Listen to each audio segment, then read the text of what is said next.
And to begin our workshop, we would like to invite Mr. James Nimo from the University of Albany, USA, to present to us on the theme source apportionment, that is using non-negative matrix factorization. Mr. James is a research associate on the Afri-SET project at the Department of Physics, University of Ghana. Previously, he served as the field team lead for the Pathways to Equitable Health Cities project with the same department, where he monitored air and noise pollution in the Greater Accra metropolitan area. He received his first degree in physics from the University of Ghana in 2016 and subsequently obtained a postgraduate diploma in remote sensing and GIS from the African Regional Center for Space Science and Technology Education in English. James is also a holder of Master of Philosophy degree in physics from the University of Ghana and is currently pursuing a PhD in environmental and sustainable engineering at the University of Albany, USA. Ladies and gentlemen, with a round of applause, let's welcome Mr. James Nimo.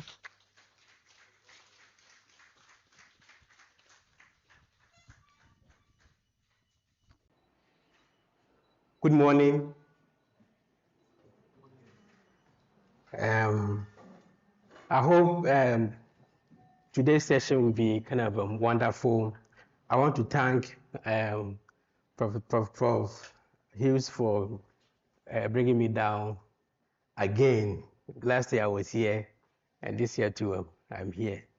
I hope today's session will be impactful because my PhD is mainly doing source apportionment in the USA. We have deployed 15 black carbon gases, NO2, SO2, CO, PM2.5 in 15 counties in New York State. So my main goal is to kind of identify sources that affect neighborhoods who lives in these areas where we have industrial zones, traffic and all of that. I also work on satellite remote sensing. So to capture what is going on if we don't kind of use, if we fail to capture anything that we don't have, like dust. So like in the USA, we don't have much issues of dust because all roads are tarred. But normally, if you want to get the full picture of what is going on from neighboring countries where most of these pollutants travel, we have to use satellite to capture those events. So today's session will be kind of will be long because we are going to do a full kind of practical session on how we can be able to apportion sources using this simple model, even though it's like a machine learning model, but it's very simple to use if you know how to use it. Please, how many of us have used this type of model for his or her work?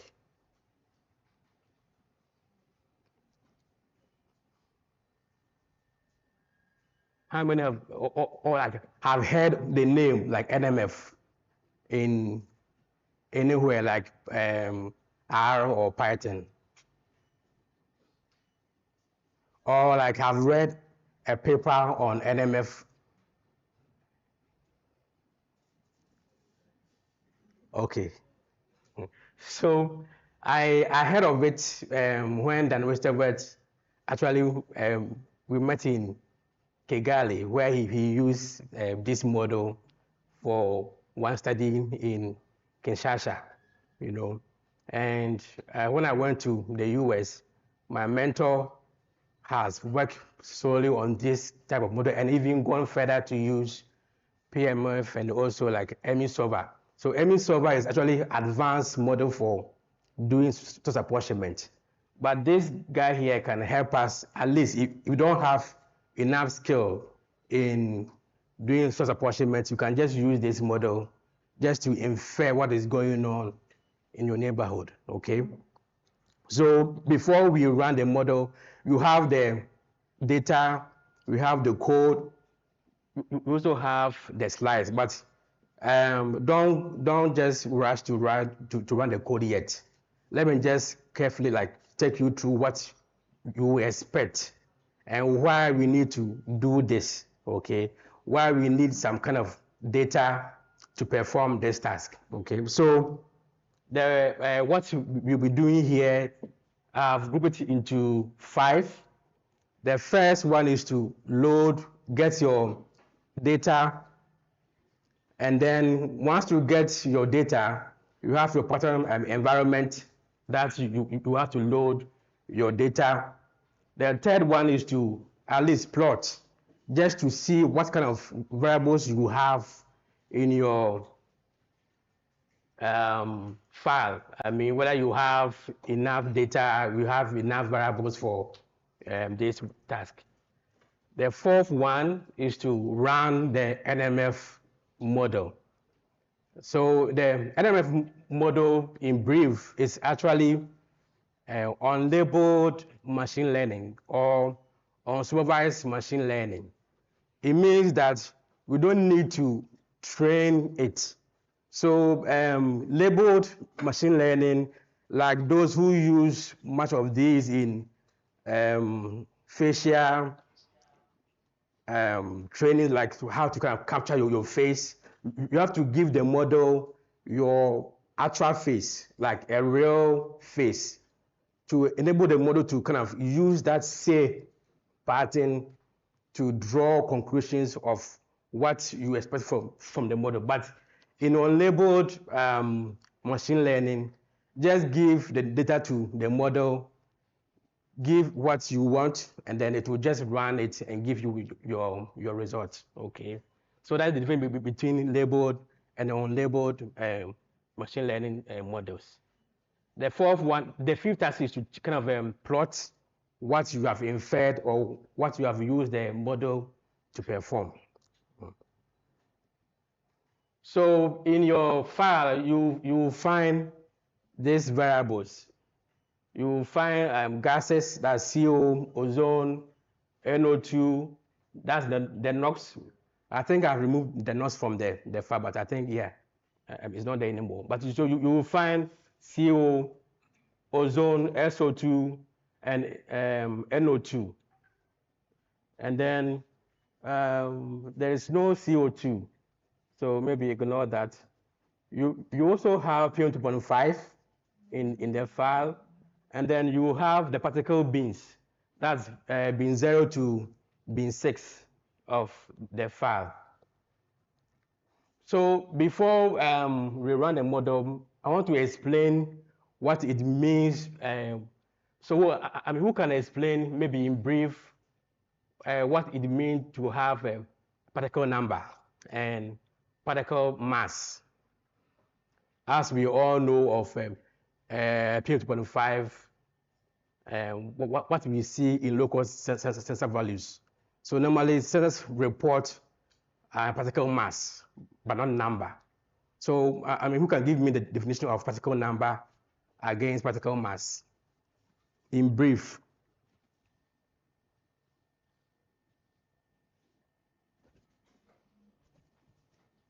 What is particle number? And what is particle mass? If we say a particle number, what does it mean? In fact, it's even here. But I want you to just give me what I mean, like you understand about particle number, in case you have known it or you have seen it somewhere.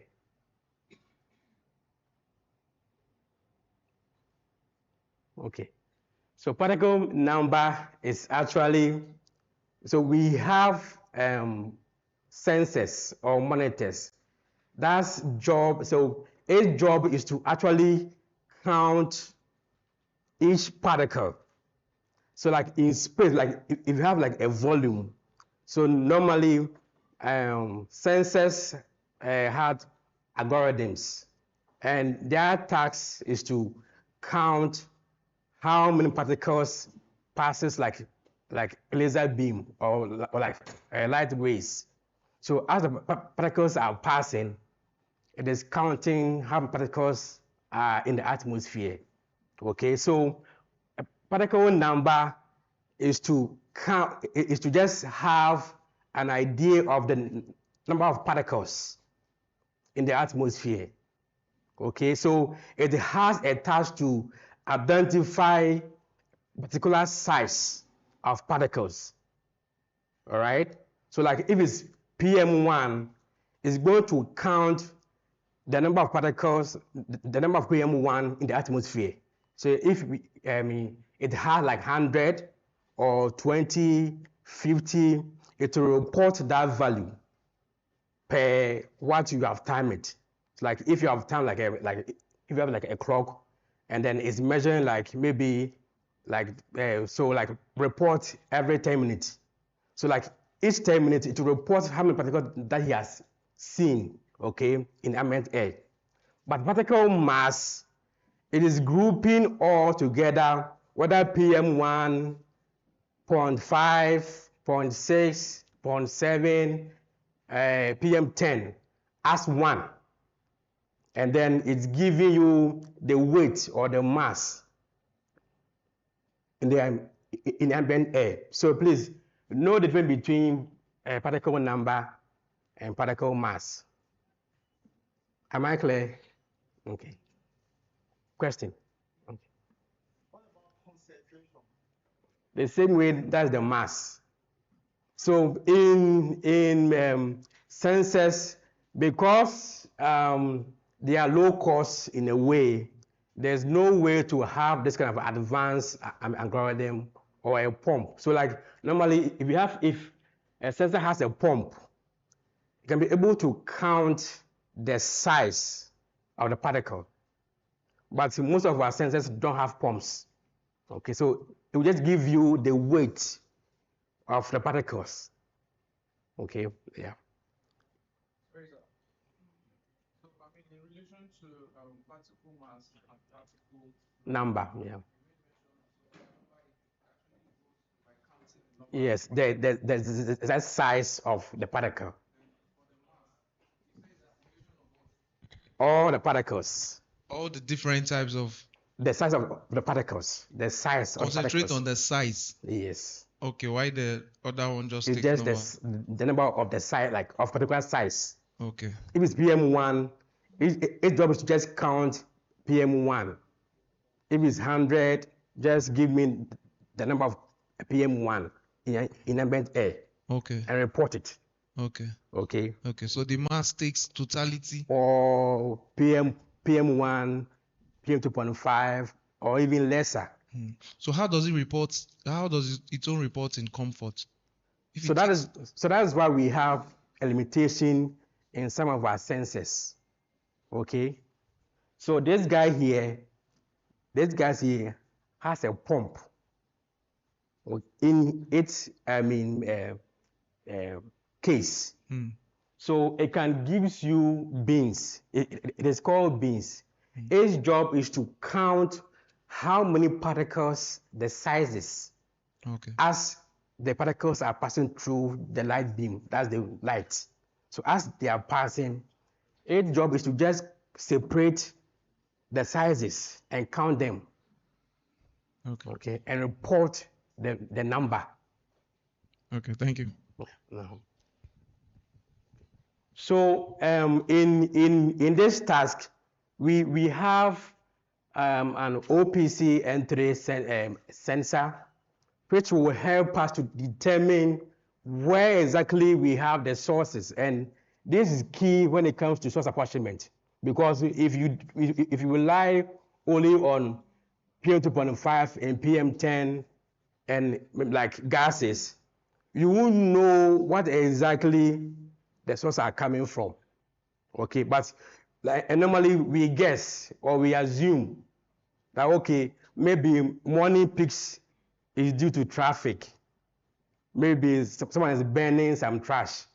That's our assumption. But when it comes to source of apportionment, once you have the bins over here in your data, it's going to give you an idea.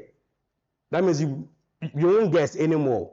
you are going to dwell on the results of your apportionment of the variables to infer what exactly the source is. Okay, so you will know that, okay, maybe if I have particles less than PM2.5, it can be from traffic, because traffic combined with CO, that's carbon monoxide, is mainly from car fumes. That's very tiny, very, very small, smaller than PM2.5. So you know that, okay, this kind of a factor is mainly because of car fume. That maybe the car passed by and it was generating that kind of fumes in the ambient air, right? That means you won't do any guesswork. You know, okay, this is what I'm seeing, and I must report it to authorities. Okay. So in our file, I have actually brought this to understand what we have in our data. We have bin 0 to bin 6, and these bins are less than PM2.5. Okay, so this Afri-SET sensor, based on these bins, I think is run from bin 0 to bin 24. So based on these particle sizes, it will calculate, or it will just gives you the mass, that is PM2.5 value. But now we have the size to infer for our work. Okay, so in case you are doing any sort of apportionment, you need to have this type of sensors that has the bins as well, to help you to know that, okay, if I combine these bins with maybe gas pollutant like CO, NO2, NO, or SO2, I will know where the sources are coming from, but not just assuming that, okay, please due to traffic, or maybe due to somebody burning some trash somewhere. No, this is quite expensive than what we have, like Purple Air. Purple Air use plant tower. Plant tower, like I think last night you guys use ingredient. It's the type of a plant tower. Its job is you just to report particle mass, PM2.5, PM10, or PM1. But this goes down. This less than PM1. You see, from 0.035, 0.35 to 0.46. It's less than 0.1, right? Less than 1 microns, right? 0.46 to 0.66. The same way, less than 1, right? The same. So if you have this, it's giving you finer particles that you will know if it's smoke, wood burning, dust, because you will pair with, let's say, PM2.5 or PM, like aqueous particles. So once you have this plus other pollutants, it will give you what you are seeing, or what is causing the pollution in your environment. Yeah. So like I have this code here. In case you don't have this, I think it's easy. Just have pandas, numpy, matplotlib, and silent. These are the modes that you need for this analysis. Okay. So plus so this NMF model is just kind of an add-on to our normal or our daily data wrangling task, like having like a Diana variability of your study, maybe from like having your plot, Diana plot, weekend, weekday, you know. So this sort of apportionment is kind of adding on to what you have already, but going further to give you the exact sources to kind of support your evidence that you have seen in your Diana plot. Okay, so like in case you have seen like a peak in your plot, you won't guess again, but you depend on the NMF model or result to know what caused that peak in your study area or like in your study. Okay. So I think you will find this in your code as well.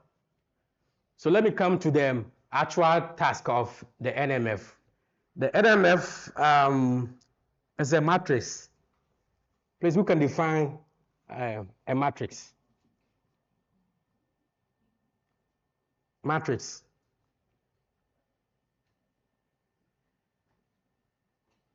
I'm saying, who can give me the definition of a matrix? Who can define a matrix? Okay. Yeah, yeah, okay. Who else? A matrix, okay. It's a linear system which gathering factors and the parameters. In such a way, you can draw what we call columns and linears to get, let's say, function. So, thank you. So, in simple terms, a matrix is just a rectangular shape that has rows and columns, transforming or like presenting values, whether images, anything in rows and columns. That's like forming a rectangular shape. Okay, like we have rows, then columns. Okay, so that's what simple term we can define like a matrix. So in our NMF model, is going to take or going to transform our table data, like what I've given you, is going to give or like transform it and put it in a matrix form, like rows, like we have the timestamps as rows, the variables as columns. So you won't find any headers in the matrix form. You won't find it, but you just see only numbers. Like you will find your timestamps. You also find the values that represent your variables in that form. So we have, so the X is what we are trying to achieve. The W is what the NMF is going to change our values, even though we may have values in our table file. Some might be 100, some might be 20, some might be 40, 150.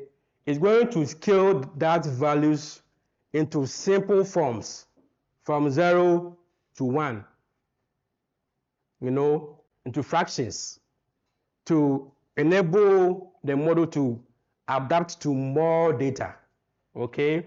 And then the H is actually to assigned levels. In case I have, let's say, 90 milligram per meter cube in my pollutant file, it's going to assign a number that represents a high pollution. That is all. Just representing our values in numbers that it will make sense, in the end. So, as I was saying, we have our observed data. Yes, so this is our observed, that what you guys have. It's going to change it into this shape. We have our timestamp as rows and our values that represent the pollutants, okay, as these numbers. And then our W, which is the intensity. So like it has transformed these guys, that's the 100, 120 into these values. 1.0, that represents 100, 1.2 is 120 in this format. So that it will be easier for the model to understand what is going on in real in real activities, okay? And then we have our H. So like it, we're going to assign some numbers to what it has observed in the W, okay? And then before, so I think this is like a summary of all that I have said so far. If you're like, I've aligned it already, so like I've aligned the timestamp to the variables already. I have the code will clean any values that are unrealistic, like negative values, any like abysmal values in your file, any missing values. Because NMF is non-negative matrix, if your file has any negative value, it won't work. You need to delete all negative values from your data file. Okay, you don't need to have negative values in your data. Okay, and then in case you have any abysmal number like more than 2,000 or maybe 5,000 or like 10,000 microgram per meter cube, it's unrealistic. It's going to affect your model. So you need to carefully clean all these values and make sure that it is conform to a real or actual scenario in your environment, okay? And then it is going to scale, as I've said earlier, it's going to kind of transform our values in a way that will make sense in the model. And then in the end, you have to round this and get your factors. Yeah, so I will just stop here. So this is what you see in your, if you run the last model, you're going to find this factors. So like factor 1, factor 2, up to factor 3, okay? The residual is very key because if you want to publish your work, some reviewers will want to understand that if you have done a good job.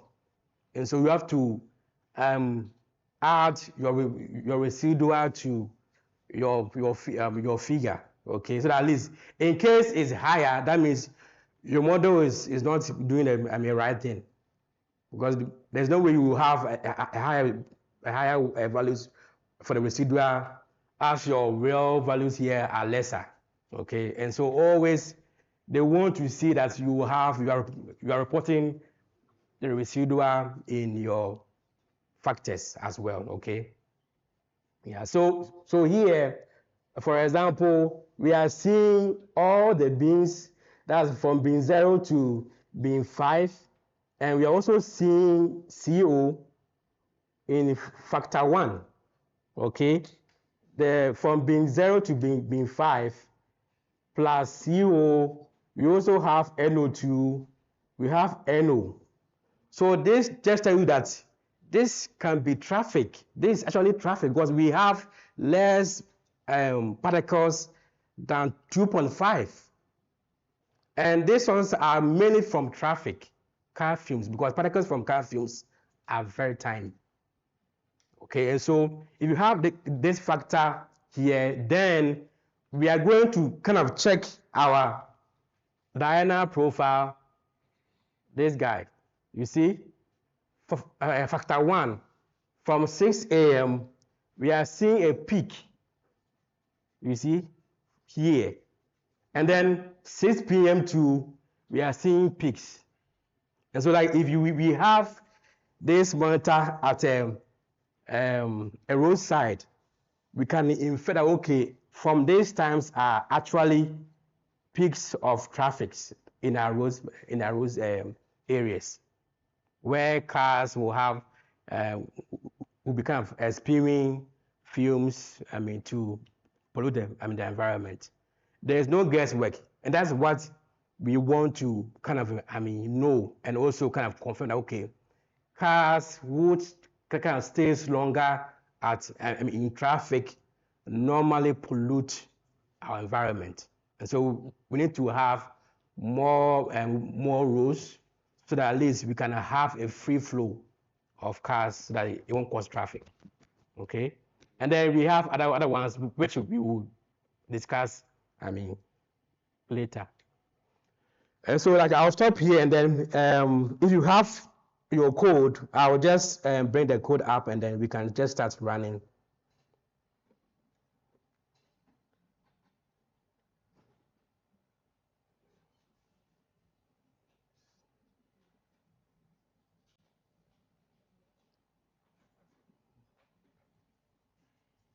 Hello. Mm. Yeah. Sorry to cut in to ask a question. Okay. Can I your slide where you show the matrix function? This one. The matrix. The matrix relation. This one. No, the equations. Oh. Yeah. Yes. Okay. So we are using this algorithm for the matrix. Why don't we use a matrix function? However, I wanted to know, because you are using it to train the data at that location, where the instruments are located at different counties, as you said. So we have the matrices. And what are some of the input parameters did you consider at that point? Are you considering the local time? Yes. The longitude, the latitude, or other input parameter? Because when you compute the matrix factors, there will give you some coefficients. Yes. So I think I showed this as well. Okay, so this is what is going to transform your original data into this format. Okay. So that you have the time in there. Okay. So this is your original file that we have, that I mean everyone has, right? Yes. And so if you are computing the NMF, it's going to transform these original values into these factors. Okay. So my last little question I wanted to ask, because I missed that when I left, so sorry to. It's very insightful work. I really enjoyed it. Okay. So my question is that, did you put a flag or maybe a filtering that will detect which particular coefficient? I'm talking of the middle one, the factor intensity. Yeah. That tells you that it's a good. Yeah. So you see, I think I was explaining that, like 100 is like 0.1. That's really high. Okay. 0.1. Okay. That's 1.0. Okay. And then we have 120 is like 1.2. Okay. Oh, okay. You see? Okay. So it didn't kind of change it, but it was just assigning value that it understands. Okay. Okay. Okay. It's just trying to scale it in a way that will make sense. It's like a black box. Yes. So because my idea is that when you have 15 sensors located at certain geographical positions in the county, and you want to do the mapping. Yeah. I don't know whether 15 is enough to do the mapping for the grid. Yeah. Like as a beam of maybe 5 degrees by 5 degrees or 1 degree by 1 degree. It's because it's putting everything in a matrix form. It can contain all. But you have a lot of empty space. Yes. Because you are moving average of a beam of 1 degree by 1 degree. Yeah. So probably if you increase the number of sensors, maybe this is just a suggestion. It's cool. No, normally I think it depends on what you are trying to do. Okay. If left to be me, I'll do it by site. By site. Okay, maybe I'll compare like one site against the others. I'll have like my background site, okay, my traffic site, my maybe market areas. But I'm trying to locate the hot particular source that is polluting those areas. But do you have intention of developing a map? Like you can do that because to see the hot zones. Yes, because you see this NMF is trying to give you evidence of what is going on within that location. But it's a good work. Thank you. Okay. Very insightful. Thank you so much. Okay, so I think we can just start running our code. Okay.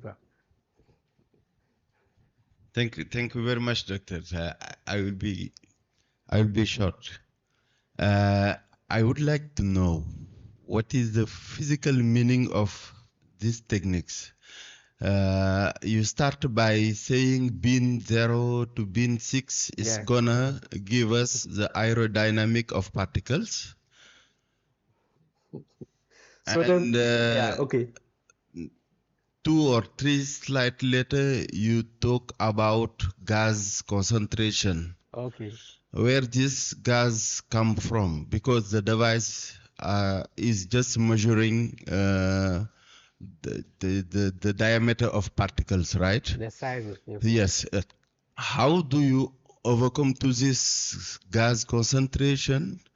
I don't know. I did not get your point. The second thing is for negative matrix, you don't care about negative or positive value on your matrix. We care. We need to remove all negative values. That's the problem, because if I'm using positive matrix factor, the only value I need which is relevant is positive values, because I'm going to have concentration, and the concentration can't be negative. But for negative matrix factor, you might have two values, negative and positive. And what could be the least square fitting you have used for this negative value to weight the concentration and uncertainty you should have from these results? Because I did not get really your point. So Thank you. the full name of NMF is what? Non-negative matrix factorization. So we don't need negatives in our data sets. Okay, the model will never run if you have negative values. It will throw a bug or an error. There's no way it is going to run. Why is it not positive? All right, okay. James, Doc, All right, so Doc, I think your question was rightly clear. It's a matrix. You get the negative factors in it, but in the black box, what it does that it could find the absolute values of the value, take the absolute positive values. It will clear it will take the absolute values. there is no way it's going to run if you have negative values. Yes, it will not run, but Yeah. it's like, as I said at the beginning, it's like a black box, because you are running a matrix that dimension, and that matrix is within the matrix. It's like a machine trained algorithm, so it takes in automatically. There's a party code in it that takes the negative, or probably I may be wrong. No. Yeah. No. Code matrix. You have to. That's why we need to kind of work on our data set. We have to remove or we clean it. We need to work on our data. That's why we have that's why I'm taking my time to go through this slide. We need to work on it. Okay, before we do our normal plotting. Okay, yeah. Okay.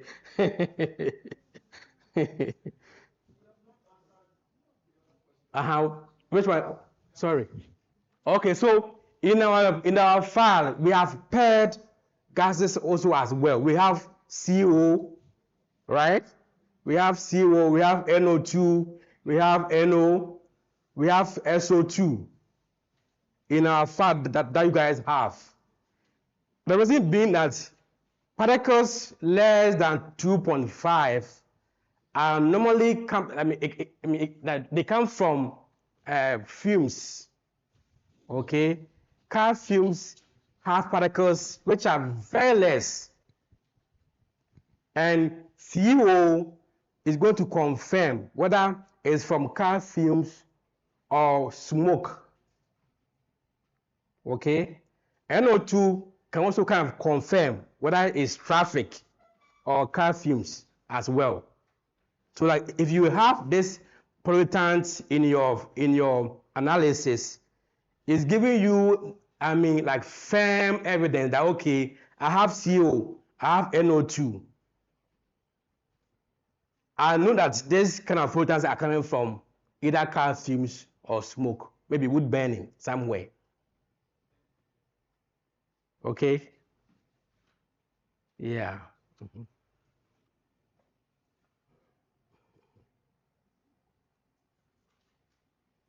So let me just make a few comments on this. So the area of non-negative matrix factorization is a new one that is emerging. And it comes after we had the positive matrix factorization. Positive matrix has been around because with that, we actually collect data, using gravimetric method, and then we go and extract the different elements or species, and then we are able to use that PMF to get out the different factors. So that has been around for quite a while. Now we have seen the emergence of, local sensors, which give us continuous data. Okay? So they don't use the gravimetric method. So how can we also get this continuous data to be able to use them to do source apportionment? And so this is where the non-negative matrix factorization comes in. So you can use that, especially as James mentioned, if we have the OPC. The OPC is the entry. Which gave us various beam. It's just like the PMF. Yeah. You need to have a kind of a matrix where you have your species and then you have your different, number of filters. And so with this, the OPC gave us the particulate matter data, but then you also can get data from some sensors, gas sensors, to add. So the more you have, if you have a gas sensor that gives you ozone, CO, SO2, then you bring it because you are collecting them at the same place. And so it helps you to be able to use the model to be able to predict and come out with the different types of sources. And as he mentioned, when you do source apportionment, you are becoming more like a police officer who is going to investigate a crime scene to find out where the sources are emerging. So you must have some knowledge of the area. Do a background information. Is it an industrial area? Is it a mixed area industry? And look at some of the sources. Because what the outcome is, it gives you a correlation of some of the different sources. And then with that, you are able to then associate them, like he showed you what came out of the output. Yeah. And it's associated with vehicle emissions, traffic. So interpretation is very important when it comes to looking at the output. Okay, and there are, research that has been done in control environment to look at how sources are closely related, correlations. And so sometimes you have to also go into those to be able to identify the different types of sources. So this is just an emerging area, new area that is now helping us to be able to use our continuous monitor.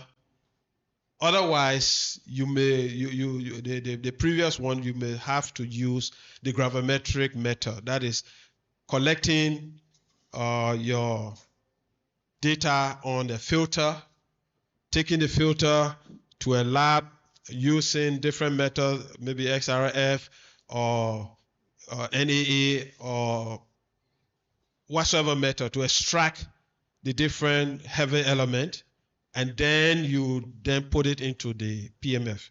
So we thought it wise that since we are mainly looking at now low-cost sensors or air sensors or continuous monitors, it is important to expose ourselves to this new methodology and see if those who have monitors and they have the particulates and the gases, they can be able to then utilize this method to also come out.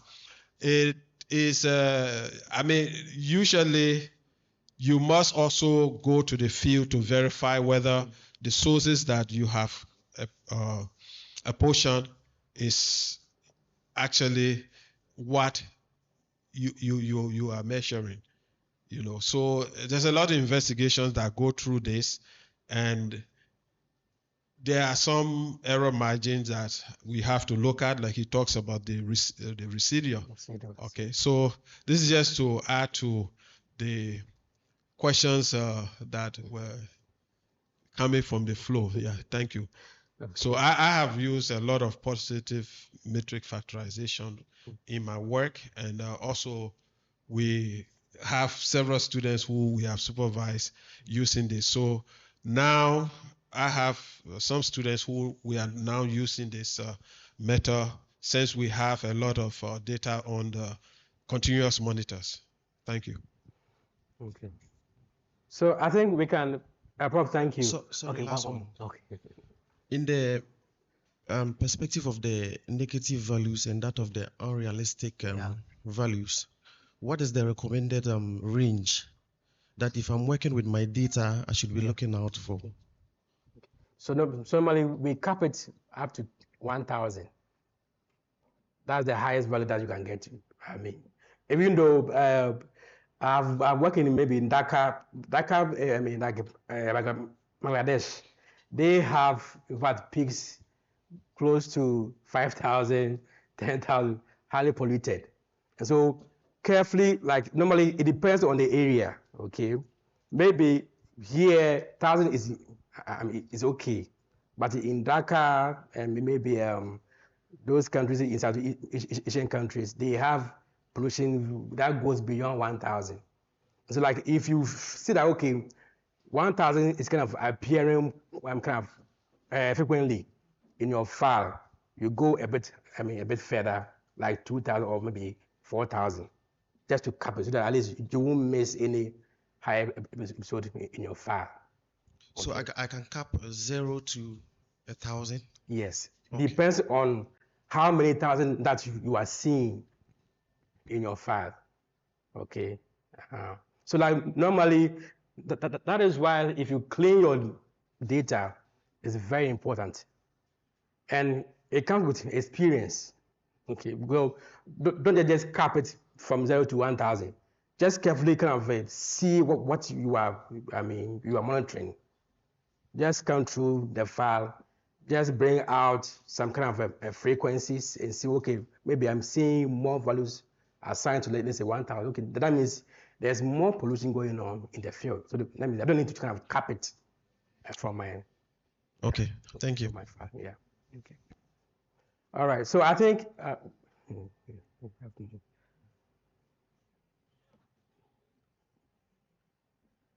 we need to run the code, though, so please. We need to run the code, otherwise you will miss it. Thank you very much for this wonderful presentation. Largely my questions have been answered actually, but I still have some questions to ask.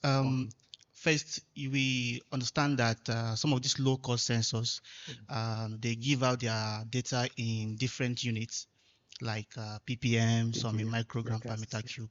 So before you carry out this, when you are cleaning, do you need to convert it to a particular unit?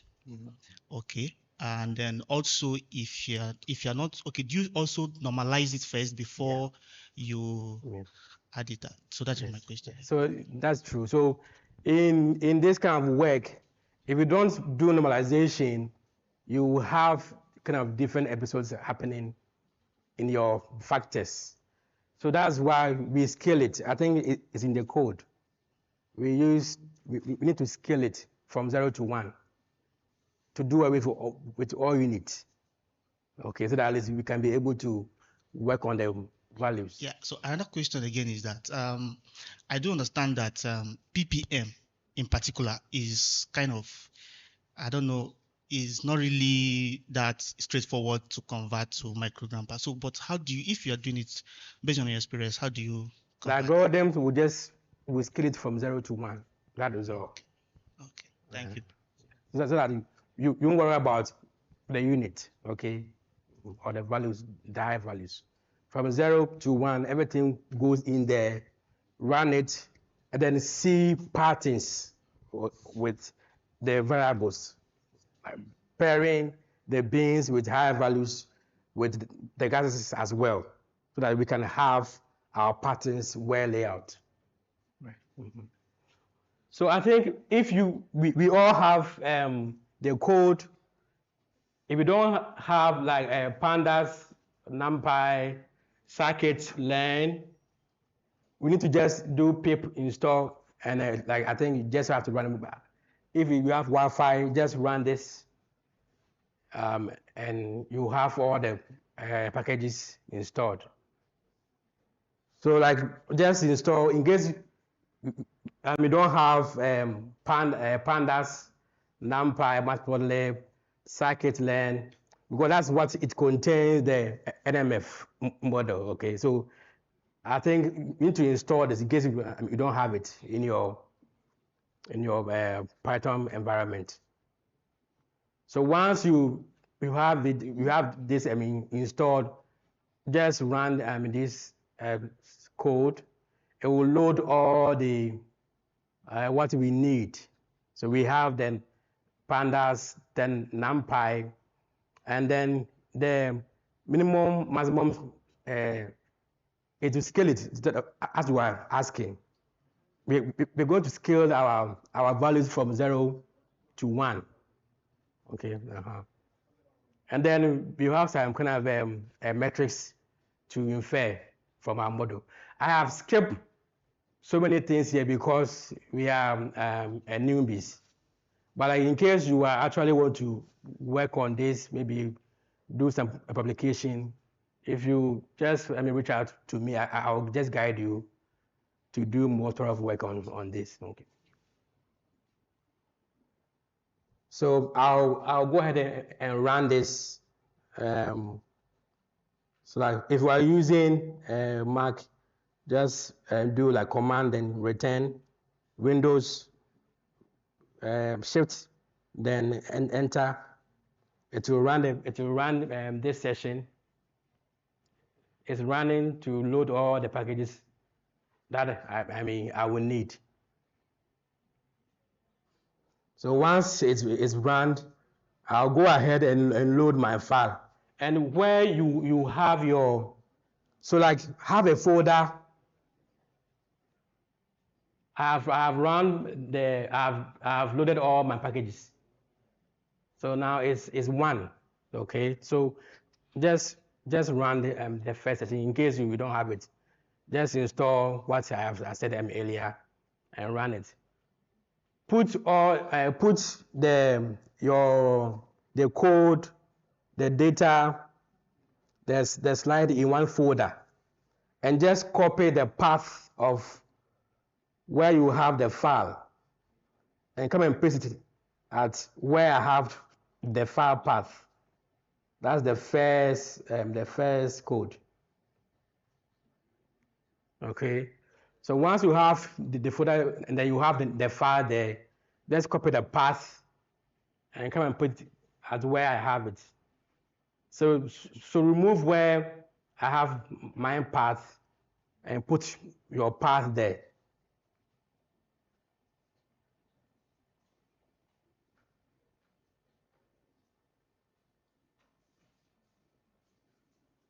If you are lost, please just let me know so that at least I can come and help. Yeah.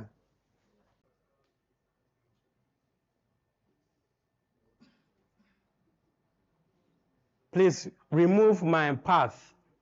Just remove this entire thing from the code and put your part, the part of your folder that contains the data, the code, the slide, and put it there.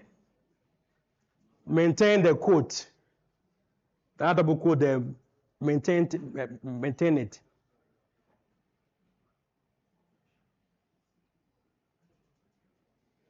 So once you are done, run it, just run it. It will just sort everything for you, put the timestamp in its right shape, remove, like index the timestamp as well. You will see this. If you run it, you will see your data appearing like this. You will have the timestamp as the index. You have the bins from bin 0 to bin 6. You have the period 2.5 there. You have the NO2. You will see the ozone, the SO2, the CO. Okay, and then I've also kind of put the units of each variable also here as a guide, but we don't need it, I mean, at the moment.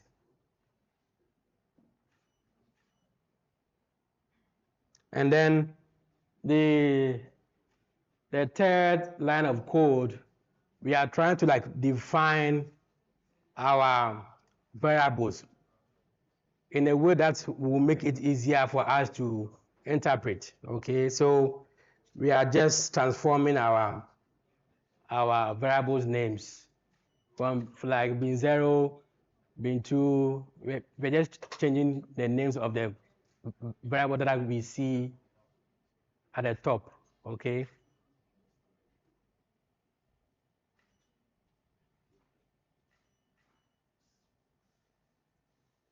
So in case you are done with the third line of code, just run this third one, and then come and also run the fourth one. So here is very important. We are trying to see if we have any missing values in our code. It will give you this plot. We don't have, so like for all the variable that we have, we don't have any missing values. Okay, if you aggregate, this is what is giving us. That's very key. So this plot is just giving you that, okay, we have everything intact, and so like we can go ahead and remove, like come to the actual work to do a proper cleaning of our data. Okay, we remove any abysmal values, we remove negative values from our file for it to make sense.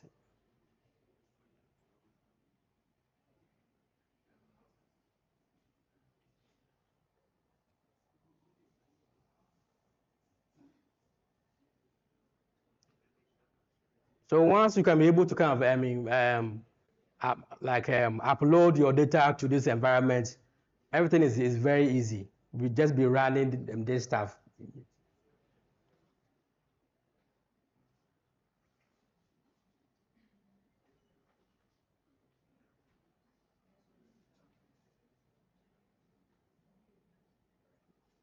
So the 6 lines too, we are trying to have a diagonal plot of our variables. So we are sampling, like we are sampling everything to hourly.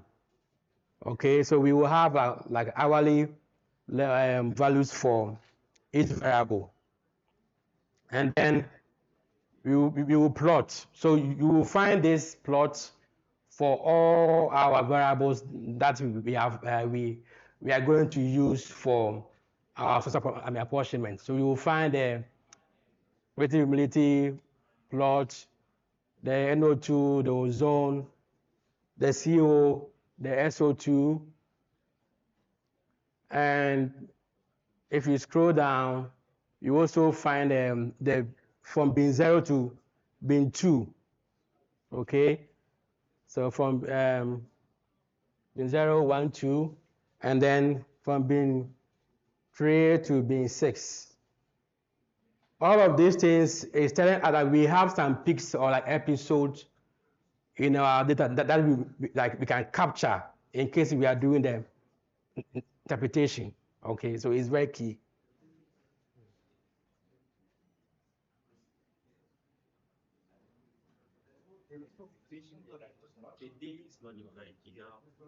The daily is not defined. Yeah. So I think you didn't define the daily. So did you run them? Yes, I ran everything. So I was just trying to comment them. Yes. It's because you define hourly instead of daily. Oh, in my code there. Yes. So just change it to daily. Yeah. The just no. No, I will. Okay. So we should change this one to daily. So change this guy to daily. No, is it? Yeah. So run it. No, which one? Run This this one. one. This one works. Oh yeah, that's all. So please, I think We have daily inside. so hourly, change it to hourly. Okay. In my code, I think I was using daily earlier, so I have just changed it to hourly.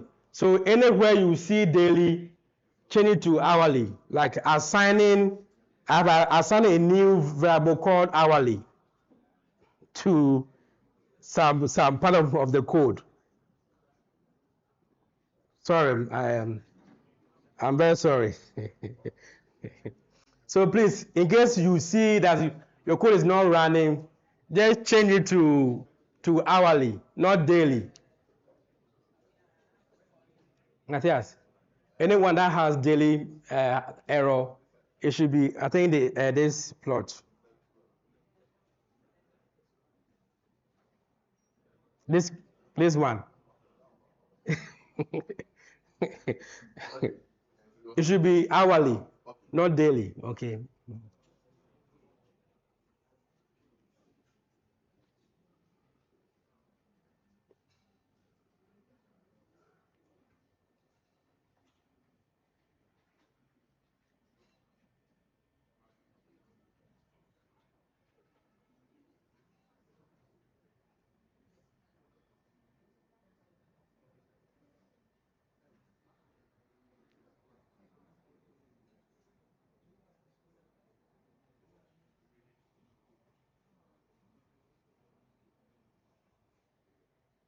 So once that side is fixed, we are moving on to run our NMF.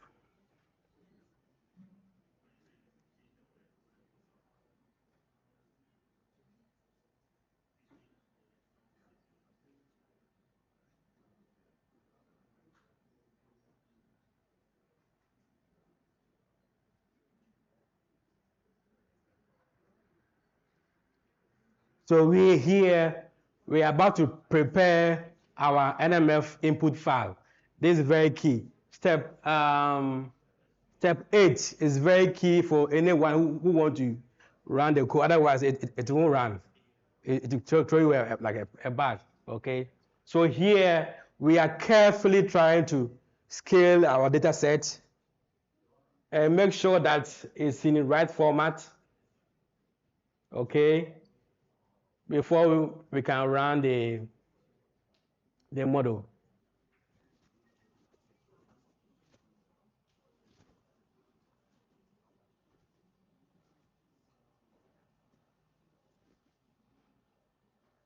So, I mean, once you are done, you could just kind of run the step 8, that's prepare NMF input matrix.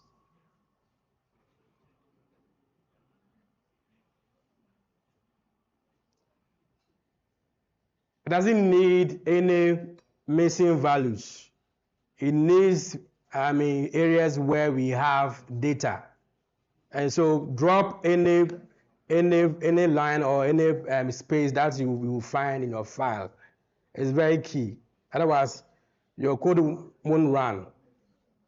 So once we have done that, step 6 is to scale it from 0 to 1.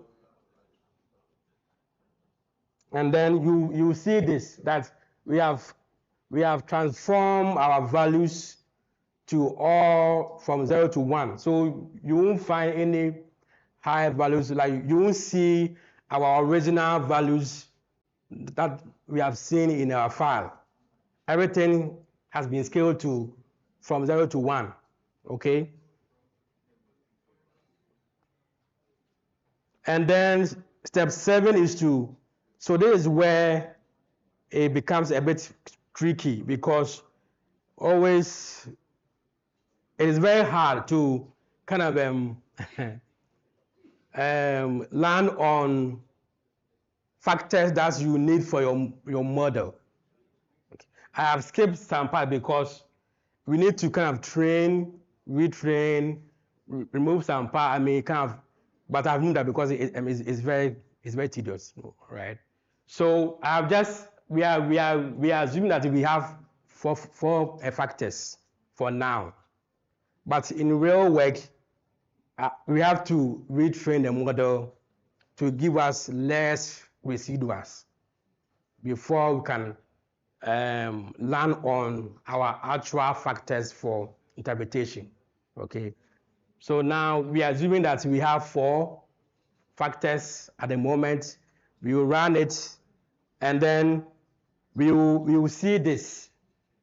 We will find factor 1, factor 2, 3, and then 4. And then so here is our W. This is our W, and this is our H. That's our H. This is actually our W. And we are going to multiply the 2 together. So the factors here, these are the sources. No, they are patterns. So like the model has grouped the Sorry, so we are doing the source approach. Yes, yeah. Hourly. You said the factors are the groups, okay, of our variables or pollutants. Okay, so the model assigns variables that has high peaks. Like it will just scan through and assign high peaks to like groups it, group them those that has high peaks, low peaks, lesser, and so forth. Okay. So I've just put a few information here that the H and then the W can be found at the bottom of the code, because we need to define our residuals. It's very key, because as I mentioned earlier, reviewers will want to see what you are doing to your data, whether you are doing the right thing.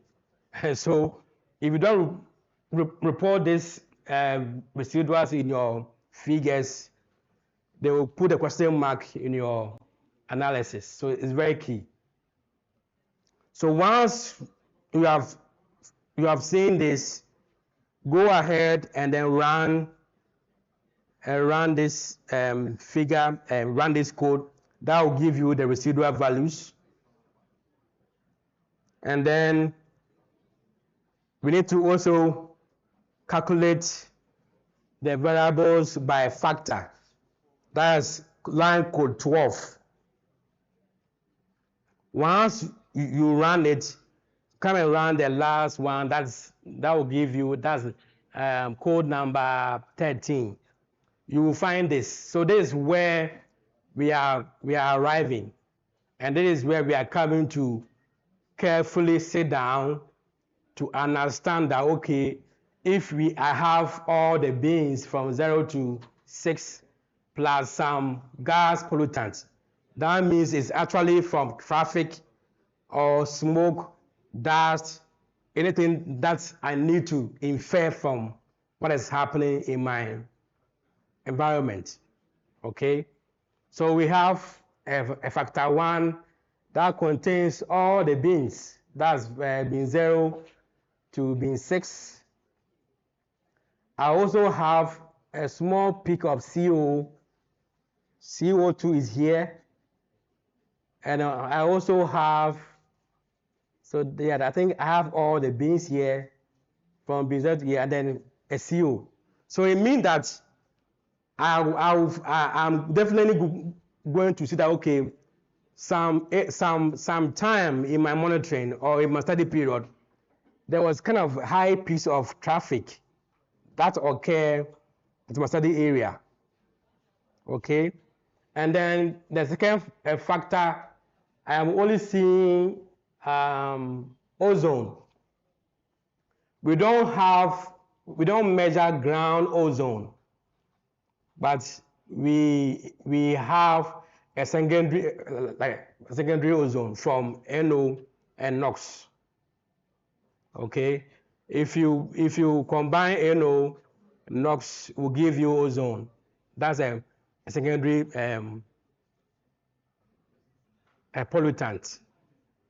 So if you are seeing this, that means NO2 and ozone here, I didn't actually add NO here, but if we have like NO here, we will see that NO2 will be found at factor 2, because ozone peak here comes from having NOx and also an NO. Okay, and then the third factor, we are seeing NO2 being the peak. Then we have CO and CO. So that means that everything here is giving us a clear evidence that traffic was actually a key issue during the monitoring. We have NO2 here, then we have CO, emerging as the highest peak for the third factor. And also we have SO2 being the overall peak for the fourth factor. Okay, mind you, these are just a kind of a trial, so you won't get the actual scenario in the field. They just like a training that we are trying to prepare ourselves for the actual thing. But in case you have a long data period, maybe from maybe January to December, for some sites, you definitely have kind of results that will make sense. Okay, but here we are just seeing some peaks emerging, but we can actually have like an actual inference, but at least we can just infer from what we are seeing at the moment. So which of the factors represent the traffic, and what are the other ones? So here is actually confirmed that it's traffic, because the bean zeros and the bean 6 are less than 2.5. Okay, so particles which are less than 2.5 are mainly from car fumes or smoke. Okay, particles more than 2.5 is dust. You won't find particles less than 2.5 being dust anywhere.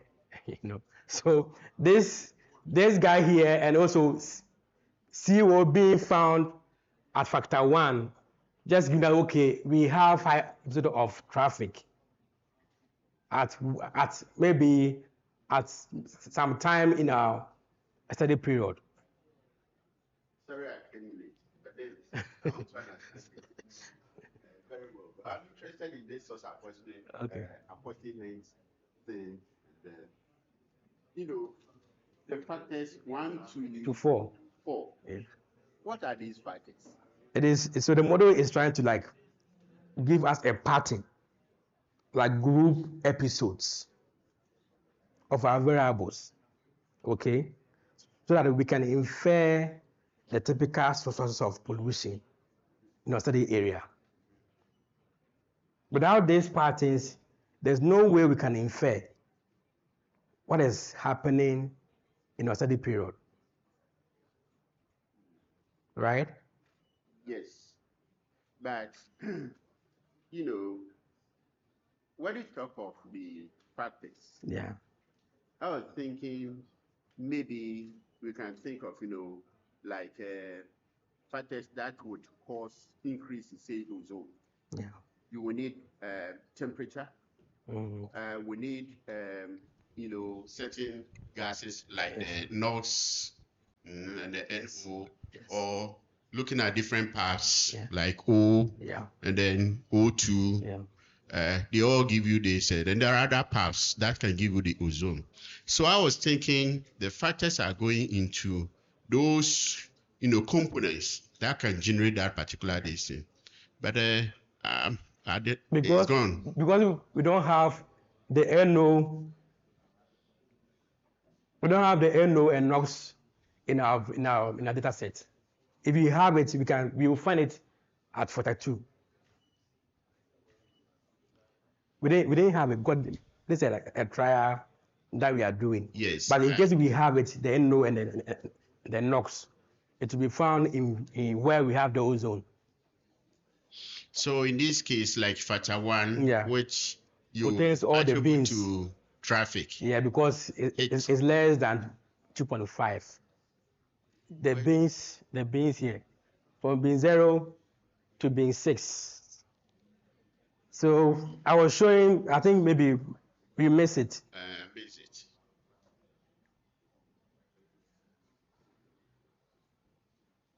Or I can come and see you. Okay, so yeah, so this guy, this sensor has the ability to get the particles less than 2.5. Okay. That's the OPC entry. Okay. We have all these particles sizes in the sensors. Okay.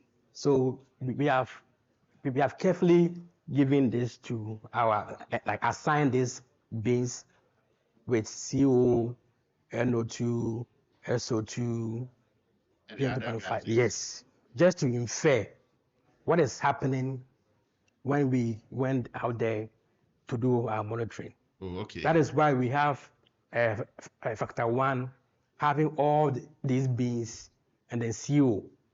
So like being 0, for instance. Yes. Which gas is associated with being 0? These are particles. Or which particle? Identify the specific particle. But the gas is giving you the exact, yes. So because CO is that from car fumes, that black smoke is CO. Okay? So like if you find the environment and then the particle size will give you that, okay, because it is CO being among the peaks of factor 1, that means traffic was actually a major issue at a point in our monitoring. Okay, and we will see it in our Diana pattern. That's this one.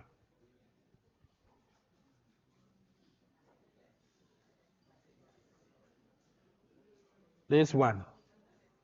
Okay, so if you try to plot this from 6 a.m. to 12 a.m., right?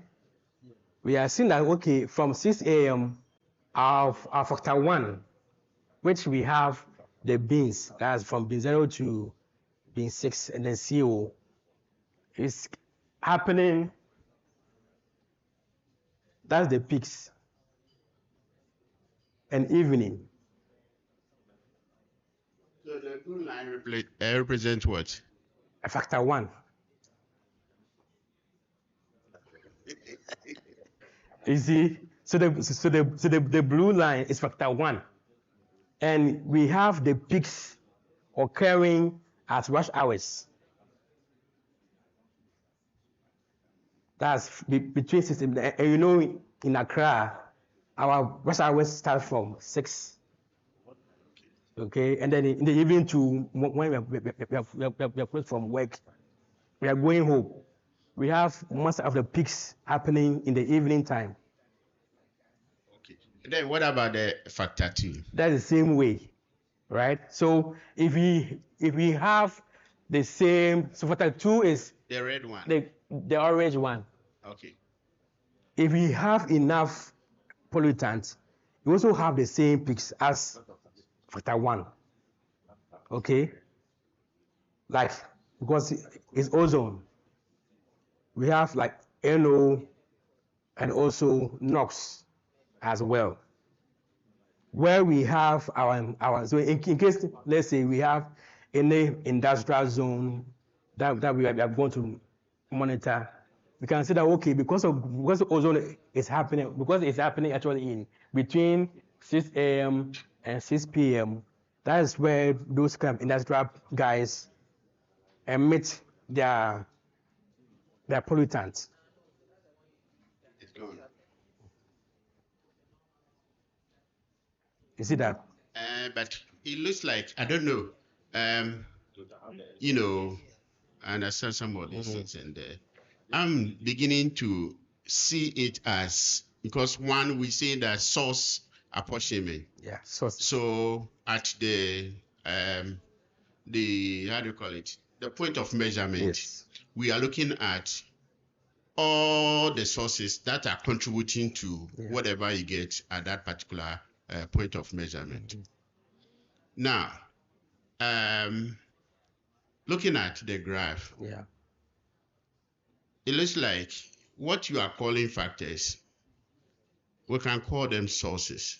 In that, source of traffic, you see 6 a.m., around 6 a.m., 9 o'clock, that way, you know, people rush hours, you are going to work. In the evening, you are coming back. So you see. So this will be for a particular time and for a particular gas. Yeah. So the source, the blue one will be there for the traffic, which could do that. And then the red one.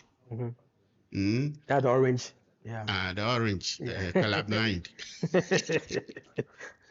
Will be also another source. Yes. So which source is that? And then the green one, and the other one is green, eh? Yeah. That one I've gotten it correct. Yeah. So you said the other one is orange. Orange and not red. So I think in the beginning, you have to understand your environment. It's very important. Yes. Once you know the type of sources and even the number of variables that you have in your model, will further confirm or affirm typical sources that you observe when you are doing your monitoring. We are missing some variables or some pollutants here. Okay, that is why we are just seeing this. But in case we have more pollutants, it will just affirm that okay, we have NOx, we have NO2, we have also NO, we also have PM sizes, we also have let's say what that we have, like other pollutants. They will all kind of grouped, you know, as factors. Then based on the groups, combining all the pollutants that's been grouped, we can say that okay, we have we have CO, we have NO, we have the beans. These beans, because of this, then what are the typical sources of these factors? It should not be dust. What we consider okay is from traffic because of the cars that stays longer at our roads during traffic. Because these particles are smaller. That's PM2.5, just giving us the mass of what is happening at our study period. Okay, but this guy has gone further based on the bins that we have included in our model. It just confirmed that, okay, if we have higher peaks in our data, that means that small particles that we have seen as peaks, it shouldn't be traffic, it shouldn't be dust. Okay, Mr. Presenter, no problem. Yeah. I think what I've even requested, Dr. Hughes. Okay. One student is working on this offer. Yeah. I've requested that you do yours. Let me have the data. Okay. And I do my, we compare. Okay. Because I think there is a simpler way doing this. I don't know how much involving your model is, but I think there is a simpler way getting the same thing. Because looking at this, it looks like you take a particular gas. In this case, we are taking carbon dioxide. Yeah. And then the carbon dioxide. Carbon monoxide. Carbon monoxide. Yeah. It could also be a carbon dioxide something. Because we didn't add it in the. Okay, so you have in the model you have carbon monoxide. Yes. So it's fine. Incomplete combustion will give you the CO. But then when you do more combustion, you get a CO2. So I'm saying that the more variable that you have, in case we have CO2 and others, okay. The time is up. I think my time is up. You will do it. Yeah. So it depends on the model that we are trying to achieve.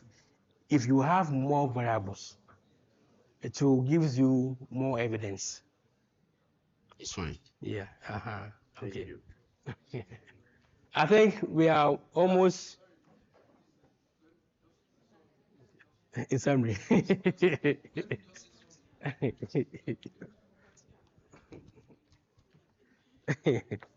So I'm around there. I'll do the calibration part. So yeah, it's fine. Ladies and gentlemen, please let's put our hands together for Mr. James. It's been a very wonderful presentation. Actually, he's going to continue after lunch break, so you can write down your questions and we are going to handle them. So at this juncture, we'll break for a short coffee break, and then we'll resume in the next 30 minutes. So our online participants, we thank you very much for still sticking with us. We are leaving you for the coffee break. We'll be back. Okay. You can have yours in your homes too. Yeah, so in case you have to go to run this model. Our next presentation will be led by Professor Sam Quarcoo from the University of Environment and Sustainable Development, Ghana. The theme for his presentation is Hysplit trajectory modeling. Prof. Sam is an associate professor of environmental physics at the Department of Sustainable Energy and Resource, School of Sustainable Development, University of Environment and Sustainable Development. He is an expert on air quality and climate change, and he currently serves as a lead author of the IPCC 7th Assessment Report Working Group 1 contribution.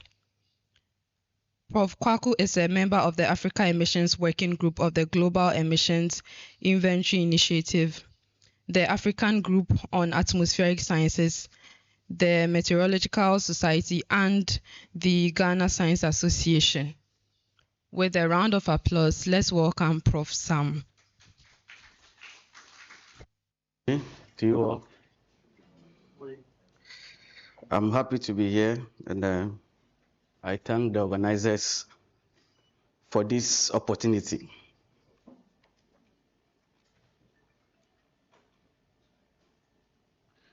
Yeah, my assignment is to help you compute air mass trajectory using Hysplit model. All right, so yeah.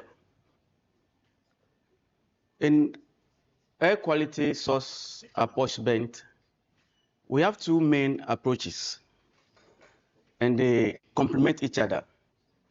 We have receptor modeling and then dispersion modeling.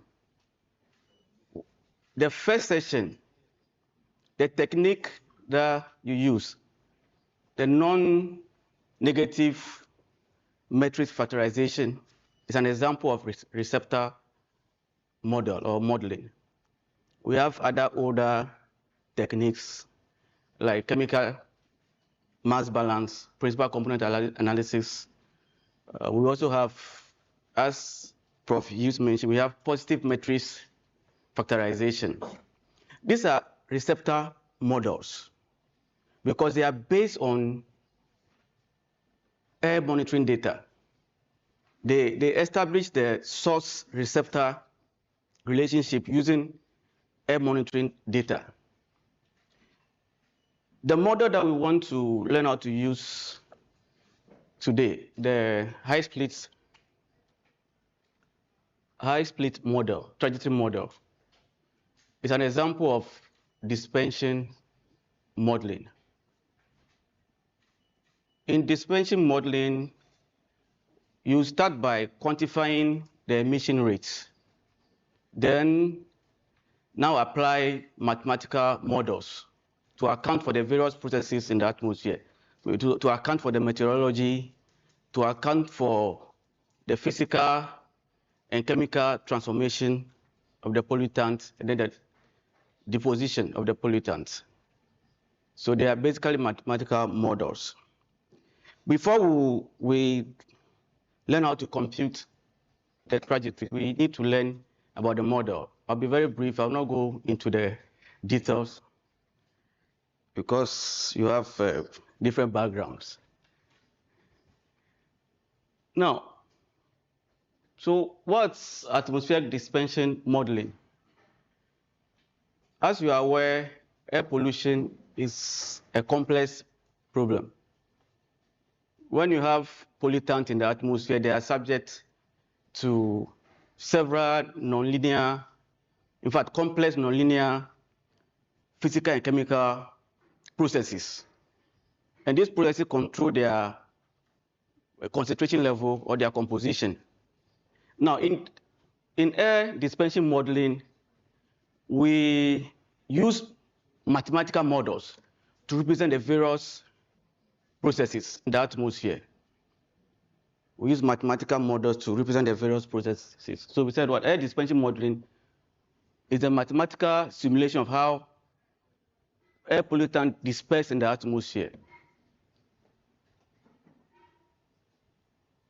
Two things happen when a pollutant is emitted. Two main things happen. First, it is transported along the wind, downwind. We call that advection. Then there is dilution. We call it turbulent diffusion. So these are two main things that happen. Transport along the wind, downwind, and then dilution or dilution through turbulent diffusion. So in air quality modeling, the mathematical model that represents all the processes that you can see here that happen in the atmosphere, we call it advection diffusion equation. Advection diffusion equation. The advanced one, where you add the gaseous reaction, we call it reaction diffusion advection equation. This is a more complex version of it, which the chemical transform models use. All right, don't worry about this equation, you don't need it. But then, for you to understand the model, you cannot use a model without knowing what is it. Okay, this is a second order partial differential equation. So now, this equation, to solve it, we have methods. The numerical methods are two. We have analytical methods too, that we are not to talk about that today. That's the Gaussian plume models, the analytical solution. Now the numerical solutions, the integration methods are two. We have the Urian and then the Lagrangian methods.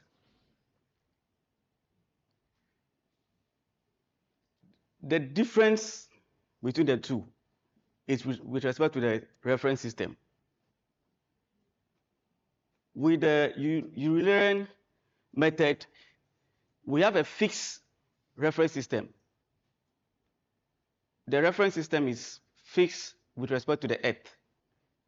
Then our model belongs to this class, the Lagrangian method. This method to solve this equation, this advection diffusion equation. They are numerical methods. So the model we are going to use today belongs to this method. Here, the reference system is along it with respect to the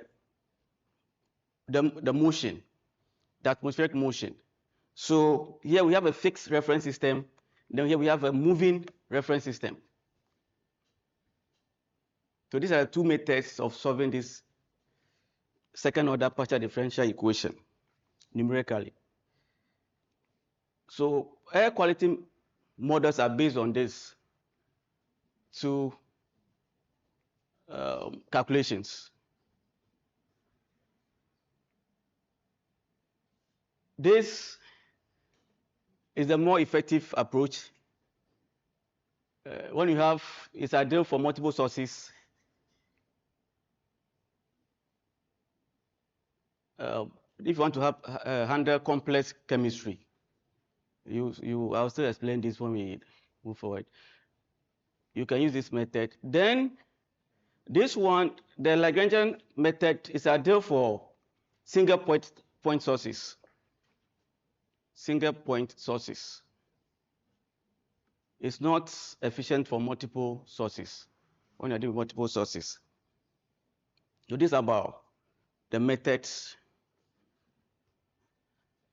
for solving the advection diffusion equation for air quality models. Now, if you have any question, you may ask, but now let's look at our model that we are going to use today.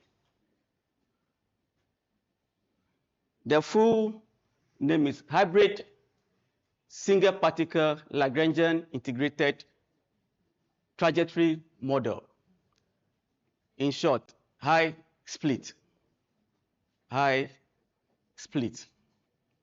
So, as I said, it's atmospheric dispersion model or atmospheric transport and dispersion model developed since 1949. Yes.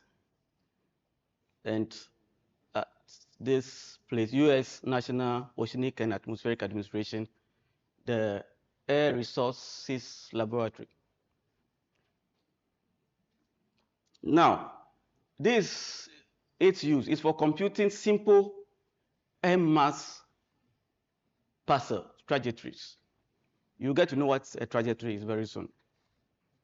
You can also use it to compute or calculate pollutant concentration. That's complex transport, dispersion, chemical transformation, and deposition simulations. Over here, you are going to get the concentration of the pollutant, maybe at the receptor site. So as I mentioned, it is a Lagrangian model. It follows the plumes.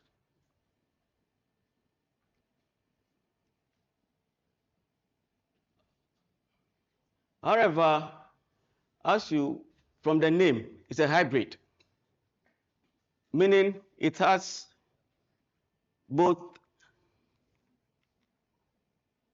Urian and then what? Lagrangian method of calculation in it. But the main one is the Lagrangian. That is, it uses a moving frame of reference to calculate the advention and diffusion as trajectory.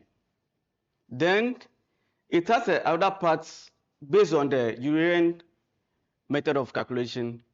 For that one, it's a fixed 3-dimensional field grid, and it's mainly for computing the concentration. So in this case, it can perform 2 different things. You can use it for trajectory,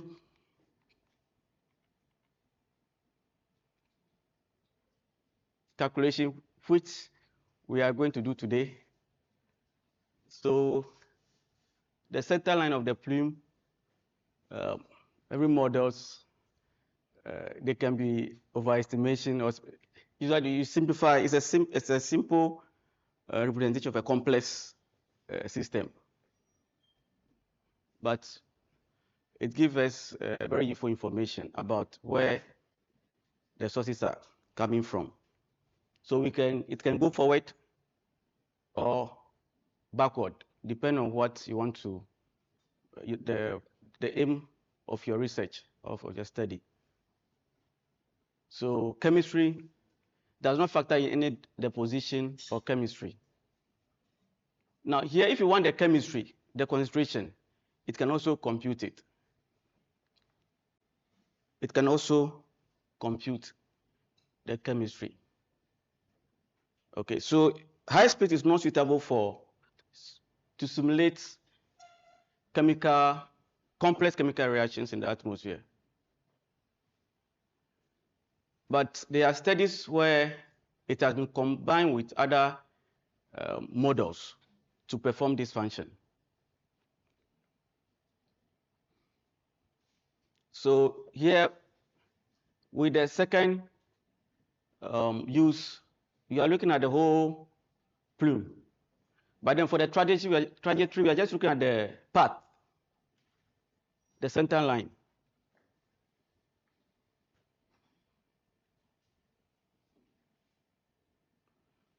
All right, so how do you get this model? Different ways to use the model. We have the online version of it, which we call READY website, online READY website. READY means real-time environmental applications and display system. It's online, and that's what we're going to use today. You can also download it for free and then install on your computer. We have the Windows version. You can also install it on your Mac and then Linux system.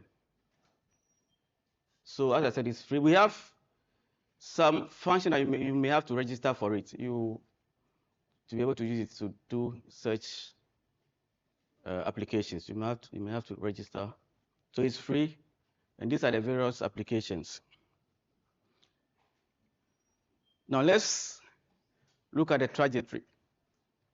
So as I said, you have one is a fixed reference system. The one is what? A moving reference system. And Hysplit is what?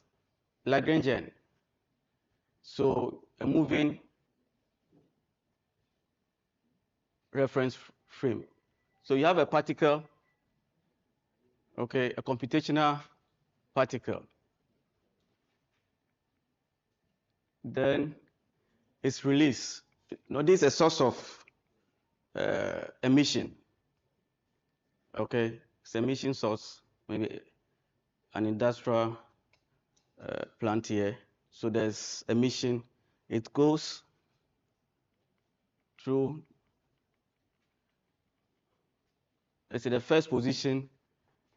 The wind blows it, then it moves to another position. It goes in time step. Continues. So you can see that wind speed and direction is very important here. So this is what we call trajectory. All right. Air dispensation models have two main inputs. It has the meteorological input and then the emission input. So for trajectory models, you need a MET data. You need a MET data. If you are using your own, if you have it installed on your laptop, you have to download this data in the recommended format. But online, it is already processed for you to use. You just have to select and then compute your air mass trajectory. So the MET data is graded data in grades. And these are the features. Okay, so basically they are output of weather forecasting models. And then they differ in various ways based on the model that is used to generate them.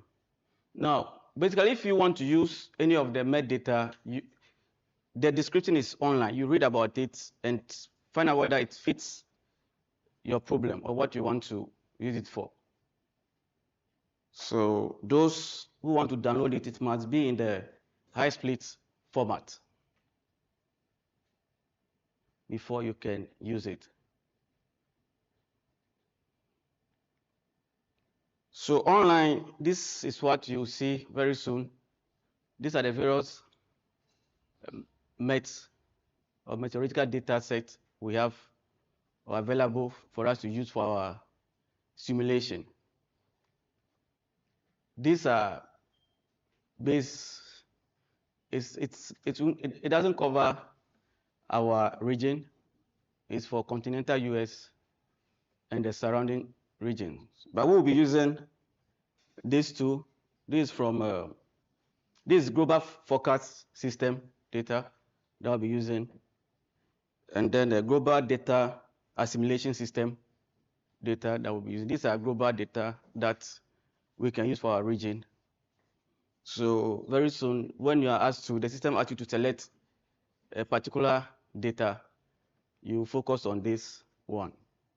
And this, the time span is indicated.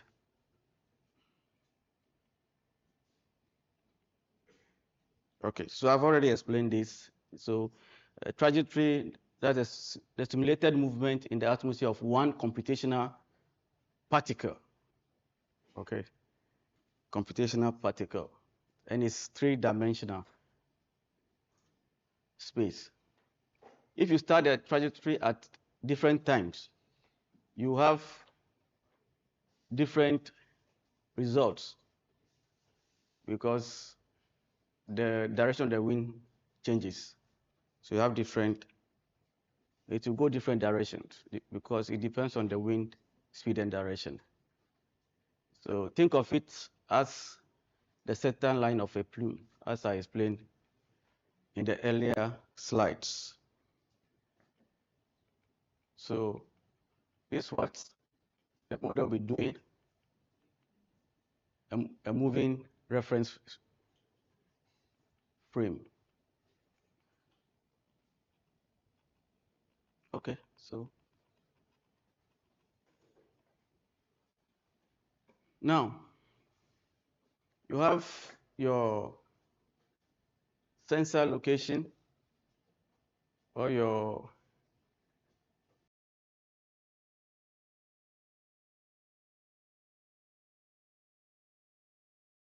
Prof, you said it's very important try to know the possible sources in your location. Now, let's look at a very simple terrain where we don't have mountains, etc. Then you have a possible source here. You have to go further from at least 20 kilometers from it, and then this is what happened in the planetary boundary layer, the lowest part of the troposphere, where winds is influenced by friction. Okay. You don't go beyond or above the PBL. The height shouldn't be above because here there's no influence of wind. So you have to take note of that. So in this case, we are trying to compute a forward trajectory to the measurement site, and this is what is happening. And during the day, the PBL is higher. That the planetary boundary layer is higher during the day. So you can see how the plume is behaving from this source. From this source. And when you do a forward trajectory, this is what you get. All right. Now, during the night, this is how it looks. It is shallower. Okay. So if you want to compute the mass trajectory, you have to consider all this. So very soon we'll see why we have to do it above or maybe half of the PBL. So if this is where your PBL is, height is, you should aim at this level to compute your mass trajectory. You want to look at where the mass is coming from or where it's going. It's very important. Look at that. So the best, as stated here, is to use different heights. Different heights. That will help you get the possible sources. Different heights. Case 2. Assuming this is where you are conducting your measurement and you want to conduct the analysis. It's become difficult in this case because it's likely to be above even the PBL, that's the planetary boundary layer. So there's an option here. You select relative to the mean sea level for such a situation. If this is where your measurements, you are taking it on top of a mountain, you have to just select this option. You don't have to provide a particular level above the ground. All right, so this is basically about a brief introduction about Hysplit for computing mass trajectory. You want to know where an emission source is coming from, or you want to trace where that's the forward trajectory. You want to trace where it is going.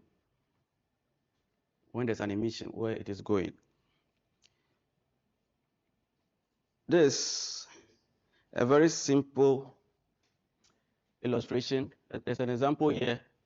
I'm sure some of the co-authors are here. I can see Prof. use here. It's a recent paper.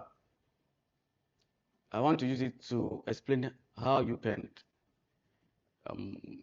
decide whether to use Hysplit or not.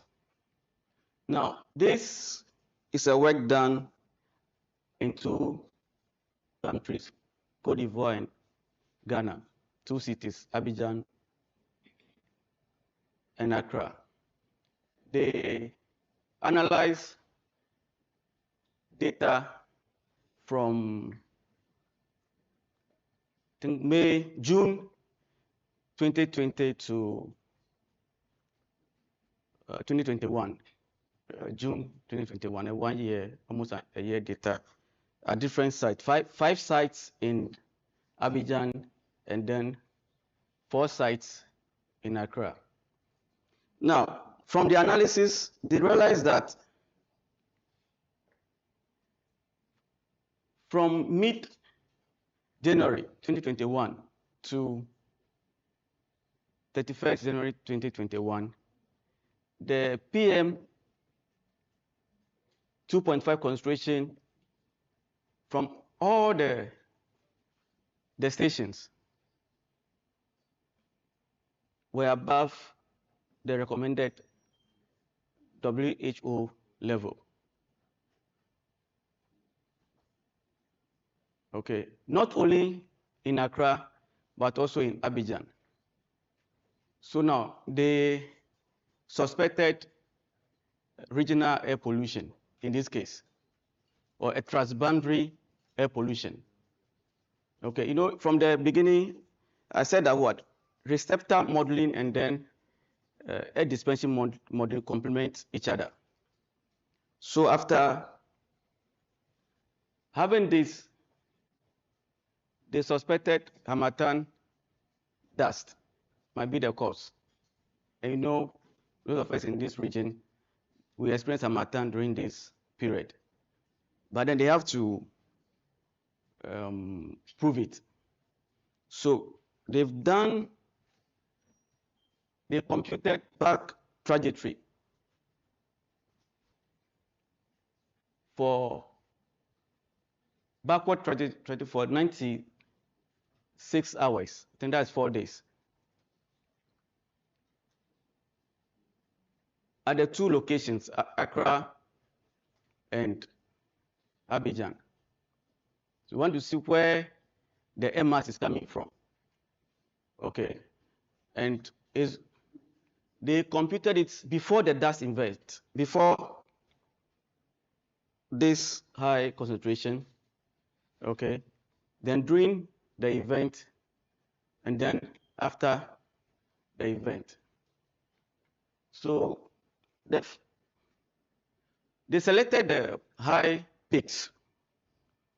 That's on the 23rd, 24th, 25th January, and then computed backward trajectory for these 3 days. So observe the wind direction before the event.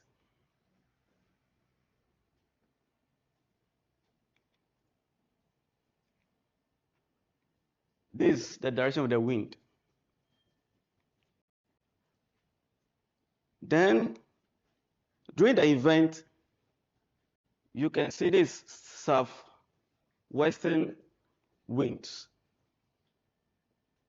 You know, the cardinal, we have north, south, east, west. So, southwestern winds here.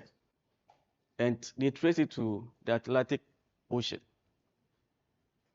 Okay, at different levels, they use they use 500 meters above ground level, 1,000 meters, and then 1,005.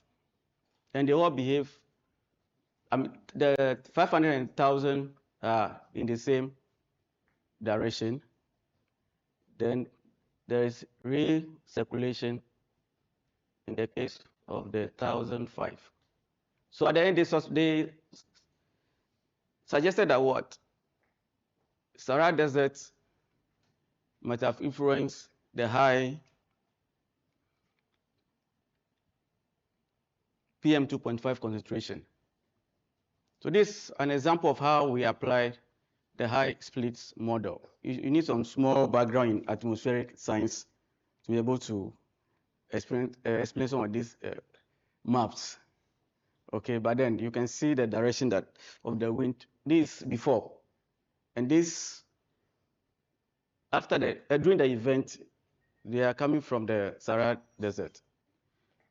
The air masses came from the Sahara Desert, and during this time, you know, we have high load of dust in the atmosphere in these two cities. So that's about it. You can ask questions. It's very important when you want to publish your work, you need to cite the developers. It's very, very important. And this is how anytime you compute air mass trajectory, whether backward or forward, you need to acknowledge them in your work. is very important. This is a citation and this is acknowledgement. Thank you. We'll start the practical session very soon, but if you have questions, you may ask. We are also, during the first presentation, we were asking questions, so what happened this time around?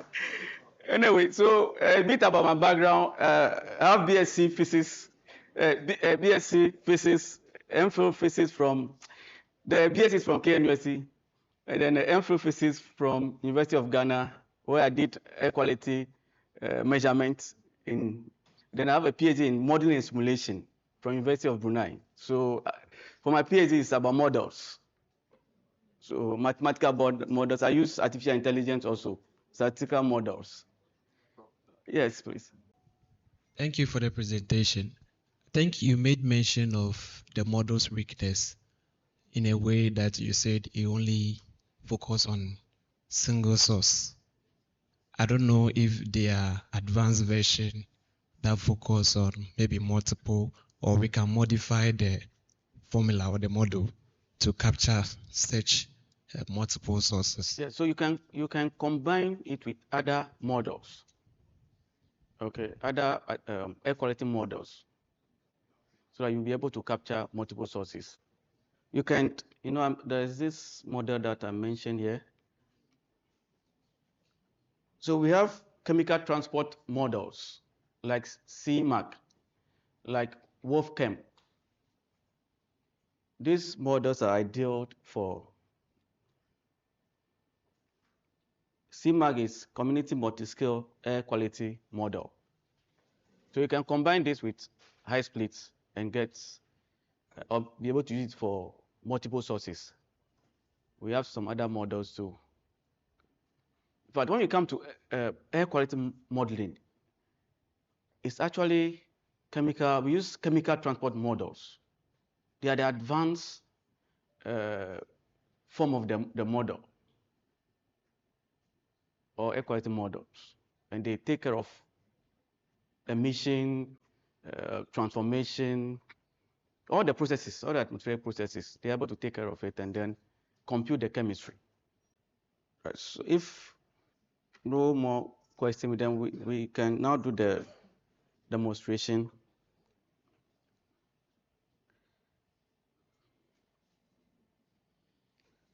So, yes, please, we've shared what you have to do, the activity. All right. Yes, Prof, let me just say this in response to the question from, I think, Dr. Amakwa. So there are two different types of modeling. Okay. So we have the receptor modeling, and then we have the dispersion. And so what he's talking about is dispersion.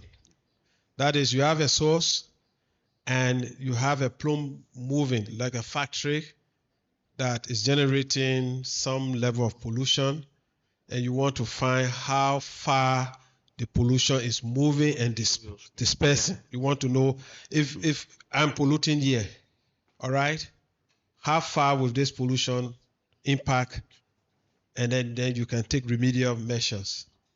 What we do with the other type of modeling, like when we put our sensors out, is more of receptor.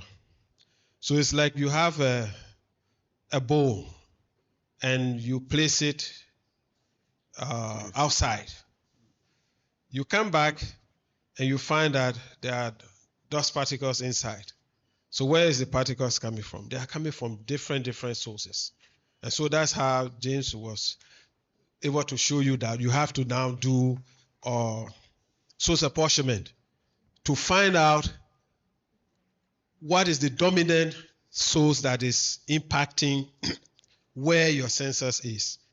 Because it's mixed.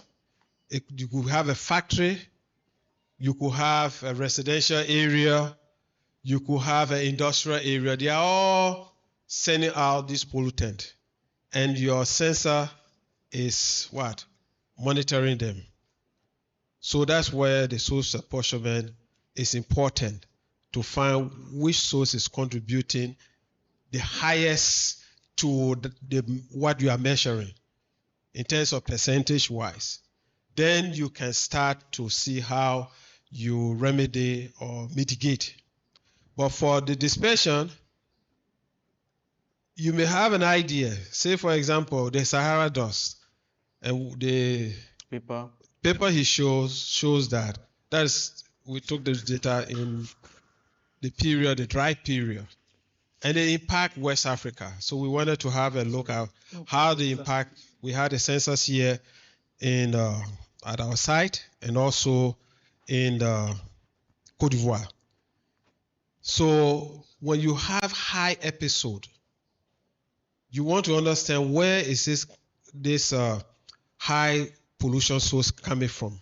Is it localized or is it long range travel?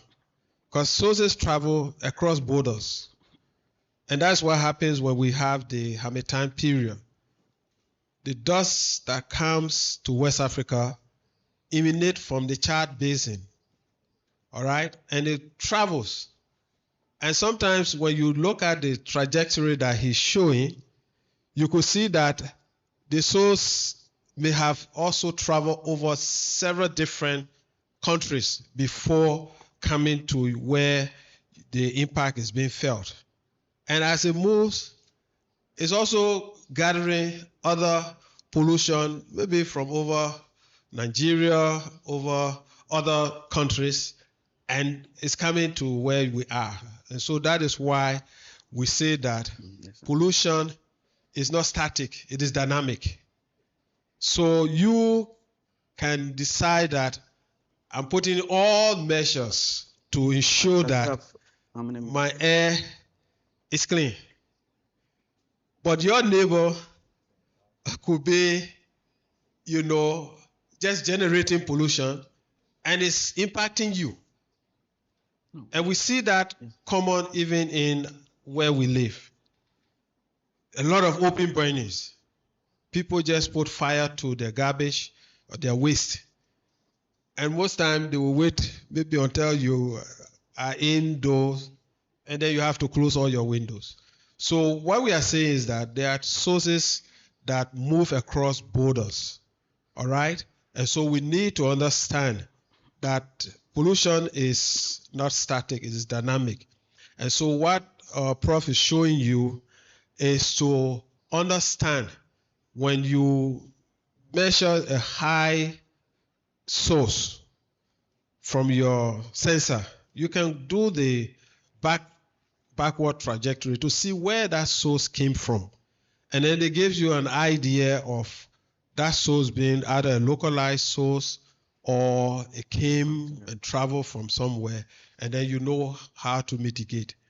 All right? So I just wanted to add this, that there are two different types of modeling, dispersion and receptor. So the receptor is what we use when we put our monitors out.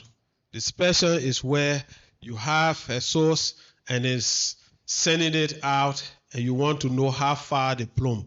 I think he mentioned another technique that is employed, which is a Gaussian plume or method. We had that presented some time back from Professor Westerwell. Unfortunately, we couldn't have it this time. But if you go to our website, you will download previous editions of this workshop and you'll find more about this Gaussian plume model. Thank you. Thank you, Prof. Yeah, so you can just search on Google Hysplit and then it will take you to the website. So we have Air Resources Lab. All right, so we are going to use the internet-based model. As I mentioned, you can download and install, follow the instruction, and then install it on your PC.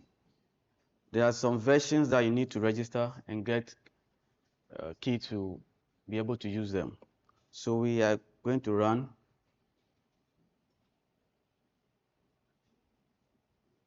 this model. So this is how the online system is, online ready website is. Trajectories. We have you can compute it from forecast metadata or archive. For instance, the example, the paper that I used to explain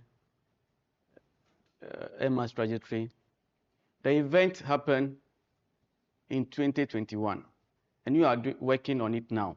So you have to use the archive trajectory. That's what you have to compute. But if you want to forecast, see what happened from tomorrow, then use the forecast trajectory. So if you have time, you can try the two. Backward, no, using the archive and then the forecast.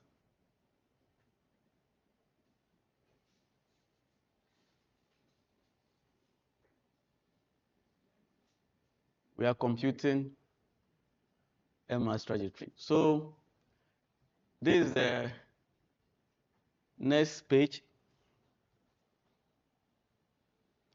We want to do the normal trajectory. You can look at you can go down and read. If you want the metrics, you want the ensemble or the frequency. When you have multiple sources, you want multiple locations, you can input it into the model. So let's just take the first one,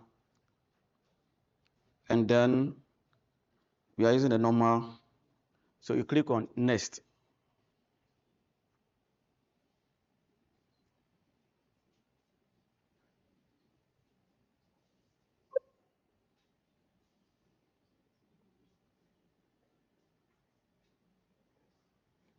So this is our internet.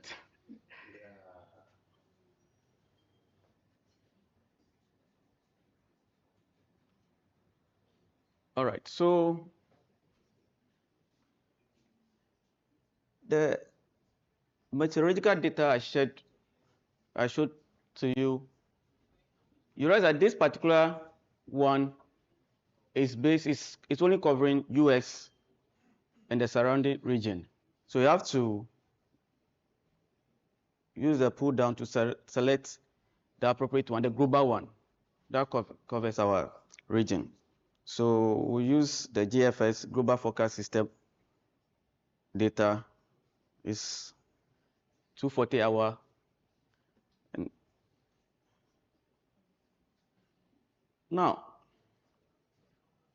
we have three. The next is the source location. You can do it in three ways. You can use the map, move to your region, and then select. You can also use the latitude, the longitude, that's the coordinates, or use the identifier. Usually is the airport code. But if you know the coordinates for your sensor, where it is located, you can just put in that coordinate, where the sensor is or where the reference monitor is. So I've done some work yesterday. So the coordinate is there. This is in Southeast Asia. All right. This is Malaysia. All right. So I'm using the coordinates, the latitude and the longitude, which I've provided in the activity for you to use. So you move, we have selected the location where you want the MS to come. So you move to the next. So that long equation is, they put it in a software form for you to use. All right, so you have to select the forecast cycle. Where do you want to start? Where, at what interval? And this time is in UTC, which is, it's only Nigeria that is UTC +1. but I know Senegal, Togo, all the countries represented except Nigeria, we are on UTC. So this, you can see that this is SIF 2026, today's date. So I'll use today's date and see its forecast. So we'll see how it will go.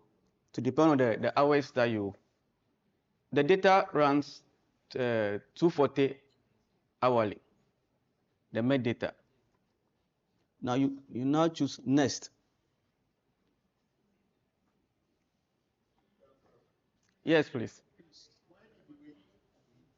Choose latitudes or coordinates that are relevant to our application. No, I've provided that in there. There's an exercise activity that all right, so we can use one. Please, you have the PDF shared. You can mention any of the coordinates that we enter.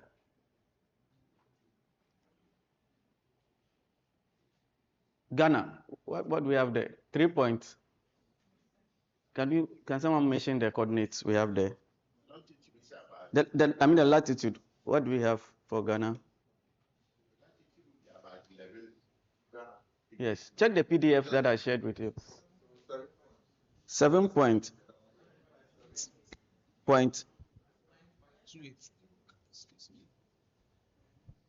9528 north. Then the longitude 1.0307. 7. -1, please. 0307 west. All right. So we move to the next stage.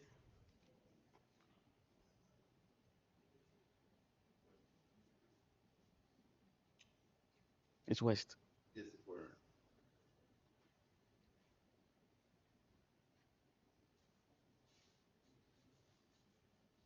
Sorry, it's the internet.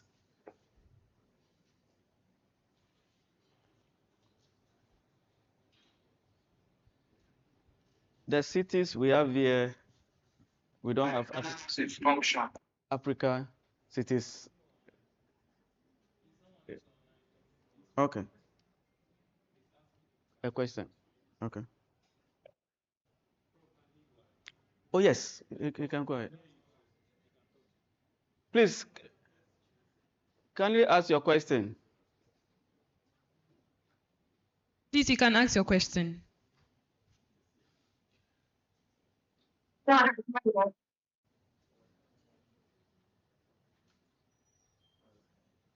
Or she can type it. Mr. Harrison, please, if you can hear me, kindly type your question for us.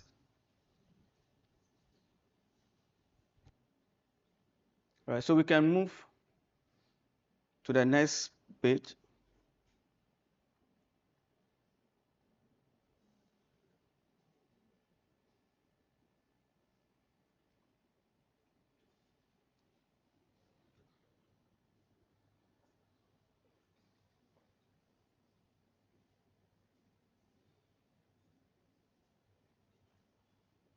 All right, so here you have to provide further details of what you want to do. The first one, are you looking at forward trajectory or backward trajectory? Let's look at backward trajectory.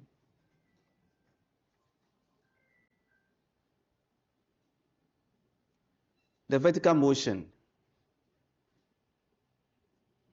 We'll select model vertical velocity.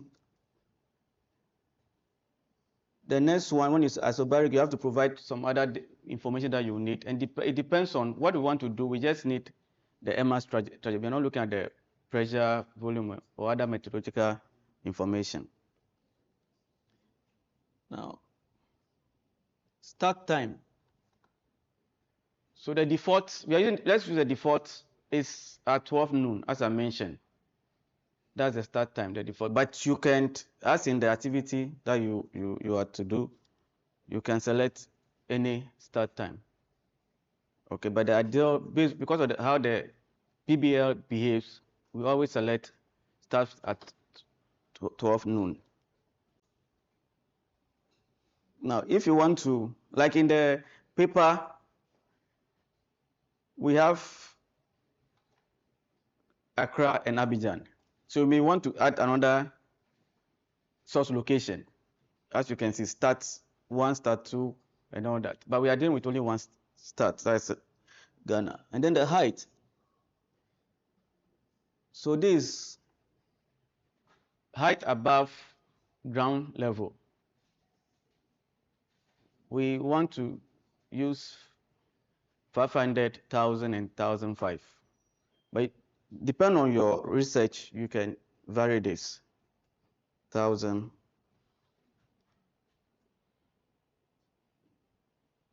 1,500, and it's in meters.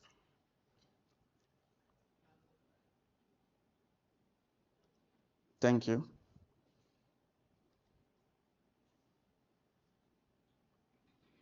All right, this morning, I ask that those of you who can download, install Google Earth, you can do it. If you want your result in a Google Earth, you can, but then we'll use the default. That's a PDF and then GIF. Then you can leave, at this stage, you can leave the other parameters as it is the default.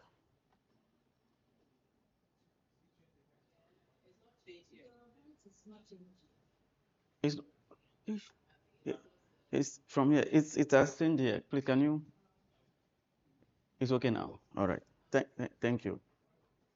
So we are starting at 12 noon, and then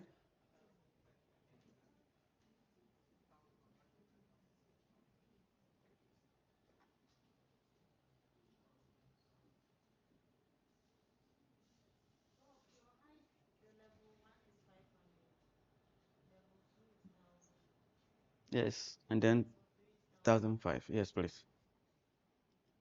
So you can do same. Yeah. So at this point, you can just request your backward trajectory. You press it once. You can.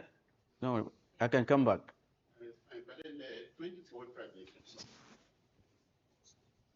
The 24 trajectories that were picked, what does that one represent? Is it the number of points, or we're going to get 24 different lines? No, it's not. It's just at the time when you want it to be computed, calculated. So it's not like 24. the number of iterations. Yes. Okay. So it just takes some few seconds and then it will be displayed.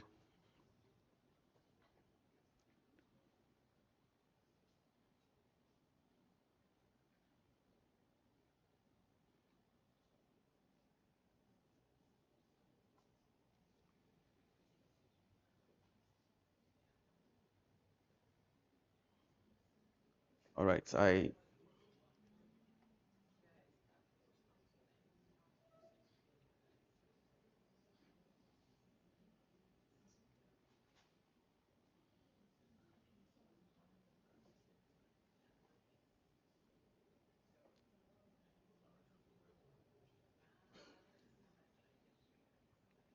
so this is what we have. This that you can download the GIF file also. GIF file.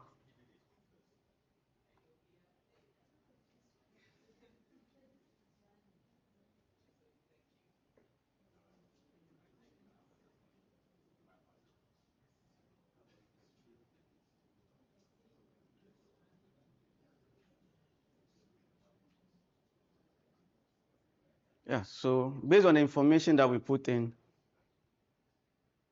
this what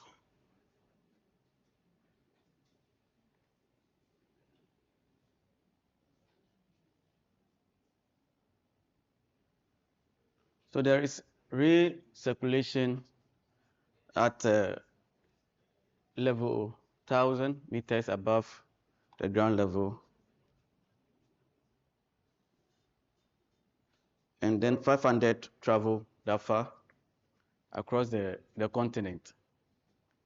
Yes, please. So what is the legend here? In other words, what are the red, blue, and the green? This time it is red. Nimo, this one is red. It's red. It's not orange. Is the level, the height, 500. Which of them represent which value? Yeah, so it's provided here.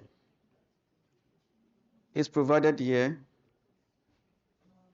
500 is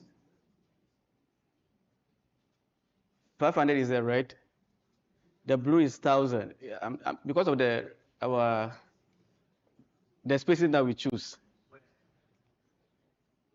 Blue is 1,000. 1,005 is which is it, light yellow?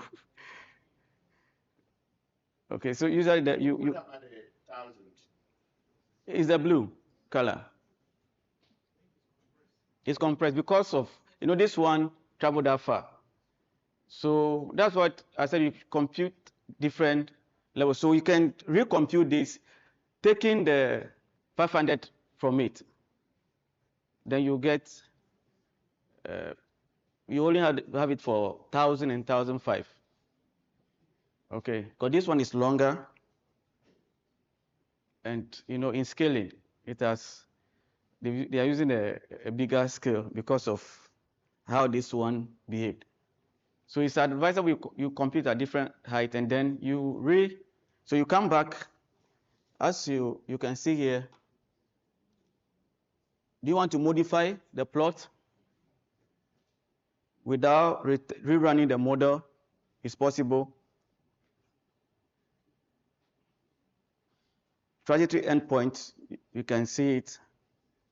Then you can also go back, return to the main menu, return to the menu, clear the user input. All these things are there. So you can rerun it now at different height. Now you can see that the appropriate height will be 1,000 meters. Yes. So you do multiple, because you don't know how the PBR is behaving. So you do several, different heights, and then you choose the best one. Now what we are coming to do now, I believe we still have some time.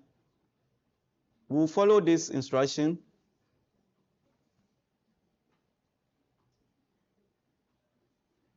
And then, now you do it yourself. You click on the link, it will take you to this page.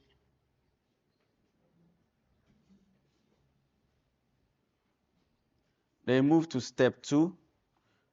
So you can decide to compute forecast trajectory or archive trajectory. Then you select the normal data. Now when you are doing archive, use the GDAS metadata. When you are computing archive trajectory, use this data. That's global data simulation system data. It's archive data. It's from 2006 to present. Okay. So you can use it if you choose any day within this range. I'm available. I'm around. You can call me to help you if you're having any challenge. So just follow the instruction. Yeah, you can use your country code as I provided here. Coordinates, country coordinates to do the computation.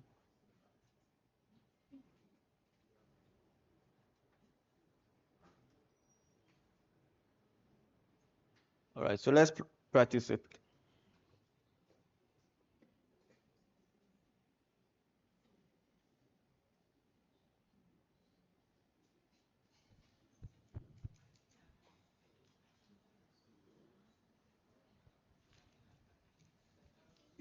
You are getting error. Okay. They are also getting. Ah, okay. You have to. Oh wow. Send yes. A lot of yes. Yours work. Okay. Yeah. Very nice. The difference, yeah. If Prof. Nkrumah will can come and have a look at it. So now, how to explain this is what we have to learn. You need some small atmospheric science. But then you can look at the map and you see where it is coming. Maybe it's coming from Togo, it's coming from Burkina Faso, and here what are the possible sources? But this Ghana map. I mean, it's the Ghana coordinate. Yeah. So.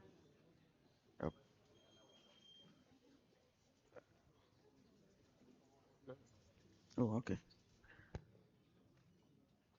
Oh. Yeah. So. You've run one already. That was the one we did. Okay. So you can choose a different coordinate or the instruction is there. You can choose different starting points. Hour you can do 24 hours. You can do 48 hours.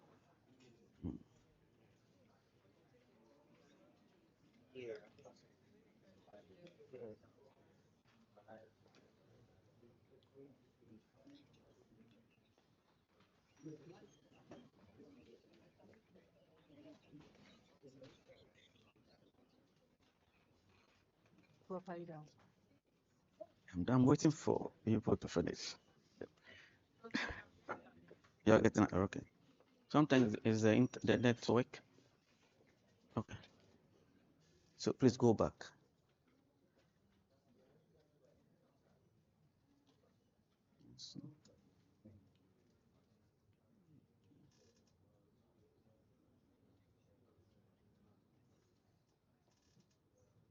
Can I?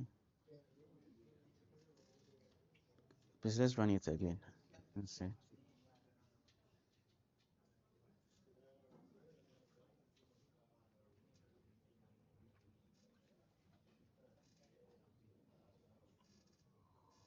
Okay, you see that yeah, your IP address is currently running another transition. Yeah. It's the internet. Our participants online, please, do you have any question for the It's the presenter? internet. If you like, you can use hotspots or you change that.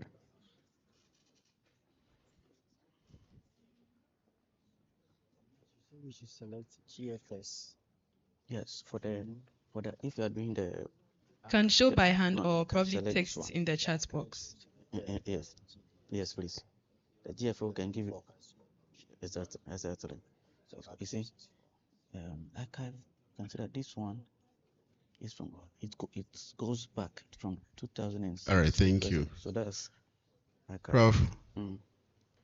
Yes, please. You want to make the presentation more interactive? Yes, please.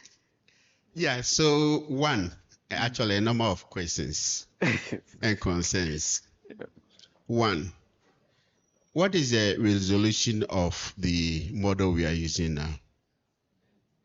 Is it indicated somewhere in their package? The resolution of the model? No, it will depend on the methodological data you are using.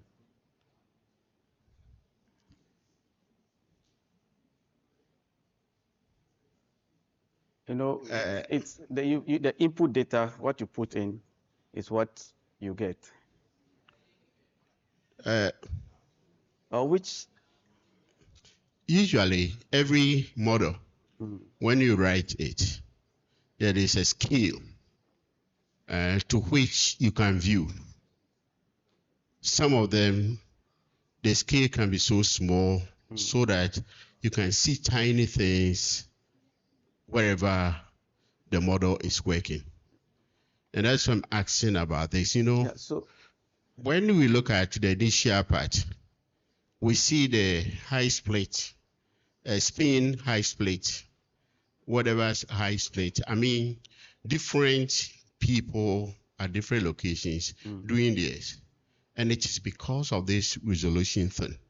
So that the local based ones, they introduce features that the global one cannot easily pick because of the resolution. Okay. Usually the model works like that. It comes with its own resolution. And most of them, the global ones, I think it's about, if my memory will serve me right, it's about 11, is it 1100? That's 1,100 kilometers, you know, that dimension. Usually they quote it in degrees. Okay. And when it is like that, it's like a large area is considered like just a point, a pixel. So if you don't do the local one, then it is very difficult to actually get the accurate result for that particular location. Okay. And that is why usually when you take it up there, when the height is so high, then that one, the local things do not influence you so much. So fairly, you can get a reasonable distance because at that height, almost everything uniforms. Okay. So you get a reasonable estimate for a large area. But then as you pin it down, to be able to get like air pollution around us in our heights, this thing, it will be very difficult to use the global model. We need to get a localized one, maybe as a subroutine to infuse into the DC. And I don't know, this Hysplit model, there is a source code available. Do you have? Can we get access to the source code? Yes, you can. And I think that should be the. When you are doing the installation on your PC, use the source code to do that. You run the script. You can run the script to install the program. Okay. And then this is for the Hysplit, we are looking at mass. So, and the level must be where the wind has influence. If you go to region where there's no wind, the wind has, let's say, impact, you cannot get the sources, the air pollution sources. You cannot get a proper air mass trajectory. So you can go above certain level. You have to be within the planetary boundary layer. Of course, yes. Now, about the resolution, we are using global data, and it's for the first one. I think it's 0.25 degrees, which you can convert to kilometers. Yes. That's the resolution given. So that will determine what you get, your results, or the output that you get.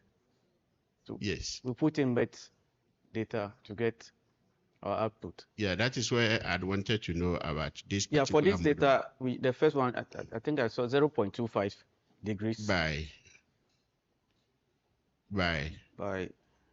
Because they quote it in terms of for both the latitude and the longitude. The longitude. So when you calculate, you can get what the square kilometer that you can have the view for. All right. So remember, as I said, for this model, we are just it's a trajectory model. It's a moving reference frame. The Eulerian model, that one you deal with the great boss, where you can have this maybe 0.25 degrees by 0.25. It's a great boss, but this is a very simple model. Hysplit is a very simple model to just get the direction of the wind, where the wind is blowing to or where the wind is blowing from. That's it. We call it the air mass. Yeah, so it's different from the chemical transport models that are based on the Eulerian method of calculation, where it has to do with what they have a great boss, which you are referring to the resolution. This one we are just looking at the yeah, the direction of the wind. All right.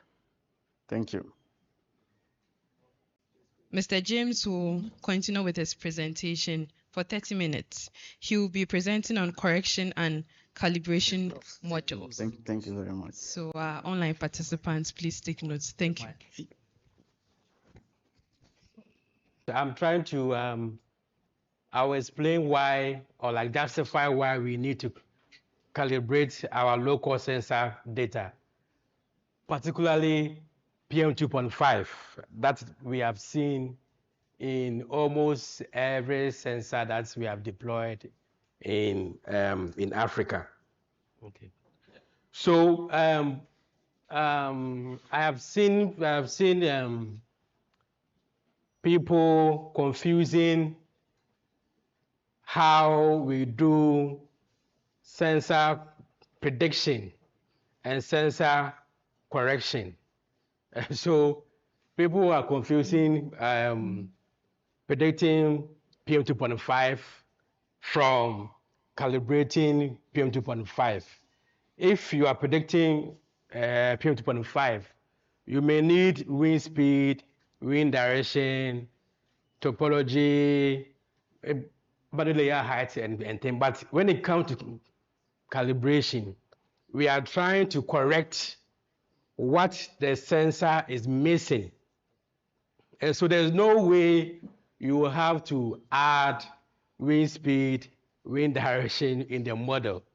Otherwise, you are confusing prediction from calibration. And so this training, we are going to use what the sensor is missing, because when the sensor throws up the light, because there's a growth of water around the particles, it will confuse the sensor light rays to give a wrong estimation of particle weight.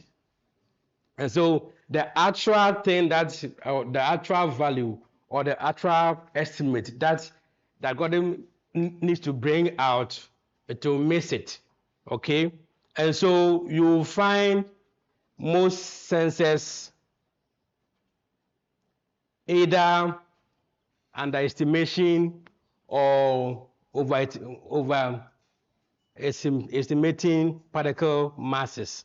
And also the sensor algorithm misses how nonlinear the particles align with temperature and with humidity. Particle sensors assume a linear estimation that if one is high, the other two should be high, and then gives the estimation. But in real environment, we have issues with nonlinearity. And so we have so many issues when it comes to calibration. And so this task, we are going to use a machine learning model. We have many, but this workshop, we're going to use XGBoost to at least, that will help us to correct the part of nonlinearity when it comes to sensor calibration. And so, like, as I was saying, we have so many issues when it comes to the raw PM mass. And then this training, we will use MLR and then XGBoost. The same with that I said in the sensor the source apportionment. I've removed most of the tasks that normally brings out a correct or reliable correction from this code, because I assume that we are all newbies or we are all beginners. And so if I try to bombard us with so many things, it will bring so many confusion, and then we will have more time to rely on it. And so this is an example of what we see in West Africa. And so we will have, in the wet period, we have most of the sensors following how the sensors vary when it comes to PM2.5 values. You will see, you will normally see this part that is following a trend. But to come to a time where you will find some peaks, and these peaks come from the harmattan, and most sensors fail to kind of capture the large particles caused by the harmattan. Okay, and so even if a manufacturer has a model that is sitting on a cloud, there's no way it's going to capture this particles growth for the sensors, because doesn't understand what is happening in the sensor casing. The same way with humidity. When we have so much high relative humidity, we have so many particles being like there's growth of particles, and so it causes so many underestimation of particle mass. The green line that I have, or the green dots, are showing us a linear trend when it comes to how relative humidity increases.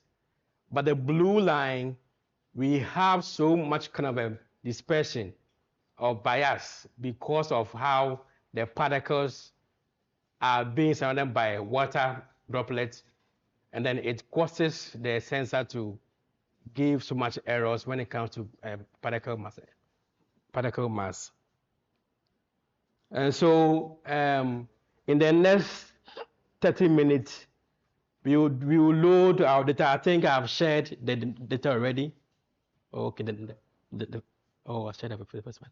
So in fact, I'm going to share the data, the code, and also this slide as well, so that at least we will have, as we're taking our lunch, we can boot up about these kind of things. In fact, if you don't have SG books, and also let me see if I have the code here that for to install the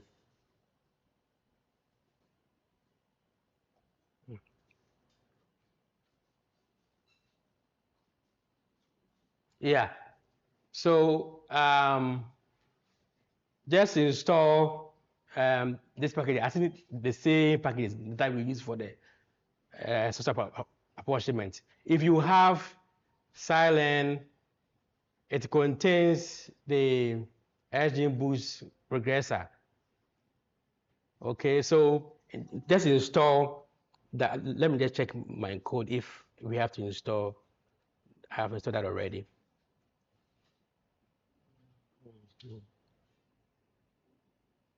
Okay. Yeah, so the same thing. Install the pandas, NumPy. I think we have done that already, and so the scikit-learn SG Boost. That is all. So install this packages, scikit-learn, SG Boost, and then I think we have this already. But if you don't have the SG Books in your ASO packages, but please try and install it before we start this session. And I think overall we will be good. I'll not rush in this time. I'll try to at least explain whatever the code is doing, so that at least in case you have your own sensor data, you can run this code yourself to do your own calibration. I've also put the real, yes, I've put the real values. So once you are done with your calibration, you need to pick some coefficients. I have tried to kind of let us see what we put in our calibration kind of equations. And so we will have the equations below, and then we will take the coefficient from the model result, and then have this linear model, and then it will give us a corrected PM2.5 data. And so at this section, at least, if you follow from scratch up to this side, you can do, by the time that you go back, you will have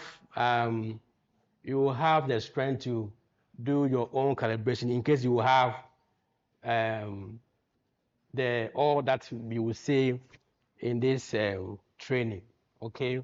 But for the machine learning, because we don't know what is going on in the model, I have tried to at least bring some few information that will help us to understand what goes in the model, how to even kind of tune the parameters in a way to give us more or like reliable metrics for the PM2.5 data. Please, any questions before we go for lunch? Is this food different from the one we share in the model? Yes, it's different. Okay. So I am sharing it to the team right now so that you can just share with you guys.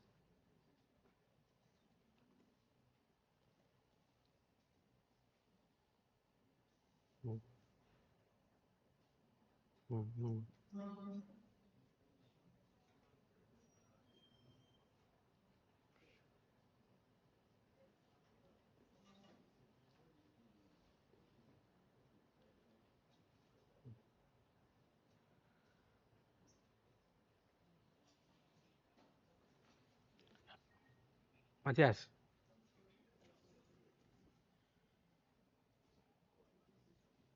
I didn't say this. In fact, this training we will try and do calibration for the wet period, the dry time period as well. So we will have two models, two seasons, right? We run a model for each season, the wet and the dry, and then we will apply the corrections for the raw wet period and also the raw PM2.5 in the dry period as well. You have and this one. One of the tests. Wet period. Okay, where is this? Okay, yeah. Copy. Airdrop. So I have shared all the data we have. You will see, but in the folder you will see dry period data, wet period test data, and also I think, don't add the slides as well. I'll go to the slide as well. No, don't go.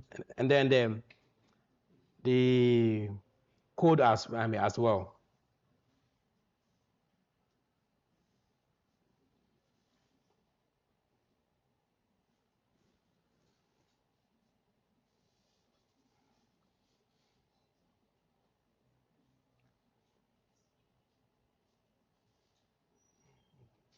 And also, in this session as well, please try and ask questions so that at least we all will learn. If we don't ask the questions, there's no way I'll be able to figure out what you need.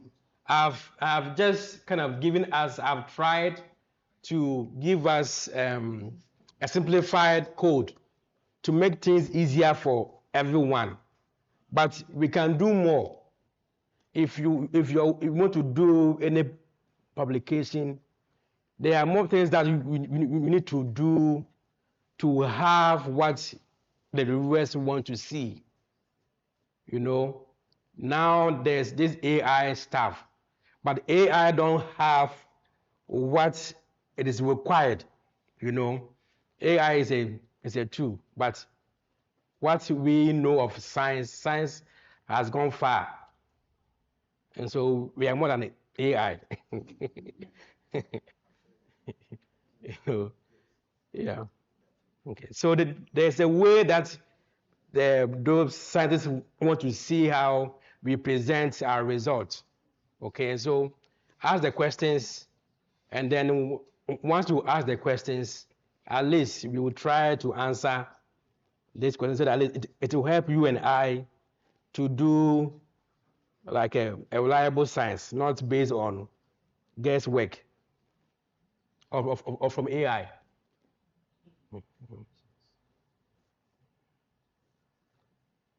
Please, any questions before we go for? I think we have some time for a break.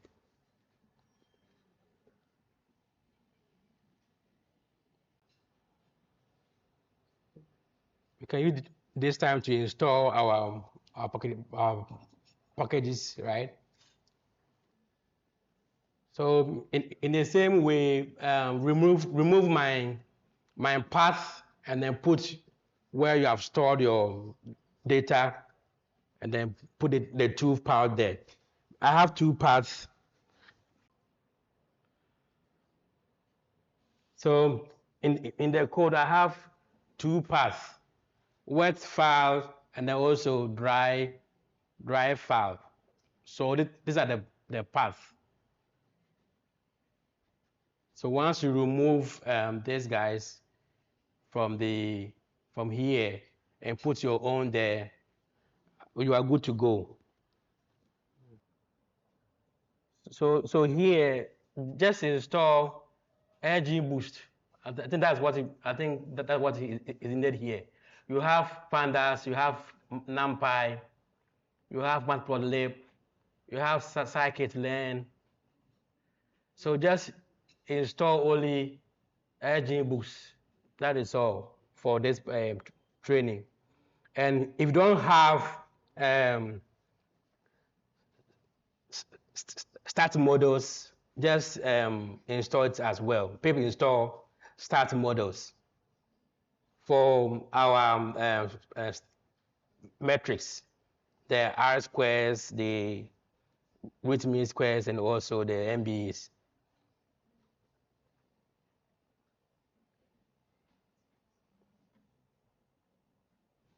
So you install start models and also install XGBoost. If you don't have them, but if in case you have those, just skip this part. In case you need any support too, I think we are here to support you. So, okay. So in the file we have date, we have the reference PM 2.5, we have sensor PM 2.5, we have temperature, we have relative humidity, and then we have renamed the variable the columns to make things easier for us. So this is what you will see in the, in case you start running the codes.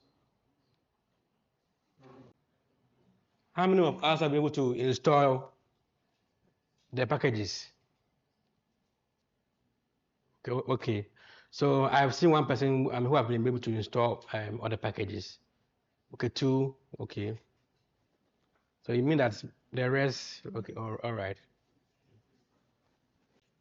Please, in case I didn't create any cell yet. So in case you want to create a cell, just tap on the plus sign. So plus sign here, if you want to install maybe XGBoost only, right? Come to this side and just tap on the plus sign. It will create a new cell below, and just type pip install XGBoost. and then just run it. It will just install that for you. If you are using like Wi-Fi, I mean, you just can go online and just grab this for you. The same way, if you want to install starting models, the same way. So if I want, I can add starting models as well, and then run the code. Our second session with the first presentation by Dr. Victoria Owusu-Tawiah. She is with the Kigali Collaborative Research Center in Rwanda, and she's going to give us a presentation on Afri-SET Sensor Loan Library. Shall we welcome her with a round of applause?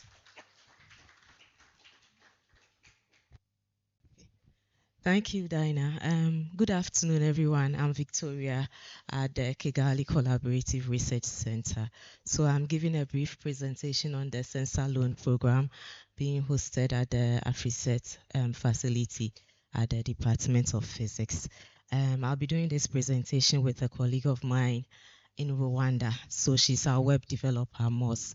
I'll give a brief overview of the program, and then she will take you through the site and the application process.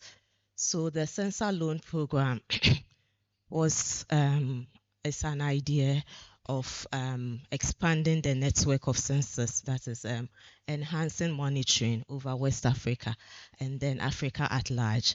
So let's just think of it as an idea of where we go to our school's library to borrow books and then return them after a certain period. So once you get to the library, you register and then you request for the book.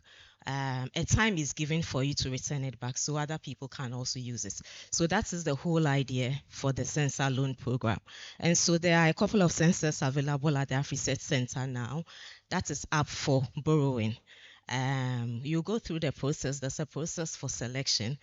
You go through the process, you apply, and then once the application comes through, there are review standards that we will go through. If we deem it right that it's okay for us to give you the sensors, we loan them out to you for a certain period.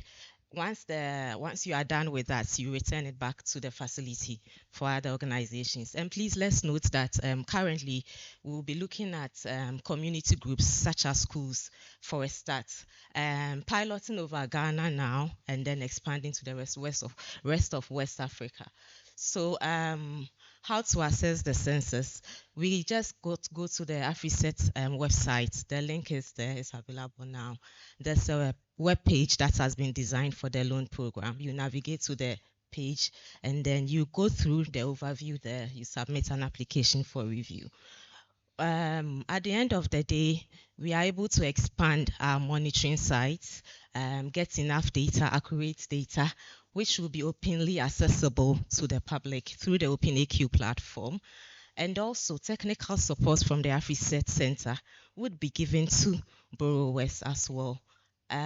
Also, institutions, community groups are given the platform, or this creates a platform for the borrowers to collaborate on project opportunities.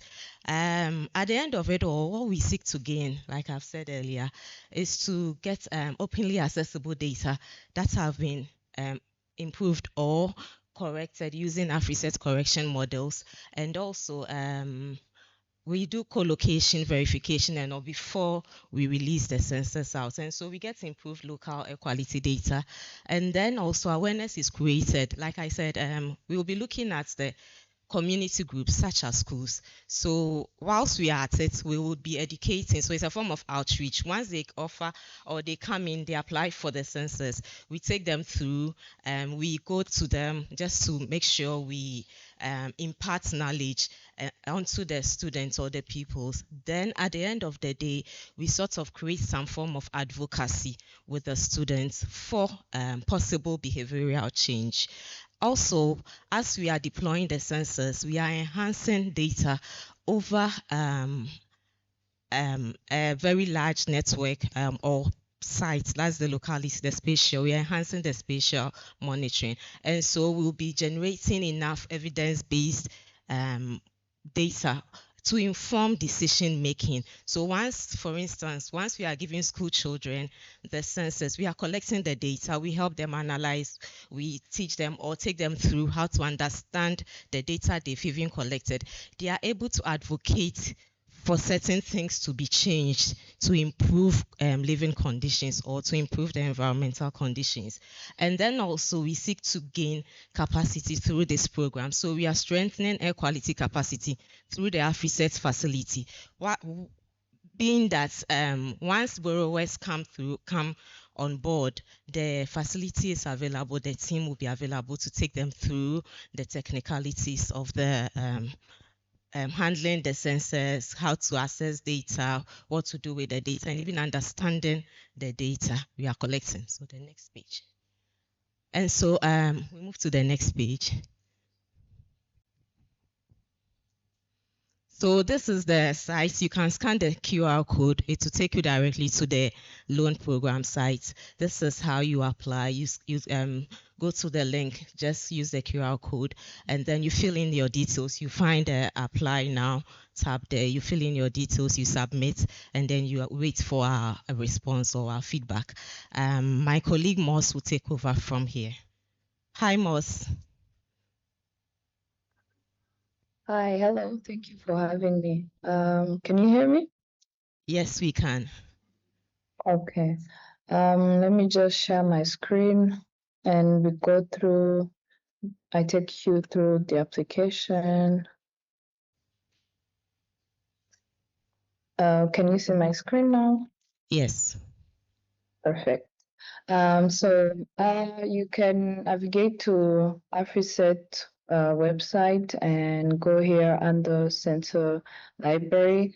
We have put in brief details about the program, as Victoria been explaining. Also, we have the visibility of available sensors. You can also view the details.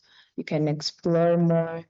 And yeah, now the main part, which is how to do the application.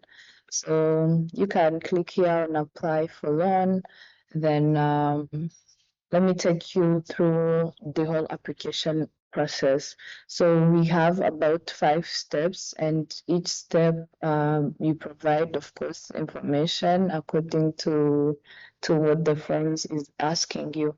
So here you can fill in with your first name, be using this, then you fill in your email. The email part is really essential because this is where we mostly will be communicating through. Let me just fill in my email. And you fill in your phone number. Please also add country code so that it will be easy for us. And application date, of course, and we click next. Please put in mind that first name, the last name, and email is mandatory. You can't move to the next step if I haven't filled in it. And you fill in your organization name. In this case, let me use KCRC, the address. Let me use random Kigali address, the city. I'm based here in Kigali, and the region Kigali. Then you can even go ahead and select the country, which mostly is going to be Ghana in the meantime, but you select the country. So you also mention your preferred communication method, but for now the default one is email. You can also add the partners. If you guys are collaborating with another partner, you have to fill in their name, the phone number, and the email address so that we could evaluate. When we're evaluating the application, we have all the information, but this is really optional.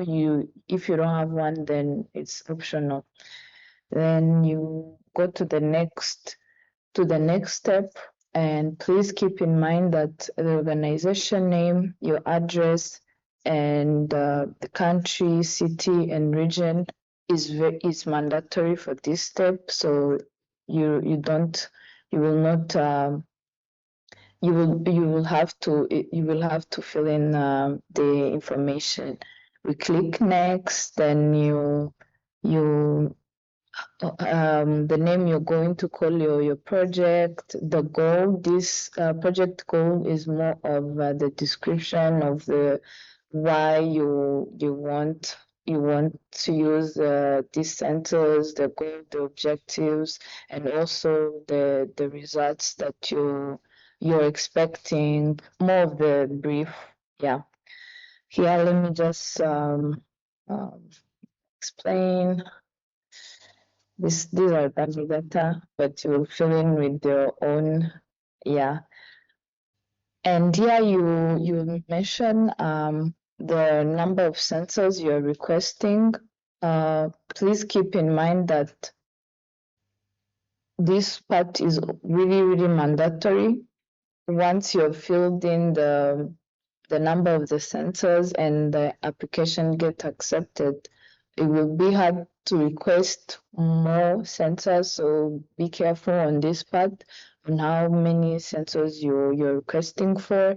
The duration, project duration also, you will fill in, as Victoria said, when you're going to the library, you mention the time you'll be using the book. So here you also need to mention the duration in a month period.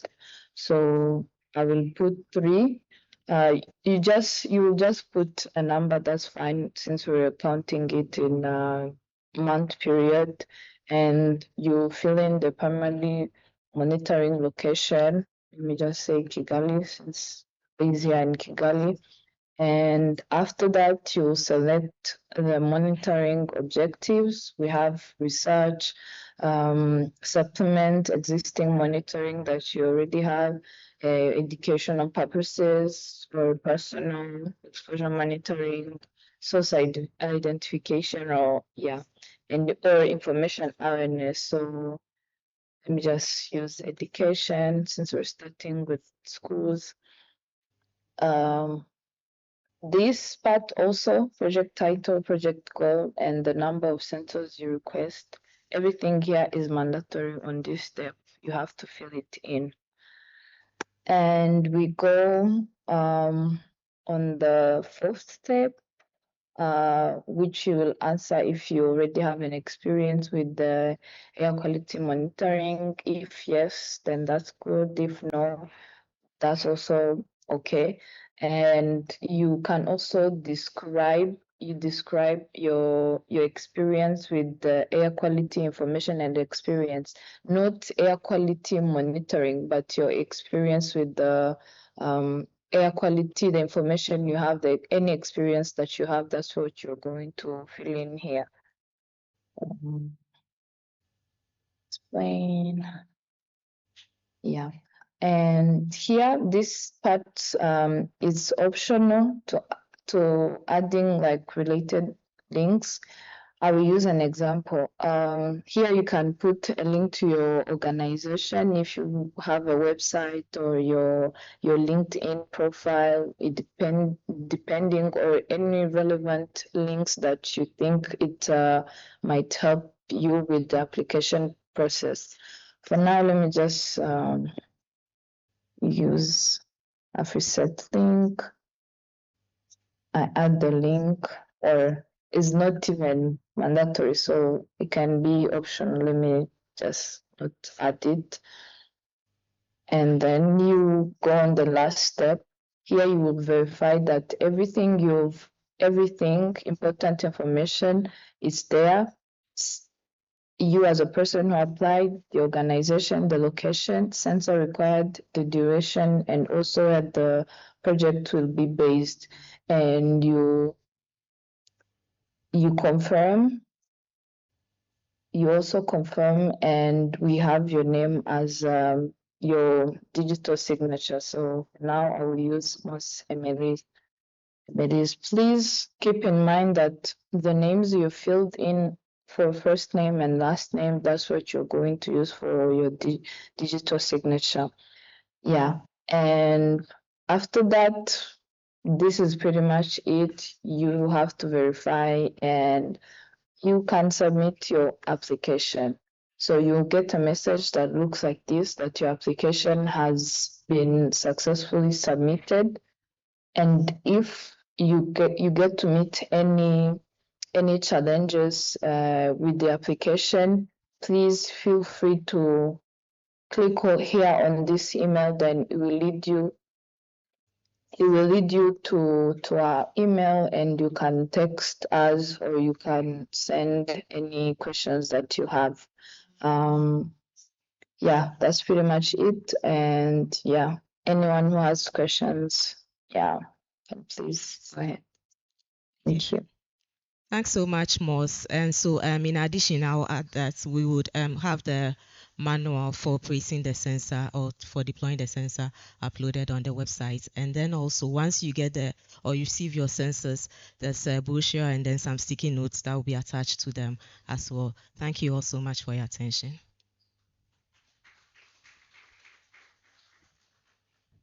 Okay, thank you. Question time, but this time everyone who asks their questions will note it down and then she will answer them. So we'll take just 4 questions because we are running out of time. Thank you. All right, thank you, madam. Talking about loan, it means that it is on a short-term basis. So in a situation where you wipe up the interest of the students or the pupils and you have to take away the instrument, how does it work? Okay, thank you for your presentation, doctor. My name is Ibrahim Savadogo. I'm from Cote d'Ivoire. I just want to know, in case where you ask for those sensors and they give it to you, and maybe in the field something happened to those sensors, what could be the next step? Yes, thank you very much for the presentation. Very clear. But my name is Prosper Makumbe from Ghana. I want to know, when we're talking about loan, then we should be thinking about monetary factor. So how much is involved in the loan of these sensors? Thank you. Yes, my name is Gideon from the Physics Department, University of Ghana. To loan the sensors, I want to know if it is to specific countries or all West Africa countries. Thank you. Okay, thank you so much. So from the last question, the project is over West Africa, so all West African countries. The only thing is that from the contracts or from our standards, our standard operating procedure, once you are shipping it out of the country, you would have to cover the shipment of the sensors. So it's available across West Africa. For the third question about the loan, how much is involved. So the loan here, the idea is about giving out the sensors, so loaning the sensors to you, not really paying or coming for the sensors and paying later or something like that. So no money is involved here. It's fully funded and supported by the AWS. And so we loan the sensors out to you for a period, you return afterwards. So that would be like paying us back for the sensors. For the second question, what happens when the sensor gets damaged? So there's a contract. There's a contract that we'll be signing. It will all be online for you to review. So once there's a damaged sensor, you get back to us. You let us know. Then we'll take it up from there based on what is set in the contract that you agree to. Okay. How does it work if it's not full? Okay, so for the loan period, short term, I don't know, I'll be looking at maybe for the next 3 to 6 months. That's the short term from my end. But we'll be giving it out from 3 to 12 months. So for a whole year, we can give it out. So the standard operating procedures would also be online. And we can give it up to 12 months because they are limited sensors. And so for people to be able to also have access to the census for their work too. So we cannot exceed 12 months for now. But however, there will be room for improvement once we kickstart and then we have other offers from manufacturers coming in. Thank you so much. Thank you very much, Dr. Victoria Owusu-Tawiah. We are grateful. I think some of us or most of us will be interested in loaning the census for our research work for the betterment of our communities and countries where we are coming from. So thank Mr. James Nimo to come and continue with the correction and calibration models he started with us before we went for lunch. So I hope we've all downloaded the packages. Yeah. Because we are going to do serious hands-on this afternoon. And I think like we don't have much time. I swap with Dr. Wemegah. So I have to just be quick, otherwise I'm eating into his time. So we will just spend like 30 minutes to run the code so that at least Dr. Wemegah can come and also continue what he has for us this afternoon. So if we have done the downloads of our packages, we can go ahead and run the first and load our data. And then we can I'll just show some few things that I have put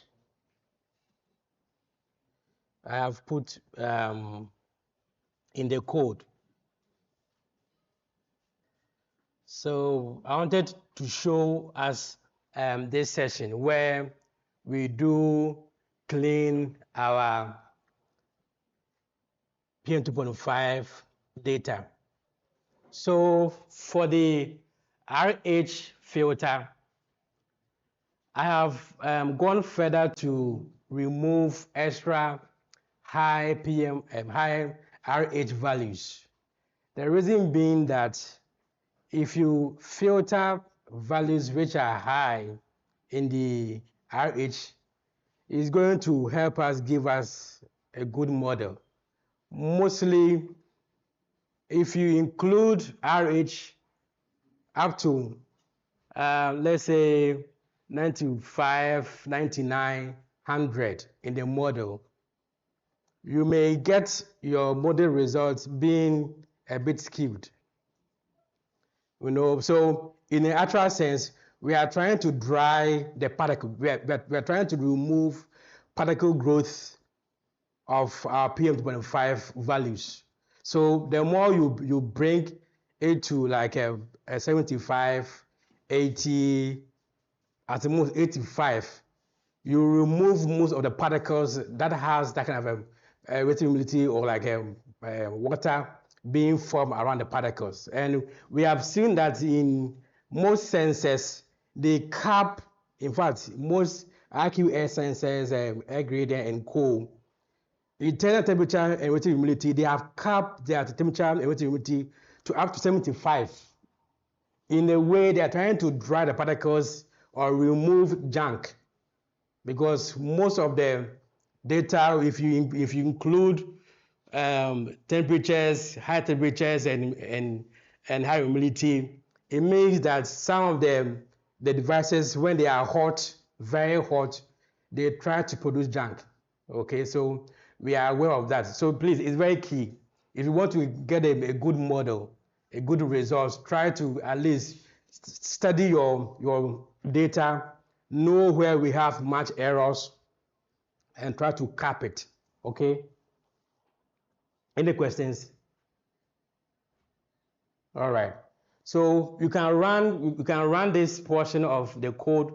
It will remove most of the high values, abysmal values, unreasonable values from your raw PM2.5 and cap it in a way. If you run the model, it will make sense. All right. So once you have run that, you will see this printer out data, and this way we are almost close to running our first model, that's the MLR. Okay, and then the next one is to get our parameters. We have raw PM 2.5. We also have temperature. We have relative humidity. And then we are pegging it with the reference PM 2.5 just to compare our modeled or corrected data against the reference, PM 2.5 data. So this is what I was saying. If you run the session, I think it's session 5 of the code before calibration, we are trying to understand what our raw PM2.5 is giving us. Is it actually overestimating, underestimating, or is the values are not following the usual pattern of the reference monitor? And so we have the reference monitor in the orange, and we have the raw PM2.5 in blue color, right? And we can see that throughout the monitoring period, the sensor is actually overestimating PM2.5. And then this is for the wet period. But the diurnal variability is almost the same as the reference PM2.5. The rise and fall of the raw PM is almost the same as compared to the reference monitor. But if you check the dry period, during the start of the campaign, the variability is not the same. That means the Harmattan will have a huge impact here, because during Harmattan, particle sizes becomes larger, and these sensors are not able to give a proper estimate of raw PM2.5, and so you won't have true values or correct values being produced from these sensors.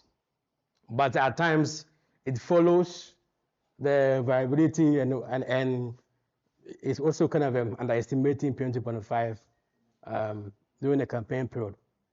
Also, if you plot the scatter plot, this here is very key, because we are trying to justify why we need to calibrate our sensors. Okay, and so our R square for the wet period is 0.58, which is not bad, but it's quite low compared to what we want to achieve.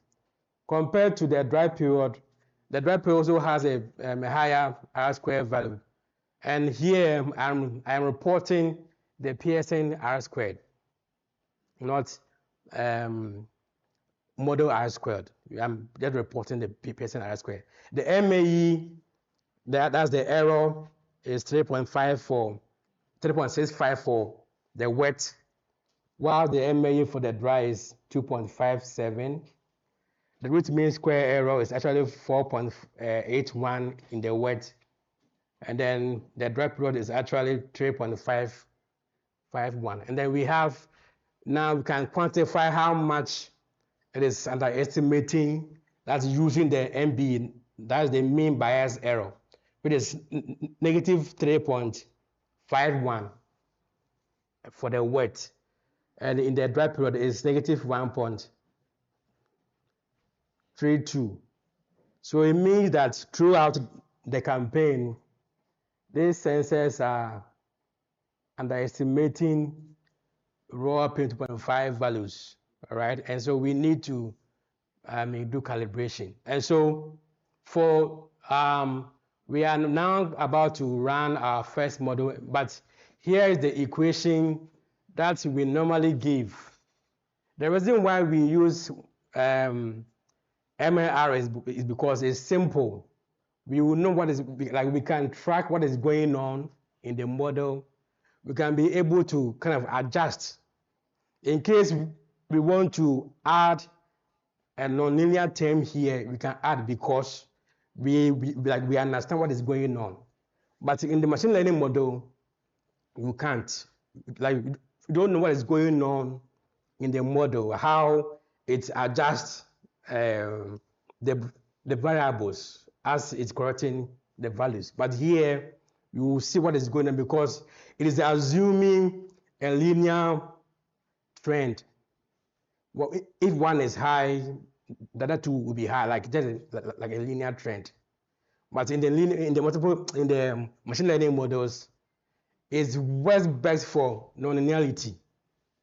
So like it can capture how nonlinear variables interact against itself, right, among themselves also as well. And so this is the function to run our first code after we have cleaned the variables, all right? And so if you run this function, you are going to see, and then you're going to see our first results when you run the MLR model. So that's if you run session 7, that's run MLR for wet and dry period. You are going to see this OLS regression results. This is very key, and that is where most of us get it wrong, because in case you get this coefficient wrong, there's no way you're going to get the right values to correct your model. And so what we normally focus on is these guys. We have const, we have raw PM2.5, we have temperature, we have RH. So this coefficient is what the model saw that we need to adjust before the raw PM can be able to come closer to the reference data. And so from the equation, I put it here. And so in case we want to, so our main task is to bring this equation close to what the reference monitor is giving us. Okay, and so we will take the first value, that's 29 points. Okay. All right, okay. Yeah, okay. Prof, thank you. So we will take the first value, that's 29.8691, and put it here. That's our first value for our MLR equation. And then we have to bring the coefficient of the raw PM2.5, that is this guy. Multiply this value by the entire column of the PM2.5 values.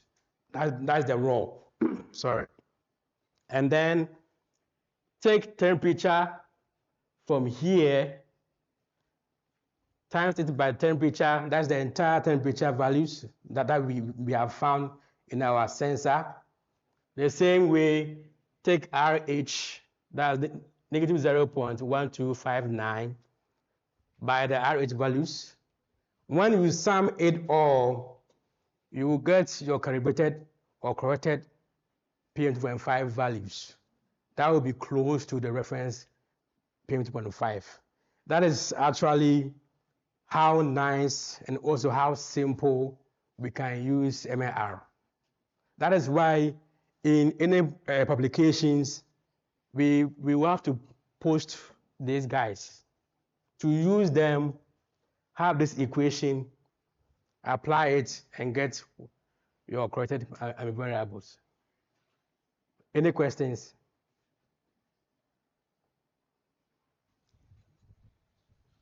Thanks so far. The graphs before this. Yeah. Yes, this. I know AUC, area under the curve, is not a classification. I was thinking that for evaluation and performance sake, maybe if you add that to be able to to look at whether there is a discrimination in the graphs that is being Like plotted. add which one? Area under the curve. Mhm. Yes, it's not one of the, how should I put it? Yes, not one of the parameters.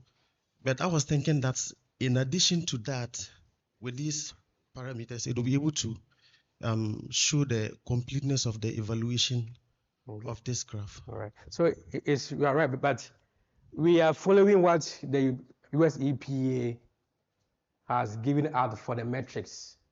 All right. If you report this, we are in line. You are in line with the US EPA metrics. Oh, okay. All right. So these are the standard metrics that we are all using. Oh, okay. We have more, but the key things are these guys. Okay. Right. So once you get this, the MBE, the which means squared, the MAE, the R squared, and you see that it's very poor. That means what you are getting from the sensors are not good. Then you need to scale it up by doing calibration. Right. We have more metrics, but just use these guys. We have more, but you can use this. Is any questions? Thank you very much, James. I would like to know why you did not use this data from the reference sources and try to do this least square with the data you get from the sensor and retrieve what we call the chi square.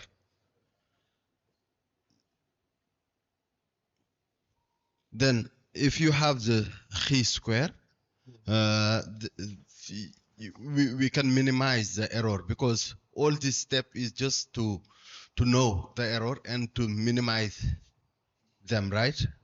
And I know you are following rule depending of USA APA, US APA, but yes, for multiple linear regression, I have seen it. You put it non-robust covariance statistics. So I would like to know. I rated to use this one. Better to use the chi square. Yeah. Yes, parameter. So I think I mentioned that MLR assume a linear regression. It doesn't consider the non-linear terms. Okay, how non-linear the variables can be. So that's a huge limitation of MLR. That is why we're coming to run a machine learning model that deals with the non-linearity when it comes to these variables.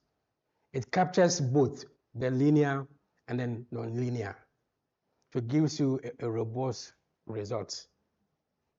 Okay. Yeah.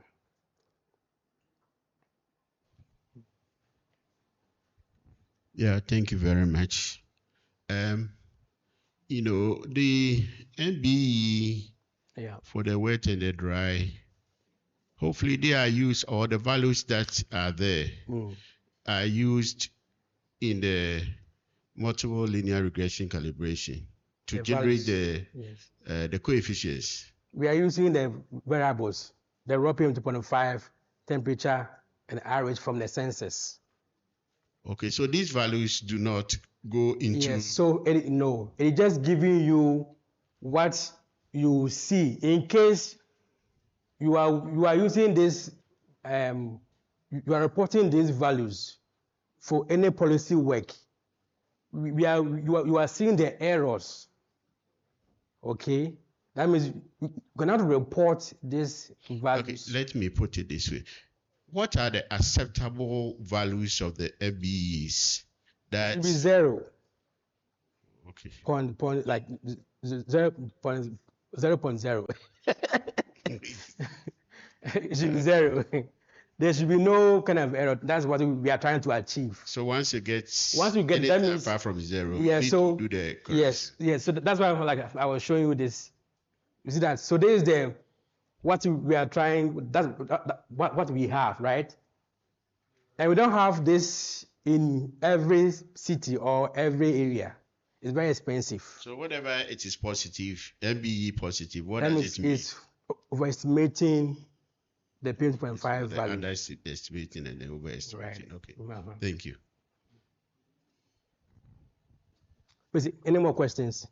We can. Okay, I think we are even behind time. So I think I'll just so the last one is actually the machine learning model. In fact, we in our paper that we have sent to ESNT, which is under review now, we have 6 models: SGBoost, Random Forest, Large GBM, and I think 2 more, 7 models that we have worked on. If you need any help on machine learning stuff, please ask the guys. The team are very good. You know, they can help you.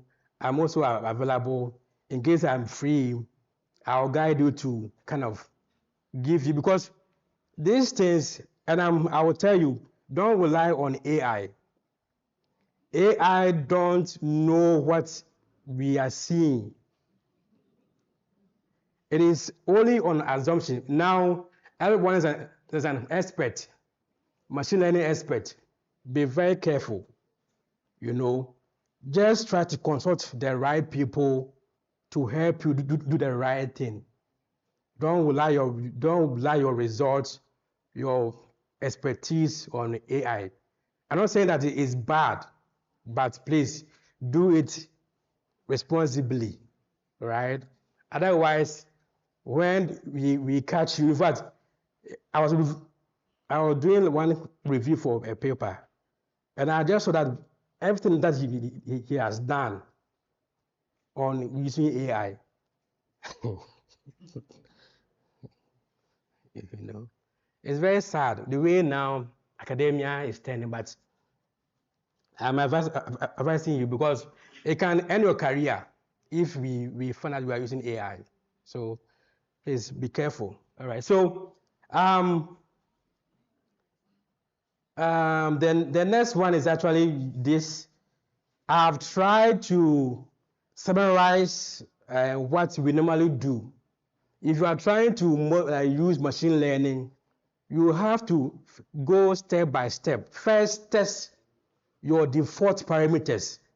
Every machine learning model has its own default parameters and values. Test it, and then if you are seeing your model is actually overestimating what you was, but then you tune it. You have to tune the parameters to get the actual values that will fit what you want to do. And it's quite tedious, but take the time to get this thing right. Otherwise, you will just feed in any parameter. You know, if you feed in anything, you may get results, but when you go to review, that is where you have issues. Okay, so just take your time, step by step, tune the parameters, get the right values, and then use that values to run your model, and you will get good results. So you have this, and so like if you run the model, you get this. In fact, it is performing much better than the MLR. We have the R square to be 0.88, that's 0.9. The MAE has reduced. I mean, we also have the MBE to 0.0, that means very low as compared to the MLR. And so you will find this. You see that now the orange and the green are almost the same. This is just some few data.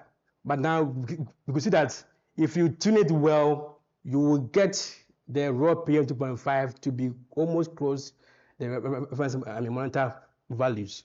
The same way with the dry, and then you can be able to kind of see your future importance, what the model took as key things to correct your data for you. And then you could see that the raw PM was very key here. That means we really need to add the raw PM 2.5 in our model, plus temperature, RH. In the wet, it took the RH to be a key thing, followed by temperature. But in the dry period, it took temperature as a second key thing too. So know this, guys, and then you will have a reliable PM 2.5 data. As I said, don't assume that you know. We have people who know more than you, and it is okay, you know. Just try to let the guys who know to help you, and then you'll be fine. I think I'll end here. If you have questions, please, I'll be around, and then I'll answer your questions. Please, thank you so much for your attention. Cosmos Wemegah to come and share with us on remote sensing of air pollution from satellites using the Google Earth engine. I think he shared something with us yesterday. So he's coming to give us, I know it's going to be another wonderful presentation using remote sensing of air pollution from satellites. Thank you. Let's give him a round of applause. Yeah, so good afternoon once again. Yeah, sorry for my dark background. It's something I am used to. I'm not used to the light. So, yeah, I think we've had a lot of training sections. We've dealt with a lot of data sets, most especially with point data. And I believe most of you have registered or have an account, a project account with a Google Earth engine. Please, if you don't have it, let me see you by hand. I'll use the negative one first. If you don't have it, let me see you by hand. Oh, okay. I just saw about 3, so it means you all have it. So this one, we won't learn a lot in terms of how we are going to program, all right? What we are going to do is that we are going to do a little bit of, I'll call it corporate stealing. So this is how it's going to be. Just like yesterday we were saying, I intentionally decided to scare you a little bit with the coding, right? But there's one easy thing about coding nowadays, that you don't have to stress yourself to understand a lot of things. People have done a lot of works, right? They have done a lot in terms of coding to have graphs, coding to do some analysis. And their codes sit online for free.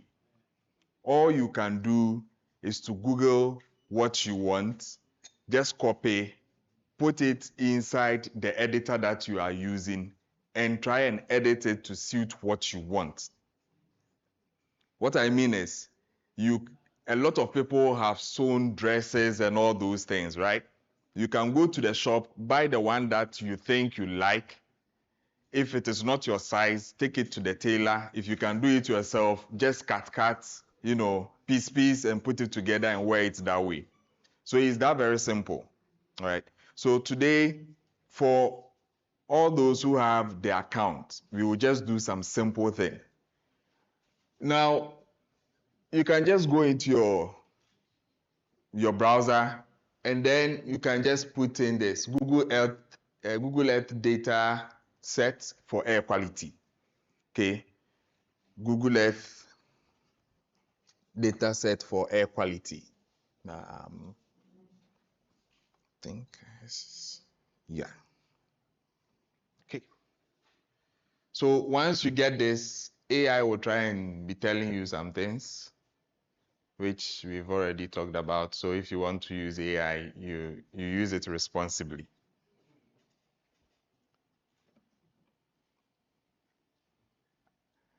So yeah, now you will get this kind of information. So you see data set tagged air quality in Earth Engine.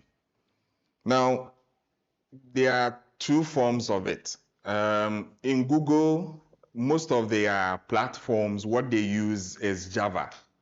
Okay, so where we are going to, we will just look at how the Java looks like. However, if you are good with the Python, there's another version of it. The only thing is that what we are going to do, you can't use the Python to do it. All right, so we will go through that. If you have any problem or any error, one thing you can do is that if you have Gemini, you can copy your error, put it there because it's from their own platforms. It will try and give you an understanding of the error and how to go about it to solve it.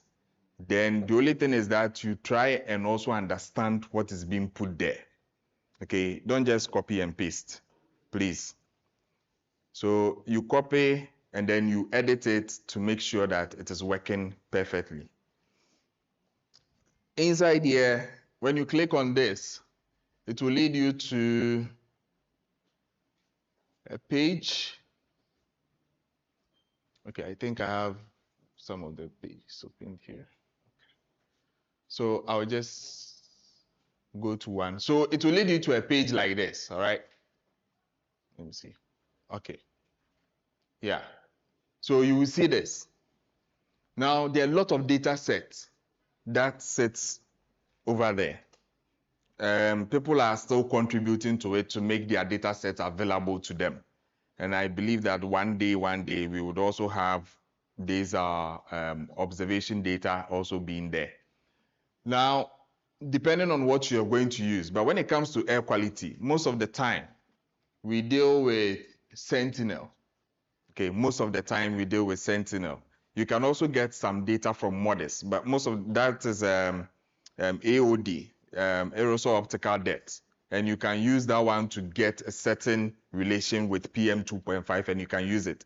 Similar to what my colleague just finished on, you can do similar analysis. So you just download the data from MODIS in terms of AOD, get the data in terms of your PM 2.5, do a certain correlation and all those kind of analysis with the relationship, get a certain model that can fit well for you, and then you can now continue to use the MODIS data in place of your PM 2.5. Now somebody will ask, why go through all this stress if you already have sensor to do the measurement? Now, if you remember yesterday and last 2 days, we checked the number of sensors that we have across Ghana. And you realize that spatially we are lacking. And it is not only in Ghana. Even in US, there are some places that don't have the monitor or the sensors. And air quality, temperature, humidity can change even from where I'm standing to the last point. It could be different depending on where you are. So spatially, we want to know how it looks like, and our sensors will not be able to help us do that. But we can't also just use the satellite data just like that.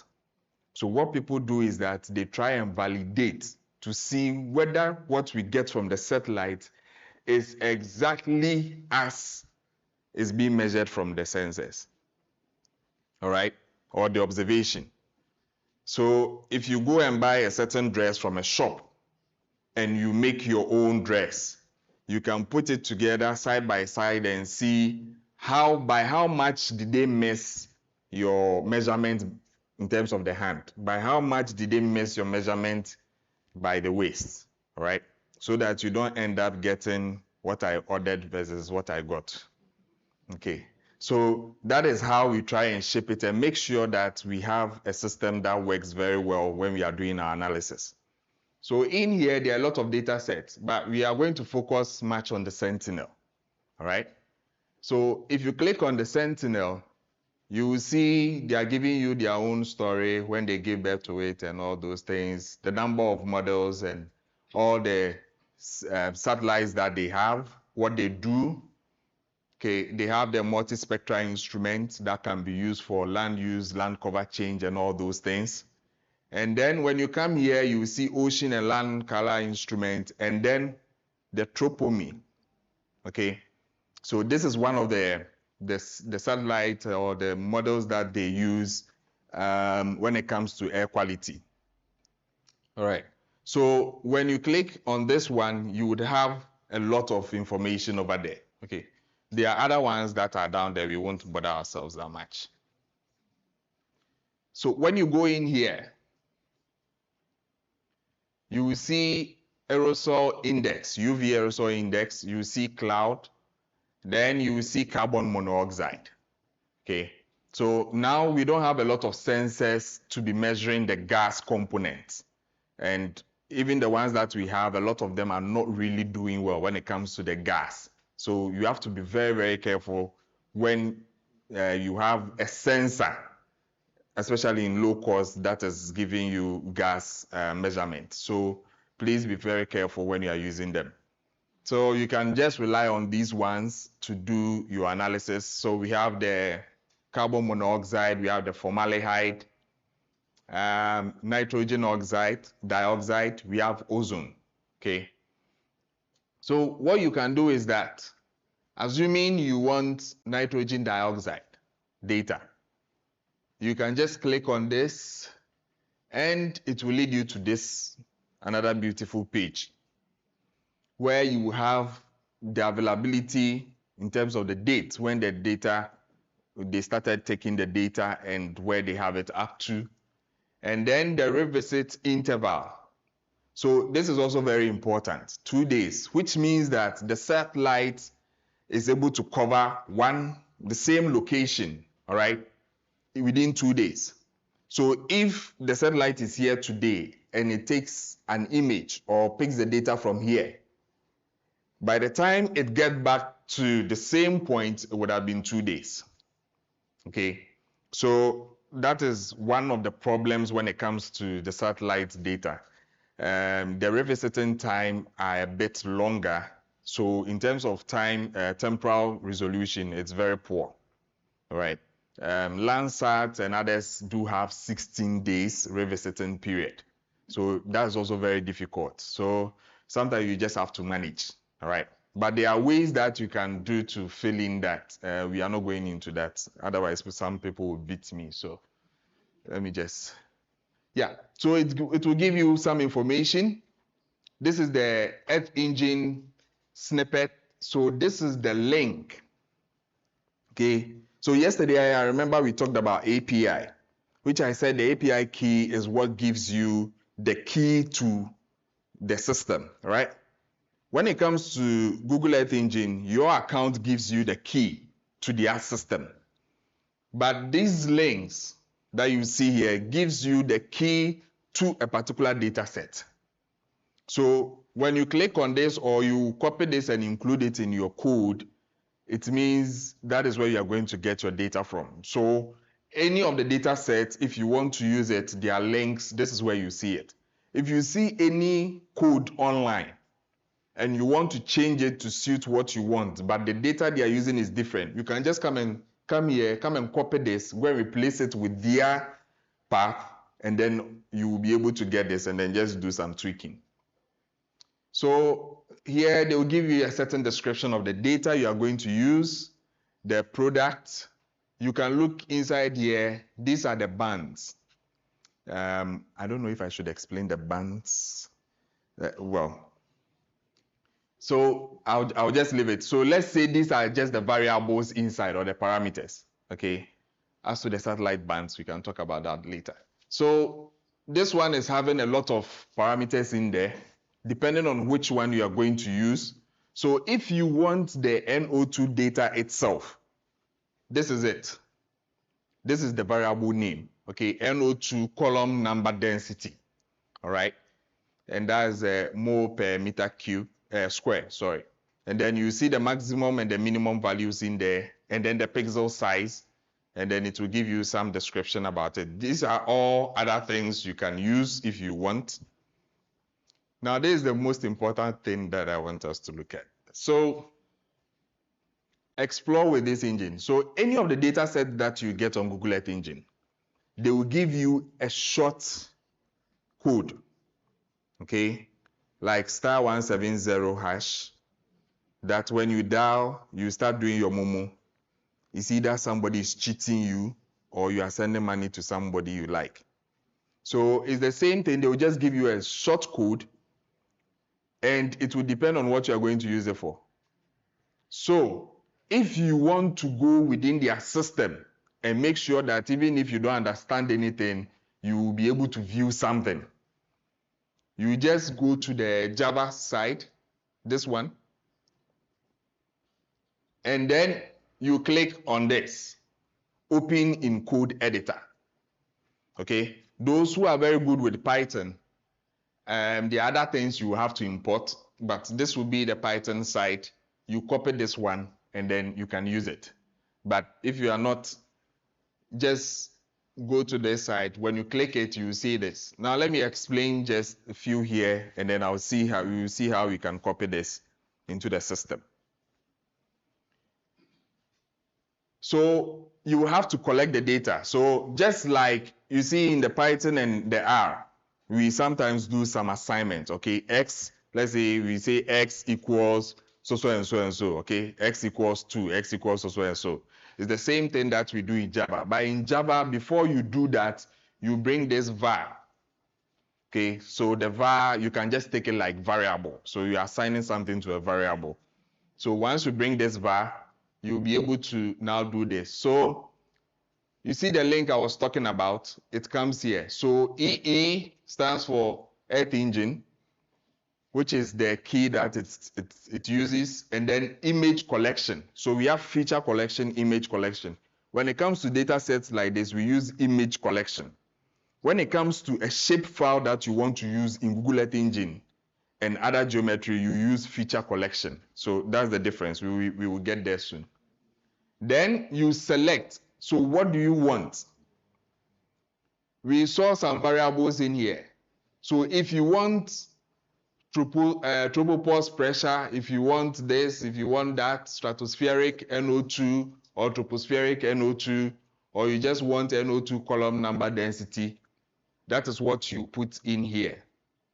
So depending on the variable you want, okay, so you can just change this to what you want in terms of the variable. And you have to read the description to understand that is the variable you really want to use. So please be mindful of this. Then here is the visualization band. So it helps us to do the visualization. Okay, if you look at the image here, like this, you can see some places are red, some places are blue. So it could be the other way. One is minimum, one is maximum. So if you want your visualization in that form, so you specify where your minimum should start from and where your maximum should end, depending on the data. And you can have an idea on this from here. Here, okay? So you know that if your values are very small, you know which value range you should go in for. Here you are seeing 0.002. If you go and choose your maximum to be 1, you are stretching it very far. So you won't see the colors that much. All right. Yo. Do we have some clouds here? All right. Okay, so then you filter by the dates that you want. So you can, this is very easy for the dates, so I don't have to explain that.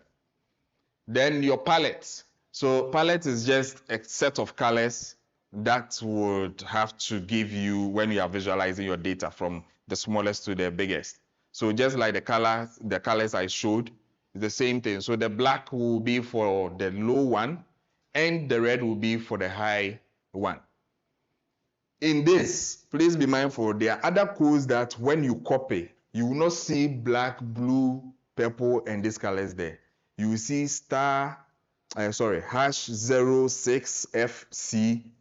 They are all certain colors with a code. And you can Google them to understand what red color is and all those things. And you can use it the same way. So when you copy a code and you see those ones, you can just check what color goes with that particular code, and then you can make the adjustments. Then we have map add layer. So the map is, this function gives you the map that you're going to work with. Okay, so it calls in the kind of map that you're going to work with. Then add layer means you are going to add the map layer. Okay, then you see a collection.mean. The collection here is what? The data we chose and the date range. The mean is that it is going to calculate the mean from this period, okay, that you are selecting. So it will calculate the mean and then it will represent it with that. And then the band, the visualization band, which is the colors, so you attach it to it, and then how you want to name it in terms of that particular layer, okay? And the map.set center, it is going to center your map to this location, your longitude and latitude, okay? And then the 4 is how, whether it's going to zoom in by what size, all right? So those who have it, if you already have the account, simple, you can just click on this, open in code editor, okay? And once you do this, you would have this page opening for you, and it will be a fresh page. And when you wait and wait and wait, eventually the codes will appear in there, and you can run it and you will see how it looks like. Great. So you see the code that we're talking about, everything is appearing here. All right. So when you want this, you run it from here. Okay. You run it from here, and then it will do its own thing. So because of the location here, it is centralizing it from that point. Okay. And this is how it will look like when you do this. Okay. So this is your data. All right. So any question? This is very simple here. If you have any question? Yes. Any question, I mean, concerning what I've done so far? Yes. Thank you so much for the presentation. This is an institute measurement, right? No. Satellite images. This is satellite, yes. So what grade is it using and the beam size for taking the images? Okay. So if you want any information on the data, right, you can go here. Each of them do have their own, okay? So if you want the resolution, this is the resolution, the pixel size, okay? And this one is in meters. Most of the time when it comes here, you see them in meters, all right? You will not see kilometers and the other degrees and all that. So you see them in meters, and then the other description of the data. Yep. And it varies per each.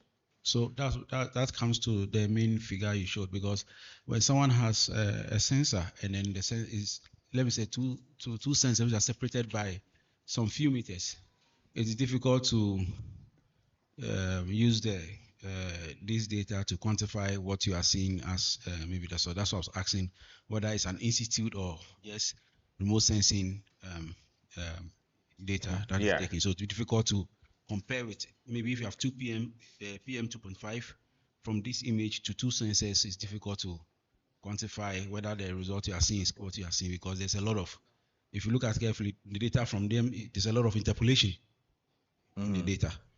Yeah. All right, thank you. Yes. So from what he's saying is that because of the resolution per 1 pixel, which means that 1 pixel, 1 box covers about 1 kilometer square.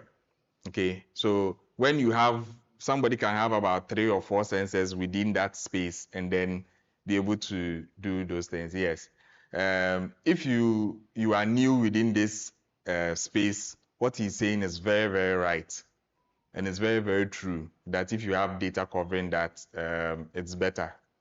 But when you are a little bit into this space, there are a lot of things you can also do with that space and then be able to fill in the in-betweens of your data sets. Even if you have one at Legon and one here, you can have data between this side up to Okponglo and the rest, okay, using the satellite. So none of them is coming to replace the other.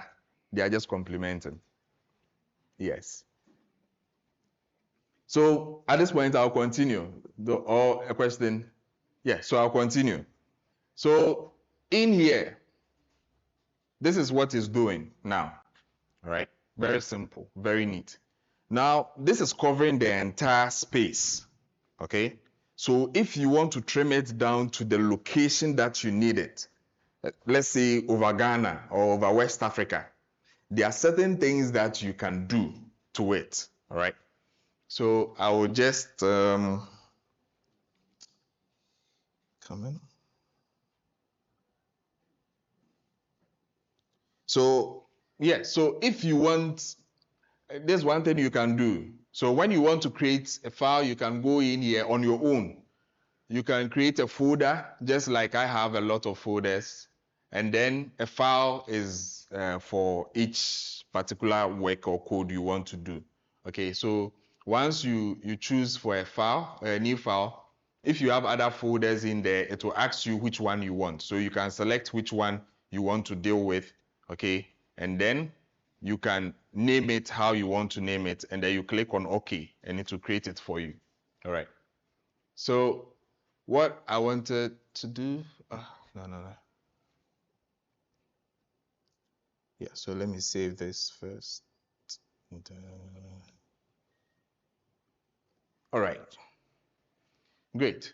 So these ones are all shape files that I have loaded into my system.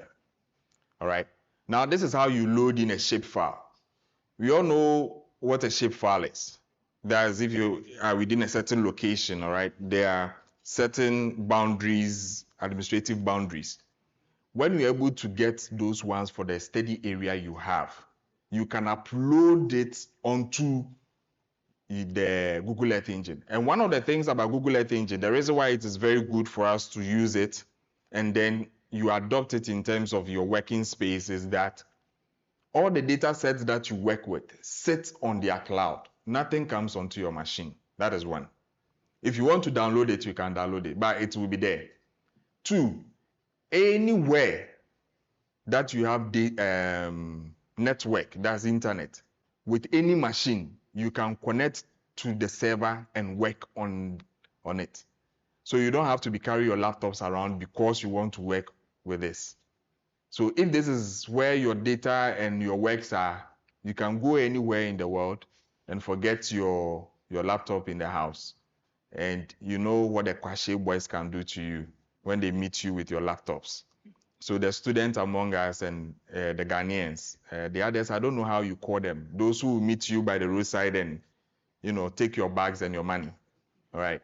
So you can leave it there and you save yourself.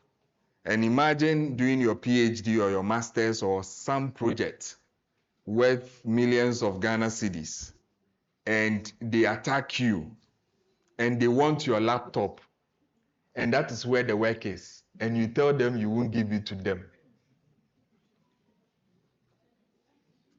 I think another year by this time, we will stand and say a minute of silence. All right. So in here, when you have your shape file, you can just go here, asset. So this is an asset to you. This is a shape file you have. That's the assets you have, not a liability. So when you go there, you click on assets, you will be able to add new assets to it. Okay, so when you click here, you see GeoTIFF. So if whatever you want to upload onto the system is in GeoTIFF, you can do that. But if it is a shape file, make sure your shape file, you are copying this part of your shape file, the .shp, .shx, the dbf, the prj, which is the projection. So the projection, the database, and then the shape files. Those are the things it needs. So you can just copy those ones and then you put it there. When you go there, yeah, it's just very simple. So it's like this. So if you want to upload, you can just change the name and then you add whether to property or whatever it is that you want, okay? And then you can do that. You can just drag them, drop them there, and that is it. You can name the assets the way you want. So I have these things in here that I use. All right.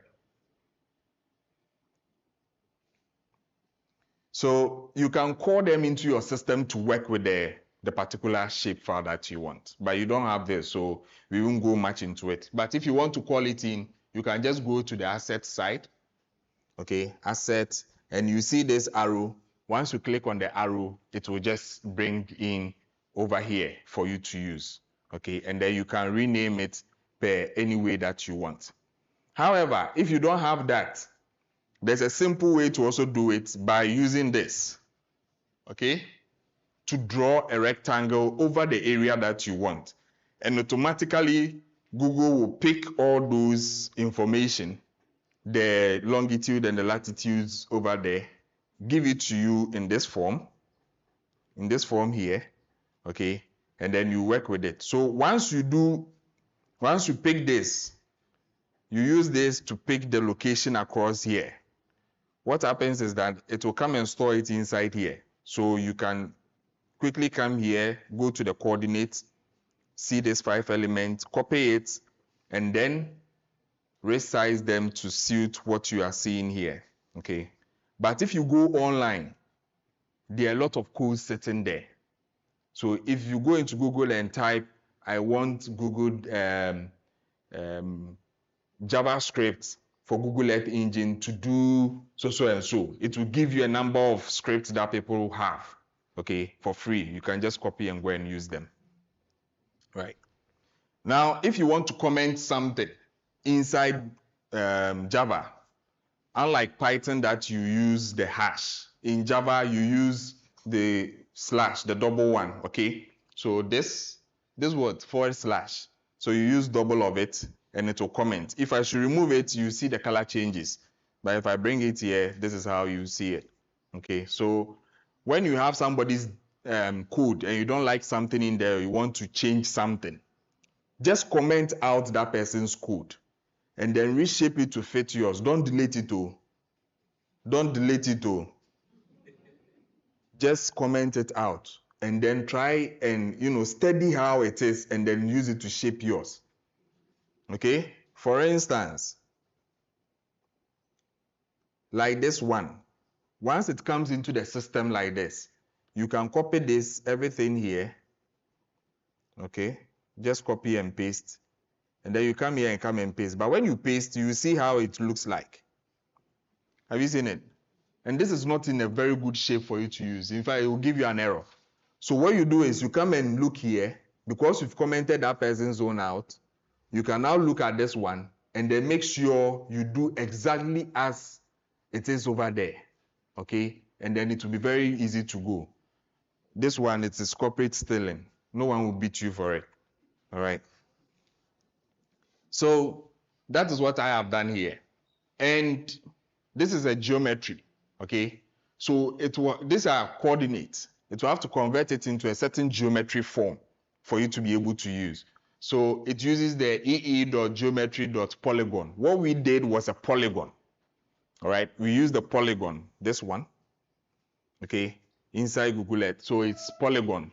So once it sees this, it will convert everything into a certain geometry for you. And I named that geometry Roy. Now you will see this a lot when it comes to the word Roy. Roy means region of interest, okay? So when you are doing a lot of spatial data formatting and all that, you come across this a lot. Region of interest, so the area that you are interested in, okay? Just as in Python, those who are now going to learn, you will see a lot of DF, which is data frame. It's something that you just go with it. Pandas as PD, all right? I remember I gave one programming project to some student. In fact, it was an exam. And one student annoyed me. You know what the person did? Those who understand this will know. So the person wrote NumPy as DF, Pandas as SP. Oh God, those who know, you understand. Yes. And it's very difficult when somebody does that to you. You don't know. Yes. So it's just like every day somebody will see you and say that you are a man, you are a boy, she's a lady, she's a woman. and all of a sudden somebody is calling you a lady. Hello, miss. All right, it's something else. So it's like a certain acceptable way of doing programming, but it's not. All right, you can do it whichever way you want, but it's one way to annoy people like us. So you can use ROI most of the time, even if it is Ghana. So you can change it to Ghana, you can change it to West Africa, but the ROI is something you will see most of the time. Then your collection. So the data that you are using, so you see the link. So this is an offline one, which goes in for carbon monoxide, okay? So that is the part that I want. And then you filter it by the bounds. So you filter it by the geometry that you have, okay? So all these things are a continuation of what you see there, but it's just on different steps, all right? So you will see this. So select, it is going to select the variable inside that image. So it is saying that go inside this link, collect an image. Inside that image, there is a certain variable called CO column number density. Bring it to me. Now, when you are bringing it, filter it by the boundaries that I'm giving you, which is the ROI, my region of interest. And then also filter it by a particular date. So this block of code, that is what it's doing. All right. Then again, we see our bandwidth, which is giving us the minimum of 0 and then maximum of 0.5. This, you can get it from the dataset website. And then you can change your palette to anything that you want. And then now you add your data. Now you see this is a bit different from the first one. Here, we didn't leave it at just the mean. After computing the mean, we also want to go inside and clip it by the ROI. That's by the region of interest. So after calculating the mean, the mean should be based on the region of interest. If you see this whole side, assuming this area is covering the entire world, and you want a data for Ghana, and if you want to calculate the mean of this data, it means it includes all other countries. So it will compute the mean based on the values from all the other areas and represent it with that value that you want for Ghana, which will be very wrong. So to be able to do this, you try and clip it to just the country that you are interested in or the location. And this will do it very nice for you. Okay, and then you add whichever way you want to name it. This one, you can also forget it. And you can be seeing this, in fact, you'll be seeing this a lot in Java with this semicolon thing. All right, so anytime you finish with a line, you try and put this semicolon. If you remove it in Google Earth Engine, it will warn you, but it won't really do anything. But in other editors, it will give you a serious warning and it will not continue. So please be mindful. All right. So at this point, if you are doing this, please, those who are doing this, I congratulate you, you are JavaScripters. So from today, you'll be JavaScripters, and so shall it be.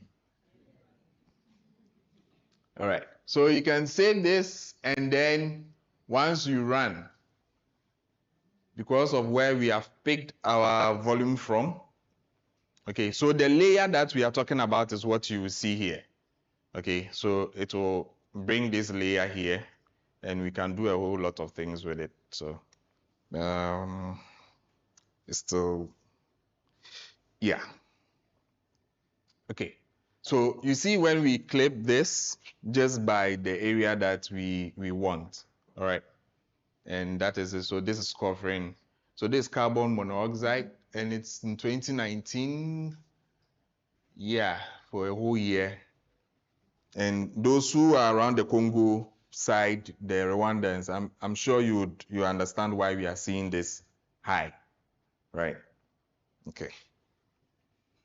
So this is one way that you can go about it. There are also other ways that you can do in terms of if you want time series, okay? So the data that you have, if you want it in a time series form, you can also do that, all right? And I'll just show you by the code. So I have another code here. So it's similar to what I did, all right? So in here, this part of it, so we ended at this section, right? So this part of it, this will generate for you the So in this case, what does the semicolon do in this particular case? If it can, the program can run, but then, you know, in case you don't bring it. Yeah, so in case you don't bring it, yes, of course, just similar to what it does in MATLAB, it also suppresses. Yes, but you know, there's different platforms for editing. That's the editors, okay, when it comes to Java and all the others. One of the problem is that some of them would require that you stick to a particular kind of ethics. Okay, yes. So you just have to make sure that you bring it most of the time, just to make sure your console and your editor display is clean, doesn't have any extra information being displayed. Maybe a quick one before it is in now. But then earlier on, I think a colleague of ours asked a question related to the scale, the resolution.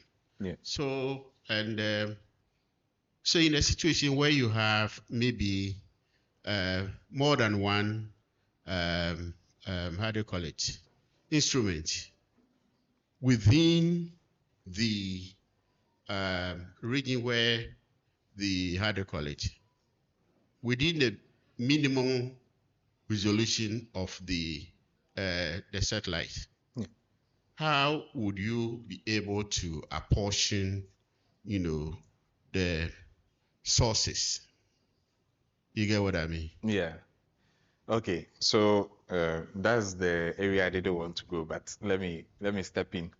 So assuming your data is covering, let's say about 5 tiles, right here, and your data point is, let's say one is here, the other one is there. What you can do is that, but this, you should be very practical with this. Make sure you have enough data when it comes to the observation. Enough data when it comes to the observation. Now, what you do is that you do some analysis, validation. So you validate what you get from the satellite with what you are measuring on the ground to make sure they are in line, similar to what you do to the reference grade monitor and the low-cost sensors. So it is just similar to you doing co-location, right? Something like that. So you make sure you have enough data. Now, you can do a time series analysis with all these regression and all those things to understand what's the difference, okay, in terms of you checking your root mean square error, your mean bias error, and all those things, and then be able to bring your satellite data into a reasonable gap. Then you can now say that based on the information I have in terms of how my satellites and my sensor are performing, I can represent this area with my satellite data. I don't know if you understand me. The only part I can now add is during the COVID time, great. They were using thermometer gun, right? I remember I went to one hospital. I got there, the lady saw me, said, oh, stand there. And then she used the gun, pull. And then she checked, it was around 50 something. And she said, hey, Koechi, like go back a little. And, you know, she did it again. The go back a little was not because of the sensor, she's afraid. Now she did it again and she was getting a high value. So she called another person and was like, oh, Ombeshe, like, So I was getting a little bit uncomfortable there. Then they did it again and it still was high. Now, you know, I started sweating and that's what saved me. When I was sweating, I took my glasses off and I wiped my face.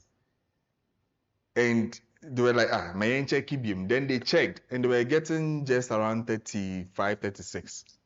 So the problem was that the sensor was picking the temperature from my glass and I had been in the sun for long. All right. So that was a sensor. If they had used the normal thermometer, we know it would have been different. But because of the situation, so how do you know the sensor is picking the right data or not? How do we know? So they were able to calibrate this based on the fact that they trust the one we put in the armpit. In some hospitals, they put it in a different place. I don't want to talk about that. So as one person, they are measuring from the armpit, they are also sensing with the gun, and they are recording. If they record 38 by the one here, they expect that the thermometer gun should give you 38. If it gives you 36, it means it is underestimating. If it gives you 39, it means it is overestimating. But you repeat this experiment for a couple of times, and you compare them and see that, oh, anytime I use the thermometer gun, I may be overestimating it by 1 degree or by 2 degrees. So it's the same thing that you have to do for your sensor and the satellite. You get it? Then once you have trust in the sensor, or the satellite, and based on a certain equation that you have to correct it, you will be able to say that anytime I get my satellite data, I should multiply it by a factor of 2 to be able to get accurate to the sensor. Okay? Yes. So that's one thing about it. It doesn't mean that it is perfect, though. Yeah. Yeah. So, all right. So when it comes to the time series, this is one side that we do. So inside here, you can name it by any way you want. Okay, this is just a variable name. By any time you want to put in a variable, you bring var. Then this is ui.chart.image.series. This is the function that is used to collect certain series from a particular image that you have collected. All right. And what image did we collect? We have it stored as what? Collection. That's the image. Okay. And then by what region do we want to do that time series? So you specify your region and then a reducer, which means you're going to reduce it into what? Mean. Okay. We want the mean values. Okay. Then this scale is by the, how do you call it? The scale of the pixel. So if you saw the pixel, it's just around 1,000 thereabout. Okay. Most of the time, Modis and Sentinel is just around that figure. So we use this. And then sometimes when it comes to computation, that is where we work with this thing a lot. So in computational costs, okay, in terms of the time, there are certain skills that when you work in, your computation is able to do very fast. Java is not really fast when it comes to data analysis and all those things. Okay, it's a bit slow and it can take very large files, very large data sets. It becomes very difficult to compute.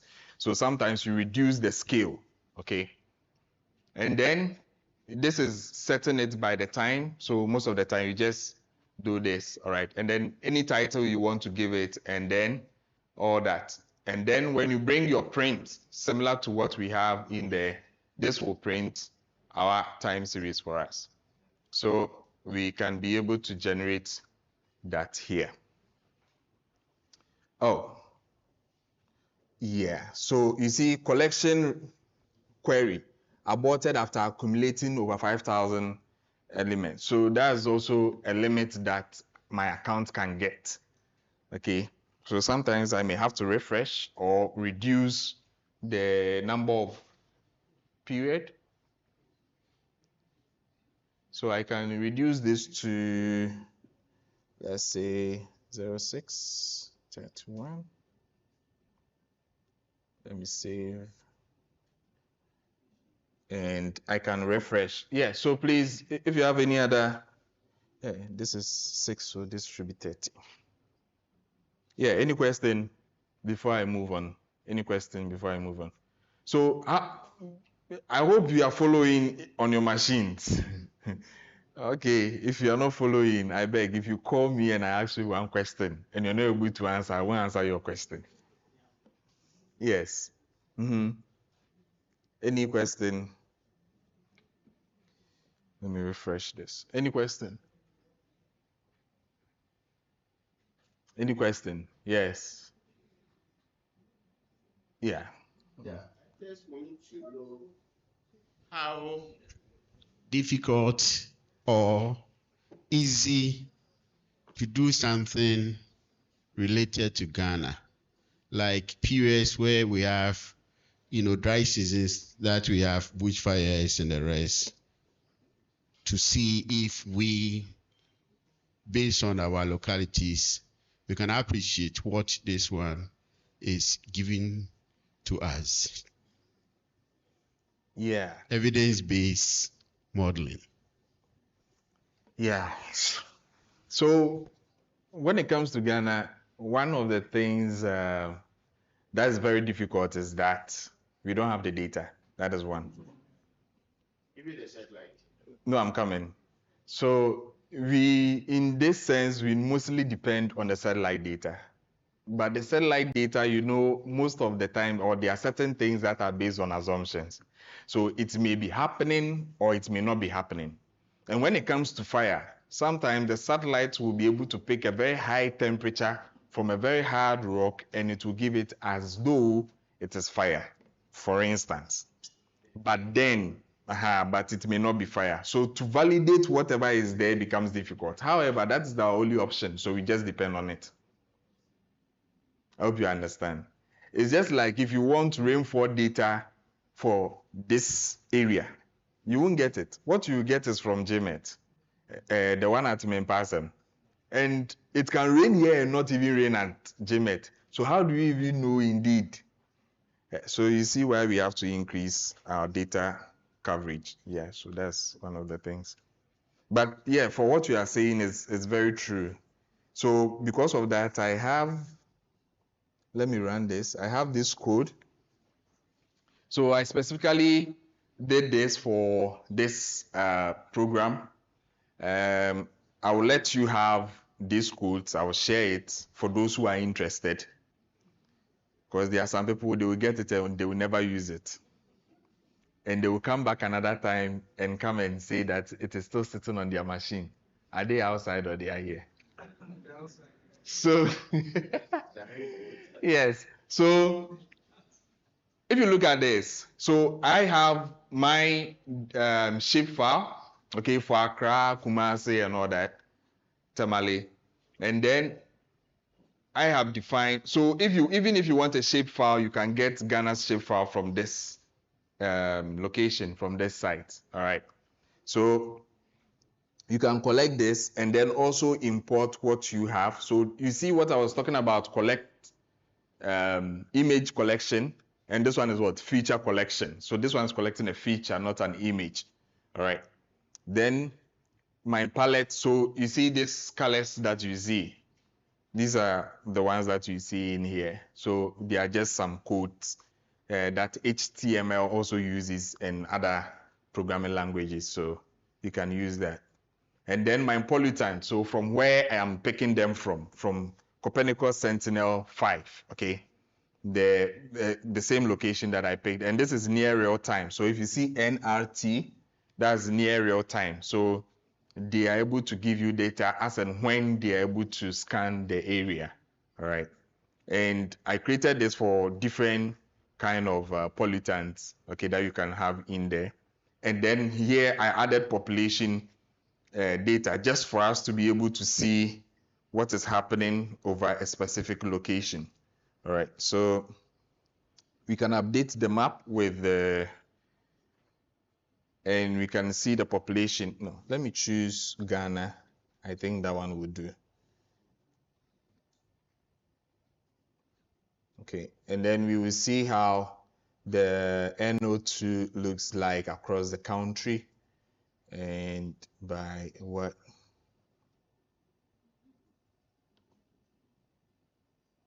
Yeah, okay. It will take some time, but this is just a simple one. So the only thing you do is that you just go through and you select the date that you want. Okay, just change the date, just change the pollutant. So, we are making things very easy. It's not all the time that we have to come and be learning coding, for which after lunch, coding is not really good. Yes, I like coding at all. I like coding around 3 a.m., 4. It's very, very nice. It's very good. It's just like when you have some maths and you have to solve. Those who have done meteorology, I know, and then atmospheric physics, I know you know atmospheric dynamics. It is very good when you are solving it early in the morning with all these equations, Lagrangian and the Gaussian eliminations and Navier-Stokes. So yes, I overlay this with the population density data, okay? And you'll be able to tell. So when you go here, you can choose to, let's deselect this. Let me deselect one and tone this one down. Yeah. So you see how it looks like. So this is the population, and you see where the population is. All right. You see our population is much more dense when you go to the cities. So Tamale, Kumasi, and then Accra. All right. And then you see part of the eastern region. And when you want to look at the NO2 as well, you see how they vary across these sections. Okay. So have you seen it? Exactly. But there's also one thing. All these areas that doesn't have a lot of population, what is happening there? Okay. And I'm very much loving it when my boss was asking about fire. So sometimes fire also contributes to some of these things, and in some of these areas, for us that have been working on this, we know what happens along these lines, okay, heading towards the north. And in some particular time, you expect to have some of these values to be high, and you can change this and make it carbon monoxide, and you understand what it is, okay. So this is very much it. Yes, you can be trying this once you get the code. I'm trying to also create a system from this. When it's ready, you also get that, and that would be very much simple. Yeah. So if you look at the carbon monoxide, you will see how it is, okay, across the country. All right. So any question? Any question on this side? Yes, please. Actually, this is not a question. Okay. But a comment and possible suggestion. To me, the way forward for us is the programming and the coding, no matter how difficult it is for us, because we are far from developing the instruments. Yeah. But then with the coding, it's like paper and pen something. Difficult initially, but then if we manage to develop the interest, and then gradually we'll be able to do so many things. I think that is what the Indians they did, and then they are all over, enjoy the development of this. They are like us. But now, yes. So I think the thing is difficult initially, but let us all do it, and then the soft part of it, like clicking. Yes, they are enjoyable. Why not? You click, then you get your results, fascinating ones, and then you are happy. But at the end of the day, if you do that, and then the person, Dr. Cosmos, decide to say, today I won't give you my software, you can never enjoy the thing again. But if you know how to do it, I take mine, I do mine. So simple. And I think if you do that, you will be able to sell a lot, even and generate income for the country. Thank you. Sadly, yeah.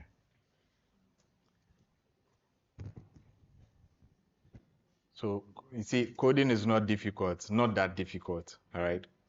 It's just like you learning any other language. If you want to learn Ga, you can learn Ga. If you want to learn Yoruba, you can learn Yoruba. It depends on your interest, your priority, what you love, and how you put certain seriousness to it. Okay, they are not really difficult, but when you are really determined, you can do a lot of them. Some of the codes are a bit difficult because of some of the syntax and how it looks like. But something like R is very simple. Python, it's also a bit basic. Sorry. Which one? Oh, yeah. So, yes. So you can do most of these things. Yeah. So I'll pass it through. Now I'm done with the satellite part. Okay. So I'm just passing it through with the other app I was talking about, the web app. Okay. This I was developing with Dr. Victoria and one other person. So this one helps you to work on air quality data, almost any air quality data. All right. Here you just have to upload the kind of data that you're working with. Okay, so if so you just click in here, you select the data that you want to work with. Okay,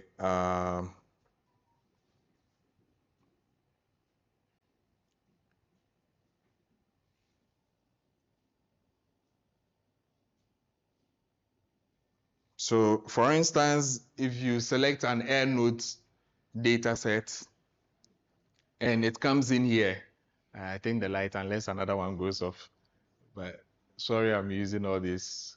So once you load in the data, okay, you can now select here which data set you have loaded in. All right.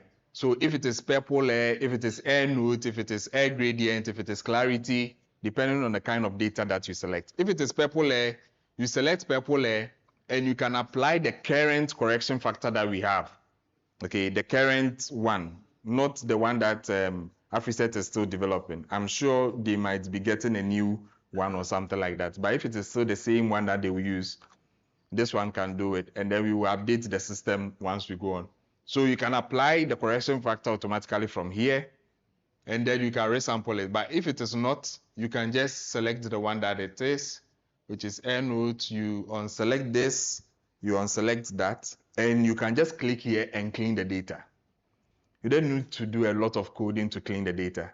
So once you select what data set it is, you just click here and it will clean the data for you. And you can now download the clean data wherever you want to use it, or you can continue to work with it. So you can do any other thing you want to do here. Whether you want to do some data interpolation with missing data and all that, you can do all of them. This gives you a copy of your data and lets you see how it looks like. Now, when you go to the Explore section, it will clean it and give you the missing data sets in there. So those variables that are missing. So this one like this, there's no data there. So it shows that it's missing, and it gives you the number of rows that are missing and the percentage. Those that are a little bit and all that, you get that. Okay, and then you get some statistics on the data as well. When you go to the plots dashboard, you have a lot of time series data. So you select which columns you want to plot. These ones, you can just click on it. Okay, it's not like the first one that you have to drop down. This one, you can just click on the one that you want. If it is daily, you do so, and you can generate your plot. All right, so you see this kind of plot. All right, very simple. You can also go in here.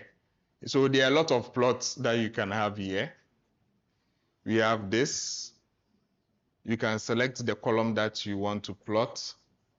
Okay, if it's PM 2.5, for this one, you have to make a drop down, and then you can do All right, so this one will group them. So based on the selection that you make, okay, it can do all these things for you. If it is having a certain location in terms of points, okay, it will also give you where the data can be located. And this is also very good for those who have airbeam data. So I would do, and you can do a stream analysis here on the data and then model evaluation. You can also do model evaluation from this section. So with, maybe I can just do for the airbeam and then I'll end here. So I'll deselect the one.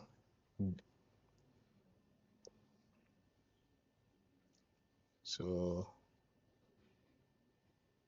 beam first. The model evaluation, you need the R squared. Yeah, so it will give you all the, not only R squared, it will give you a lot of parameters. And it will even compare, so, okay, I'm coming, let me just do this one.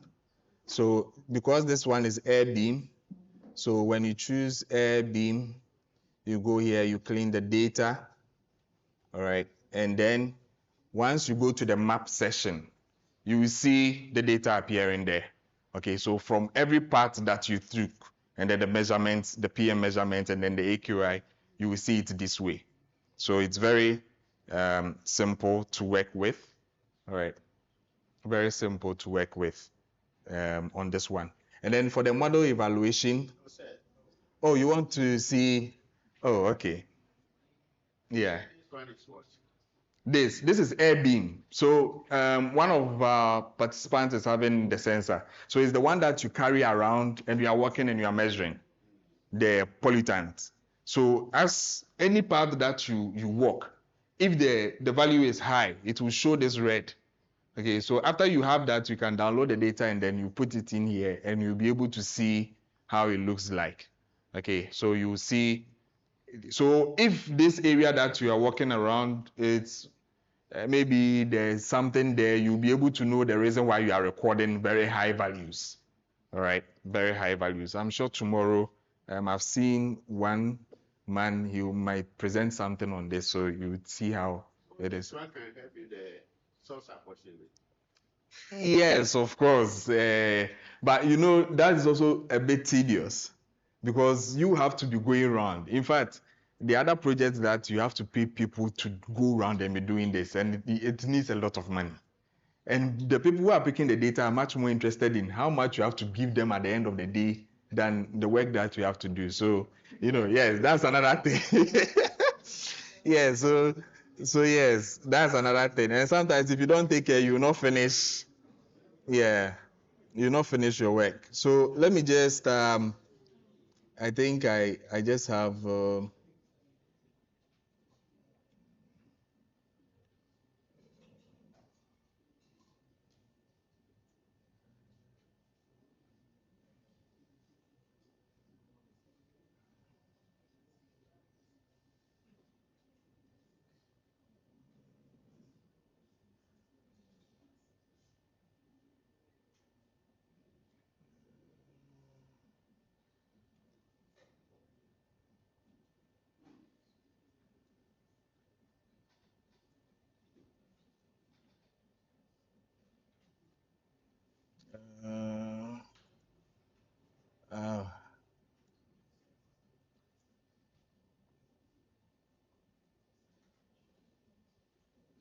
I think is this one. Let me just,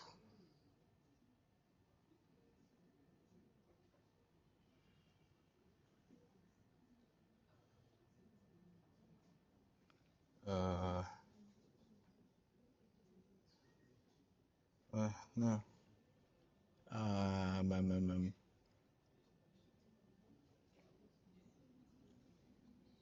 I'm coming. Okay, yeah, all right. Yeah, this one didn't fall in any of that. So, yes, so you select your column for the observe, you select your column for the PM 2.5. So she has one work that they work with the geo model. Okay, she validated the geo model and all that. So that's the data. So you see the correlation. So this one is the mean bias. This is the mean bias. So it will also rank all of them and give you whether the model is at the end of the day is good or is bad. Okay, so it will do that and then come and do some performance analysis here. So in how many did it pass? Okay, it passed in just only one side. In only one metric that it passed. So it will tell you whether it is good or it is bad. So it is based on this that she had to use XGBoost to be able to do a certain correct bias, the JUICE model, which I think they are still working on it to bring the software or the system to do that. And that is also another published paper that they have. So this is the data set. So it's based on this, and after using the XGBoost and everything, they were able to correct bias the data, correct bias, do the correct bias, yes, bias correction. Do the bias correction of the data.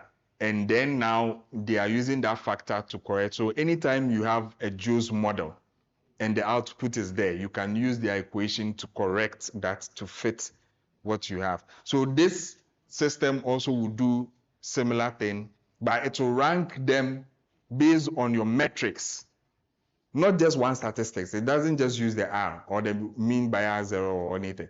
You use all of them, and out of that, if a lot of them are the same, okay, it will pick and then show you that, oh, indeed, this is very good. And it will give you the equation, okay, similar equation like that, right? So this is just that aspect of it. And then if you want to do some analysis as well when it comes to the extreme, you can also do that.